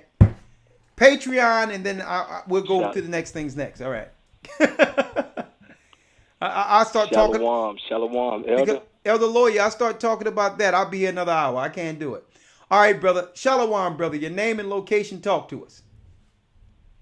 Yes, sir. This Hebrew Harris calling out of Miami, Florida. Sir, how are you? I'm blessed by the best. Nice to hear from you. Thanks for hanging out with us this evening. Yeah.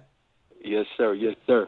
Elder, and I want to say this here. My house phone, the battery just went in. If it hangs up, just know my phone died. I've been on here for hours. But Elder, I want to tell you, sir, that this truth has broken the chains off of me from bondage spiritually and physically, sir.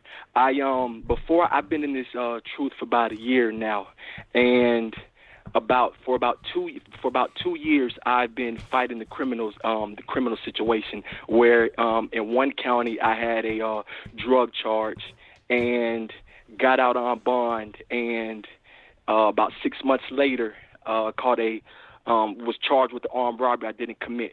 And the case in one county, they came to me with the plea, and this is after I've been in the truth. This is about maybe 3-4 months ago. Came to me with the plea, and it didn't seem. I said, "Nah, I'm not taking it." So they revoked my bond, and I get locked up. I was on house arrest for the armed robbery I didn't commit. I get locked up. As I'm in this truth, I understand what fasting and praying does.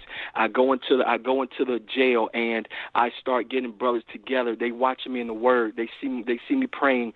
They ask me what's going on. How did I change? Because they knew me from the past. We end up fasting together. We end up going. It was 5 of us, Elder. They've never fasted before. We end up fasting. We end up going to the Word. I go in the Word. I go to Genesis 20:25 and show the Gentiles how they're our brothers, who Esau really is, and why the system is trying to destroy us.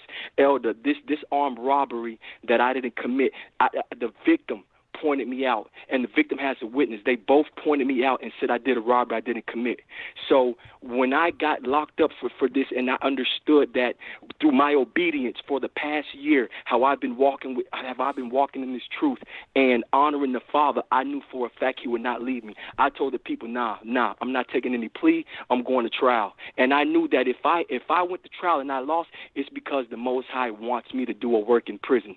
So make a long story short, Elder, I was locked up for 2 months. That's why I haven't been in the broadcast. That's why I haven't been. That's why I've been absent. That's why I've been absent, sir.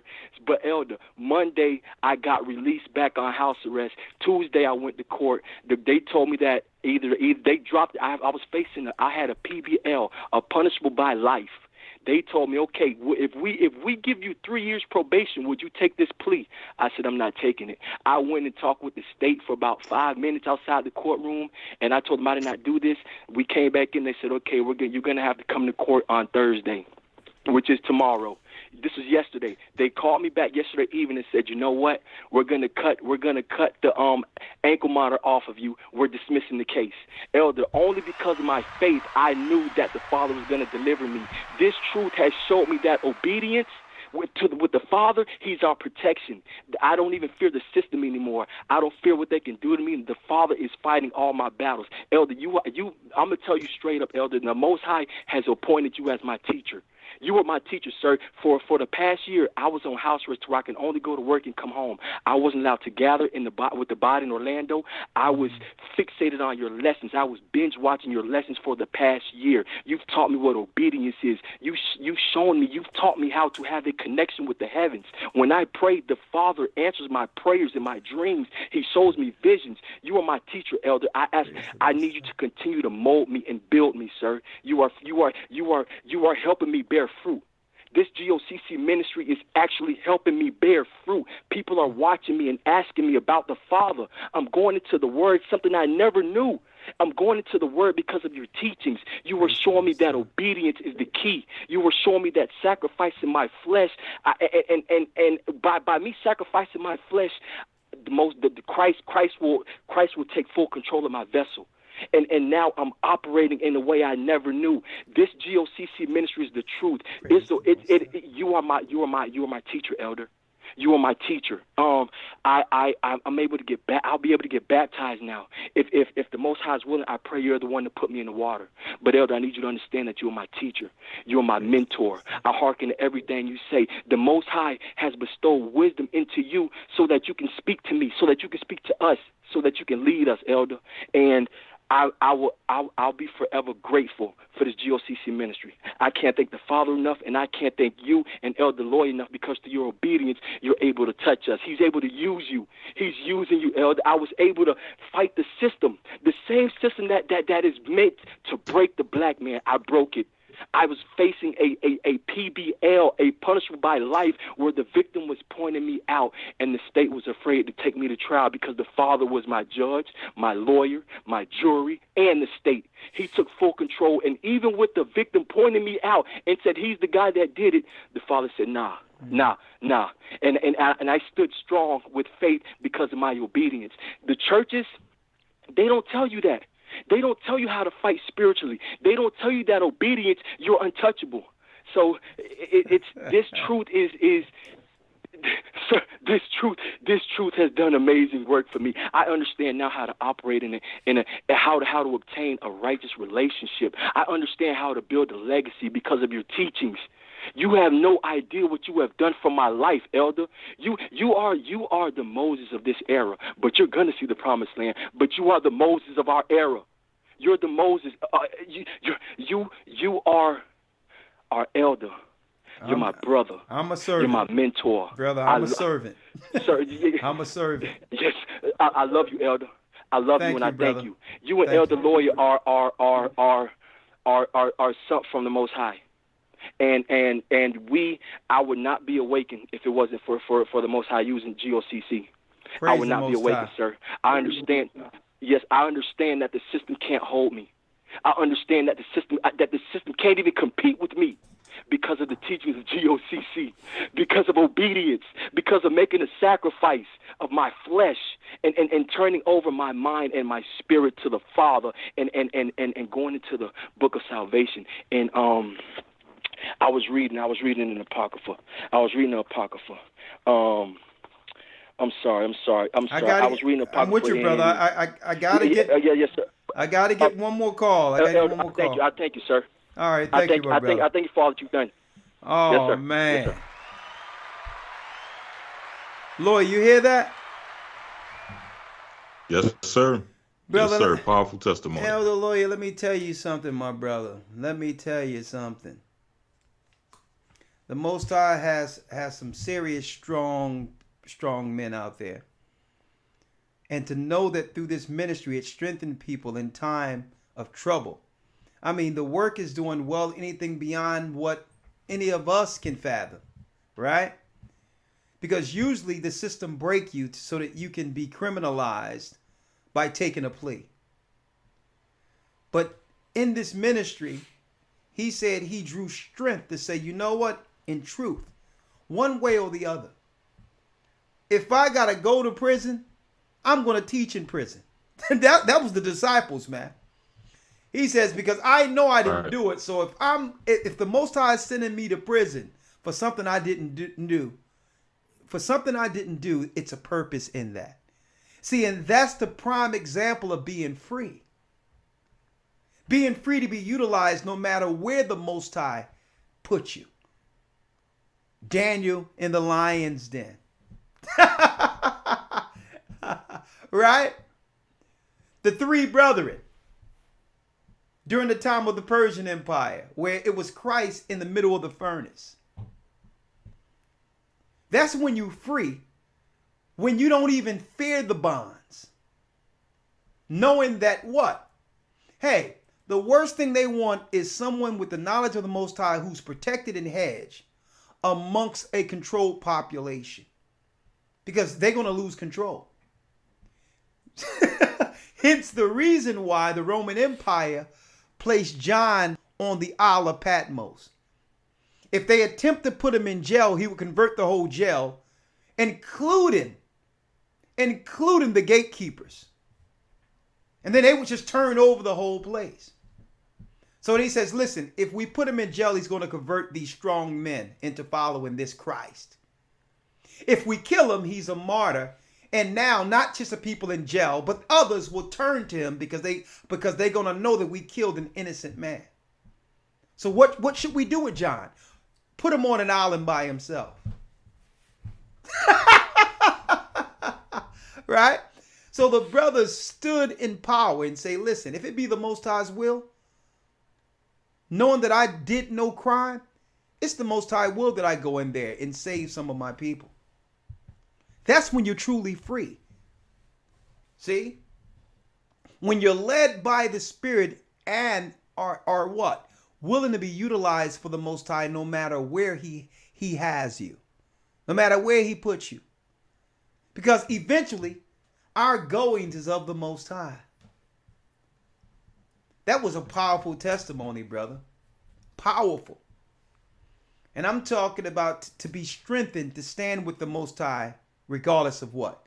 Because they was trying to pressure him, because once you cop a plea to whatever it is, even if you didn't do it, you're on the books as a criminal.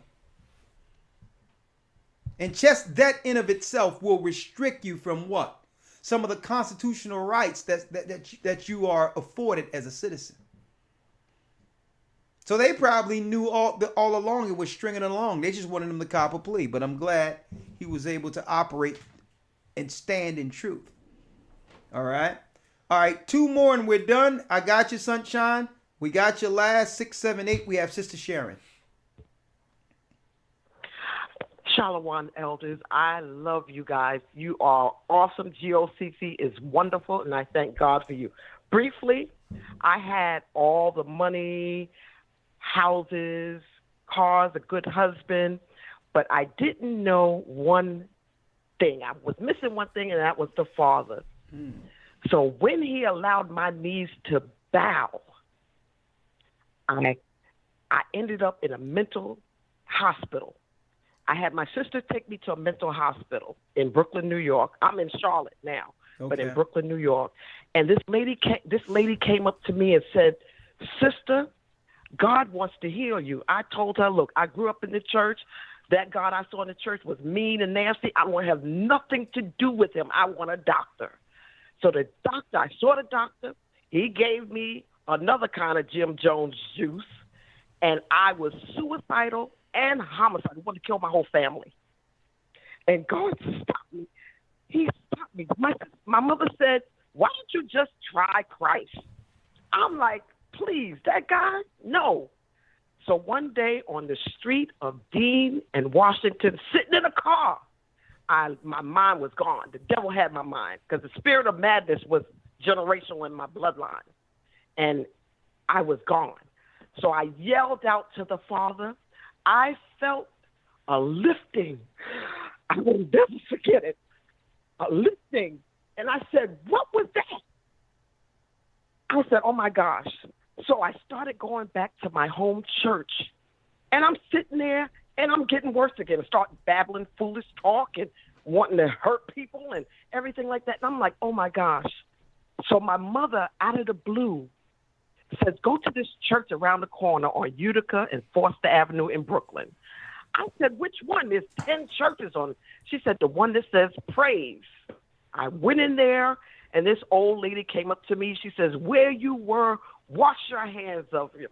I said, "What is going on here? I don't understand. This is Twilight Zone stuff." I'm like, "What is going on here?" I sat and started eating the word, and the mother was feeding me the word. So I kept on and on and on eating the word. And then God healed me instantly. I went back to school, got a college education because I was the black sheep in the family and everybody wanted to be away from me. And I just want to say, 8 years ago, I moved to Atlanta and I was searching for a church. And I was like, okay, I know I'm on meat. I don't want no garbage from these churches. I got put out a few churches because I questioned the Christmas tree. And I was like, okay. So I looked at you and I saw your backsplash. I was like, oh my gosh, Levi, Ansher, Benjamin. I was like, oh my gosh. So I started listening. Then I said, okay, I got to get baptized with these guys because they are right in line with what I believe in the word. So I went to Deacon Baruch and got baptized with him. But now I'm in Charlotte, and I need to connect with the Charlotte branch. But I want to say that 144,000 is coming. They're coming. Oh, yeah. They're coming. And that's all I want to say. I tell you, I love you guys. So keep up the great work. Congratulations. I love you guys, and just keep it up. Thank you, give sister. me like the young man said, the strength. Oh, I walk with my head up right now. And I always say, devil, you should have killed me when you had the chance, because now since I know that I'm from Judah too, oh, you're done. You're done. Thank you. Thank you. I'm done. Thank you. Man, oh man, oh man. Cassandra. How you doing, Cassandra? Hi. Okay. Hello? We're doing 2 minute per person, because we're well past midnight, and I just wanted to celebrate tonight 100,000. Next one gonna be 144,000, and hey, we may do some music and everything that night. But come on, anytime you can keep Elder Lawyer past 11 o'clock, you know it's a monumentous, day, evening. Hey, Cassandra, talk to us. Hi, my name is Cassandra Dyson, calling from Hammond, Louisiana. I wasn't expecting to get on the call because I thought you were going to take the Sunshine call. So, okay. But I'm glad that I did get through. Yeah. I just want to start off by saying that I didn't come from a spiritual family, but within my teenage years, my mom started bringing us to church where she did get myself and my siblings baptized. But even then, we kind of went from church to church. And then within that time frame, we kind of like stopped going to church and started doing more of like a family Bible study. And in between that, I was introduced to the book of Proverbs, where I used to read that a whole lot as a teenager. And so when we would have these family Bible studies, I would just, there would be things that I would know. And sometimes I would surprise myself, because I would be like, how do I know this? And my mom would be surprised, because she was like, how do you know that? But then in 2007, my mom actually passed away. Sorry to hear that. So, so that became, I think that I was being prepared for that moment, because I handled her death very well, compared to my siblings and other family members. Okay. But maybe a year later, I stopped going to college, and I joined the military. And so during my time in the military, I felt like I was, I did good my first couple of, months into it. But then once I got stationed overseas, I started feeling like I was so far away. And then I started to notice things that I didn't like about being in that atmosphere.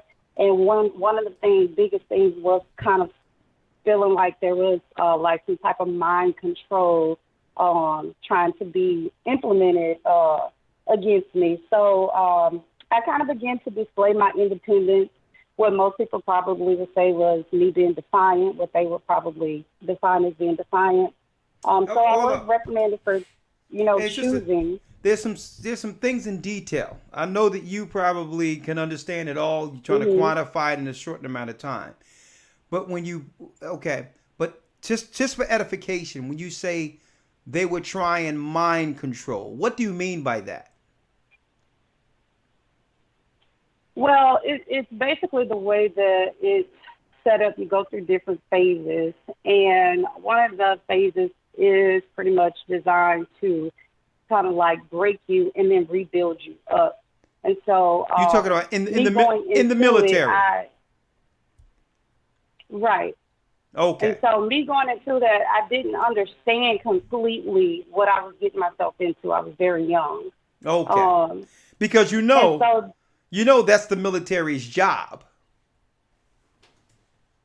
Right, I know that. Yeah, their job is to break you down and to make you an machine. And they know not too many people can actually go through it. And this is their buffer period to know who's built for that type of life. But that's just, but guess what? That happens in most things. When it comes to, I'm gonna tell you, in this truth, and I believe that's where the military learned it from. There's a breaking down period to be rebuilt in the image of the Most High, or the image of Christ. There is a breakdown period. So I'm just showing you that there's similarities where the military looks to take out all of what you were to build you in a certain image. And guess what? All of it is a negative. I mean, I'm talking about the structure, the cleanliness, right? The order. Mm-hmm. Because a lot of us come out of chaos where we haven't been trained in our society to understand the importance of order, cleanliness, respect. So a lot of that, what they learn, what they actually do in building a new person and making you, can be positive to some aspects. I'm saying that. I just want to put that out there. It ain't all negative, but hey, there's a washing period that comes either way, even in this truth, where we come to this truth, and I'm going to give you your time back. You come to this truth, and it's like, you can't eat that no more. You can't drink that no more. You can't go there no more. Certain things, you know what I mean? But it's really a training on the outside of the military, a discipline. I just wanted to just parallel those comparisons there. But go on. I'm listening to you. So even after I started having these issues while being in there, they started to kind of like want to label me and place me in a mental ward and give me, medication. And then I started, I took the medications, and then I started experiencing hallucinations. Okay. And so there was one hallucination that really frightened me, and I completely stopped taking the medication. And then I started to, I wanted to gather an understanding of why I was having these mixed emotions and these mixed feelings. And so then I turned back to what, I knew before coming into the military, which was the Bible. Okay. So I would go back to reading the Bible. And then I also, at the same time, Boondocks cartoon was like a show that was on that I watched a lot. And so I would hear things on that cartoon about paganism, and I thought to myself, okay, well, I never heard that word, so I would go look it up. And then once I started looking up that word, it started leading me to other things that became very interesting. And then... I'm listening to you, sister. Can you hear me? Oh, yeah. And then it led me to different articles about Illuminati, and I mean, I was just going everywhere with, just reading all types of things. And so then once I got into the topic of the Illuminati, I started to feel like I was like a part of that system. And from that point forward, like my overall goal was like, I need to relieve myself of this environment. Okay. So, after going through the motions and getting out of the military, a few years later, a classmate of mine actually reached out to me on social media, because at that time I was, I would post inspirational things on social media, and many people would, read it, and they would write me and tell me how it, was an inspiration to them. So this particular classmate reached out and invited me to a Hebrew Israelite group on Facebook, and we would just kind of like share different things. Well, I wouldn't share anything because I wasn't really too familiar with that, but I would read what was being shared in the group. And he would share books that he would be reading. And then I asked him, you know, where did you get these books from? And what are the names of the books? And so the name that he gave me was the Apocrypha. Okay. And so I started, you know, looking into the Apocrypha, and then I started reading it.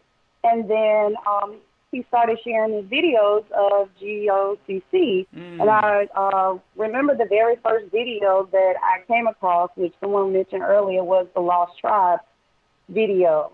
And so it just became like very fascinating to me once I started reading that, because I'm a person that loves, like, I love school and I love just learning new things and taking in knowledge, because I am a teacher. Okay. So that's a big thing for me, is just sharing knowledge. Okay. So so then I would start watching the videos, and I would binge watch these videos just over and over and over again. And it just basically took off from there. And then I would share my knowledge with family members or friends, and even currently now I share the things that I learned with coworkers. Great. And I've built relationships with teachers who have taught me in school, who are now my coworkers. They come to me for advice or anything like that, because they feel like I'm that breath of fresh air for them. Okay. So I definitely can see how what I have learned has, made an impact on others that I share my knowledge with. That's a blessing. Let me ask you, where exactly are you? Are you amongst a church or no? Well, I am in Louisiana. I have been to the Washington body before. What I'm asking you, are you currently gathering with the church? Yes or no? I'm not currently gathering with the church. Okay, that's because we're running out of time. So I'm talking about literally. I'm not talking about this broadcast. So we have to get you with the church. So I'm gonna write you down, and we're gonna connect you with the church, because I have talked to Officer Kalab before. Okay. I do have his direct contact number. Okay. Where I can reach out to him. Okay, sister. Well, do that. I have to go because we passed a little past midnight, and I have to eat and then relax. But sister, welcome to the body, and thank you for your subscription with the Gathering of Christ Church. All right. And I need you to stick on it, because thank you for taking my call. You're welcome, because there's something that you probably want to hear. Sunshine, we're going to give you 2 minutes to put a crescendo on this, an explanation point, but get your copious notes together and shoot soon as I say come on in, because I know you've been waiting a mighty long time. Now, when she said that she started hearing on the Boondocks, because the Boondocks revealed a lot of information. It was putting it out there. If brothers and sisters, were open to understand it outside of the satire. I mean, the Boondocks was just bringing it, right? When it comes to revealing what's really going on behind closed doors, even Hollywood. But I digress. There's a book. She says they was talking about paganism days and all these things, and paganism, and she didn't even know what the word was. Pagans run the world. They're Satan's agents. There's not too many places you can go without a pagan in high position, whether it be your educational system. Usually the majority of school teachers that are over schools and all that are pagans, straight from covens. But in this book, it's the Pagan Book of Days. I was looking for this book. I think I lost it once my cellar was flooded. I gave Elder Lawyer this book, and I have this book here. Every holiday that they claim is for something in America, it's really for something else. It's really to operate, or more so worship an ancient god or goddess of ancient Rome, leading directly back to Babylon. For instance, and I'm going to give this instance real quick to show you some examples. Martin Luther King's holiday, right? Why is his day on January 18th, right? Why is Martin Luther King's birthday on January 16th, right? When his actual birthday is January 15th. No one even answered that question. Well, when you go into the Pagan Book of Days, January 16th is the goddess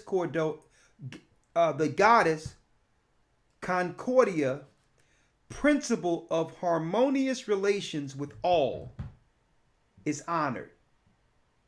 It's really the spirit. Listen, it's the spirit. It's actually the spirit that really highlights Martin Luther King's dream of all people living harmoniously. This is why when he came with another program talking about actually incentivizing and paying our people for building this country, they got rid of him.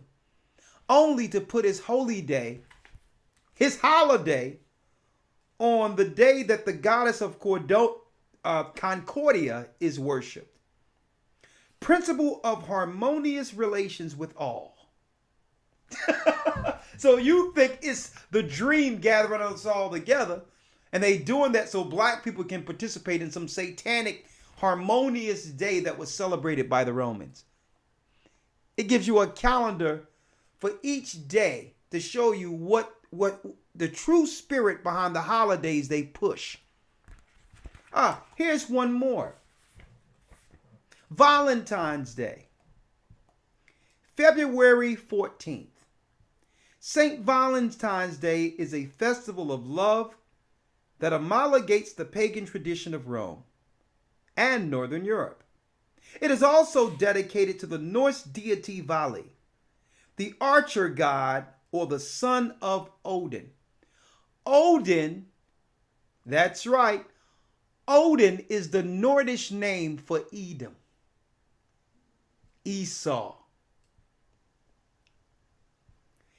And to Juno, February, right, the goddess of maternal and married love. The festival begins after sunset on 13th of February.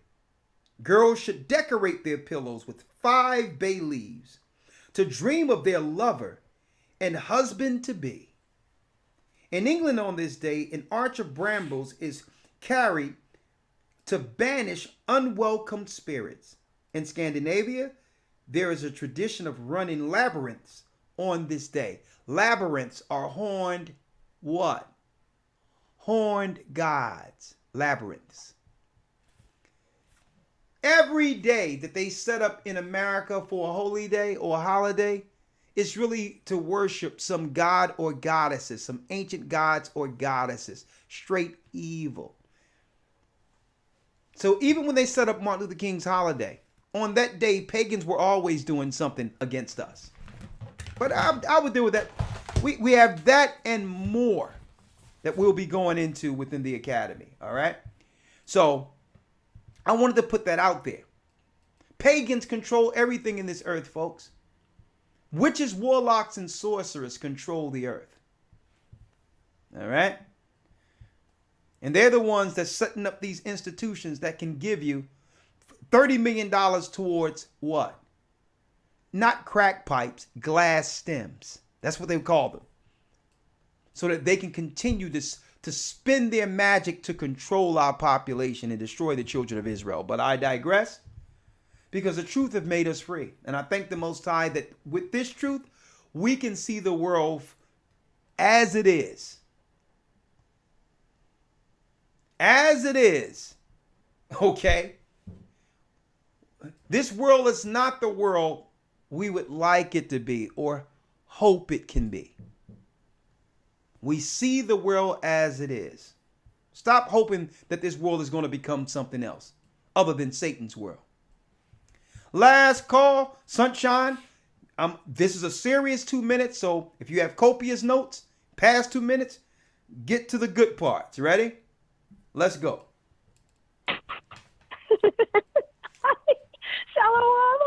Shalom. Long time no here. Listen, sister. I had to bring you in, Sunshine, because you've always supported the channel, 144,000, and I know you probably done subscribed over and over again. Go, 2 minutes. Yes. So happy blessed Purim, Elder. Shalom. Happy Purim. Let's go. You got a minute and 40 seconds. Okay. Okay. Oh, elders, I was just thinking about this same idea that you brought tonight. The main question was, how can a person as liberal and delusional as me make a 180 turn towards desire to righteousness? And I was hell-bent on operating according to the will of the Gentiles, whatever it was that Gentiles in charge were saying was found to be or deemed acceptable was what I aspired to be or achieve. And whether it was their lifestyles and equalities between men, women, LGBTQ communities, or their chase after the so-called American dream, however they depicted it to be gained, I sought the higher knowledge they flaunted in commercialism and consumerism, and the further I thought it, their truth, their so-called truth, their delusions, the more I steeped into superficiality and vain, empty talks and keeping up with the Joneses, and I became, though I was bound to my middle-class status and wrapped in tightly to this strong man bond, like somebody else was talking about, a truly bound American slave, blinded in any bat is what I was. And the more I strayed into the Gentile ideologies on how to live, the more I sought after the gods of Babylon and their holy days. Whether or not I actually realized this was what I was doing, the webs of deception woven to catch Israel and wrap me, and it was tighter than a noose around me. And my happiness that I had received from childhood, upbringing with that in some measure of biblical foundation, though not total truth, faded gradually into like an unidentifiable or unspeakable heaviness. And it was like chasing the false Babylon or Babylonian dreams, and that became kind of monotonous. And I felt as if I was only wading in the shallows, but not really living at all. But after continual wake-up calls over years, car accident or losses, and so when I fell upon my knees one late night in 2015 from just sickness of hearing the lies, like one of the other callers said, and I asked the Most High for the truth and felt a voice within me say, "Are you sure?" right back at me.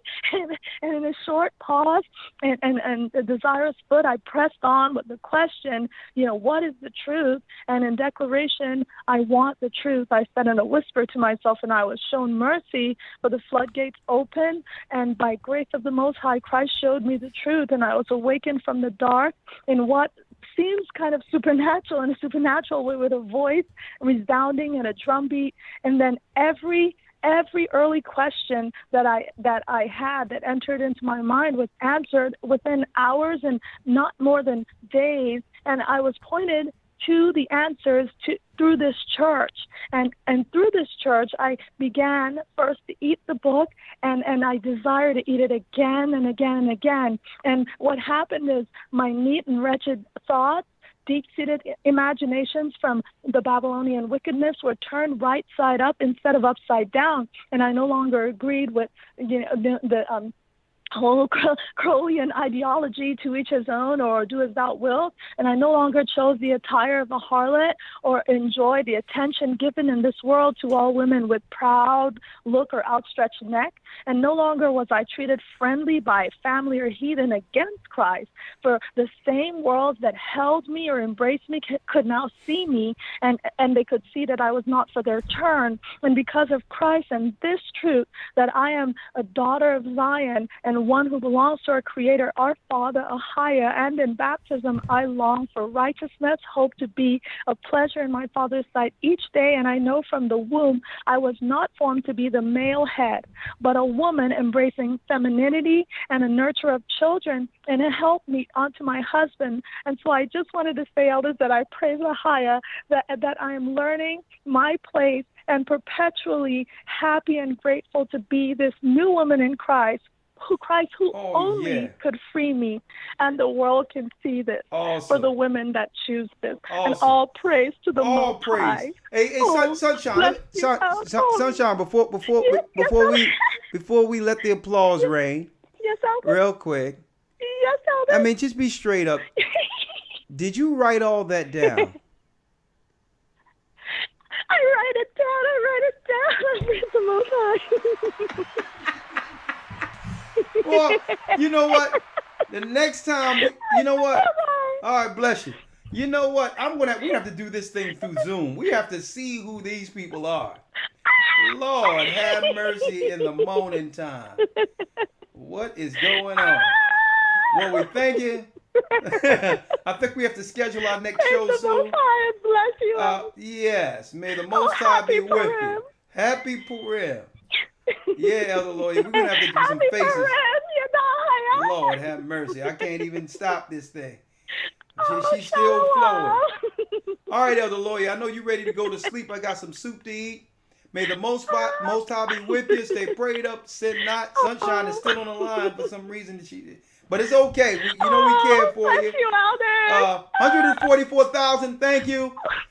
Continue to support the church. Yay! We'll see you on Patreon this Friday. May the Most High be with you. Stay prayed up. Sin not. Elder Lawyer, go to sleep. Yay! And the Most High's calling back Israel. Lord, have mercy.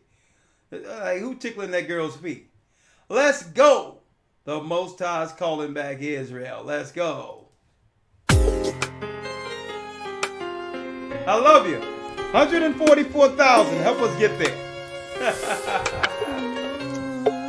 All right. The East is where we're from.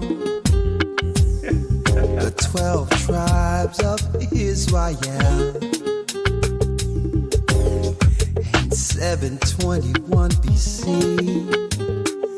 the Assyrian king, he took us down, we fell. With a great escape we went through the Euphrates. The Lord held the water still. To a land where no mankind dwelt, we went. The 12 tribes of Israel. So we be Manasseh, the Cubans, Ephraim from Puerto Rico, and Valley from the Isles of Hawaii. The Lord is calling back Israel. Zebulon from Panama, Gad, the North American Indians, Simeon, the Dominicans. The highest gathering Israel. The Arabs and Africans told us. At gunpoint. Together our wives and children then sold us. In the belly of these great ships we traveled in fear. By the rivers of Babylon we found our brothers here. A high gatherer. Asher in Colombia. Reuben from Australia. Issachar, the Mexicans. A highest gathering Israel. Judah, the Negroes. Benjamin, the West Indians. Levi, the Haitians. A highest gathering Israel.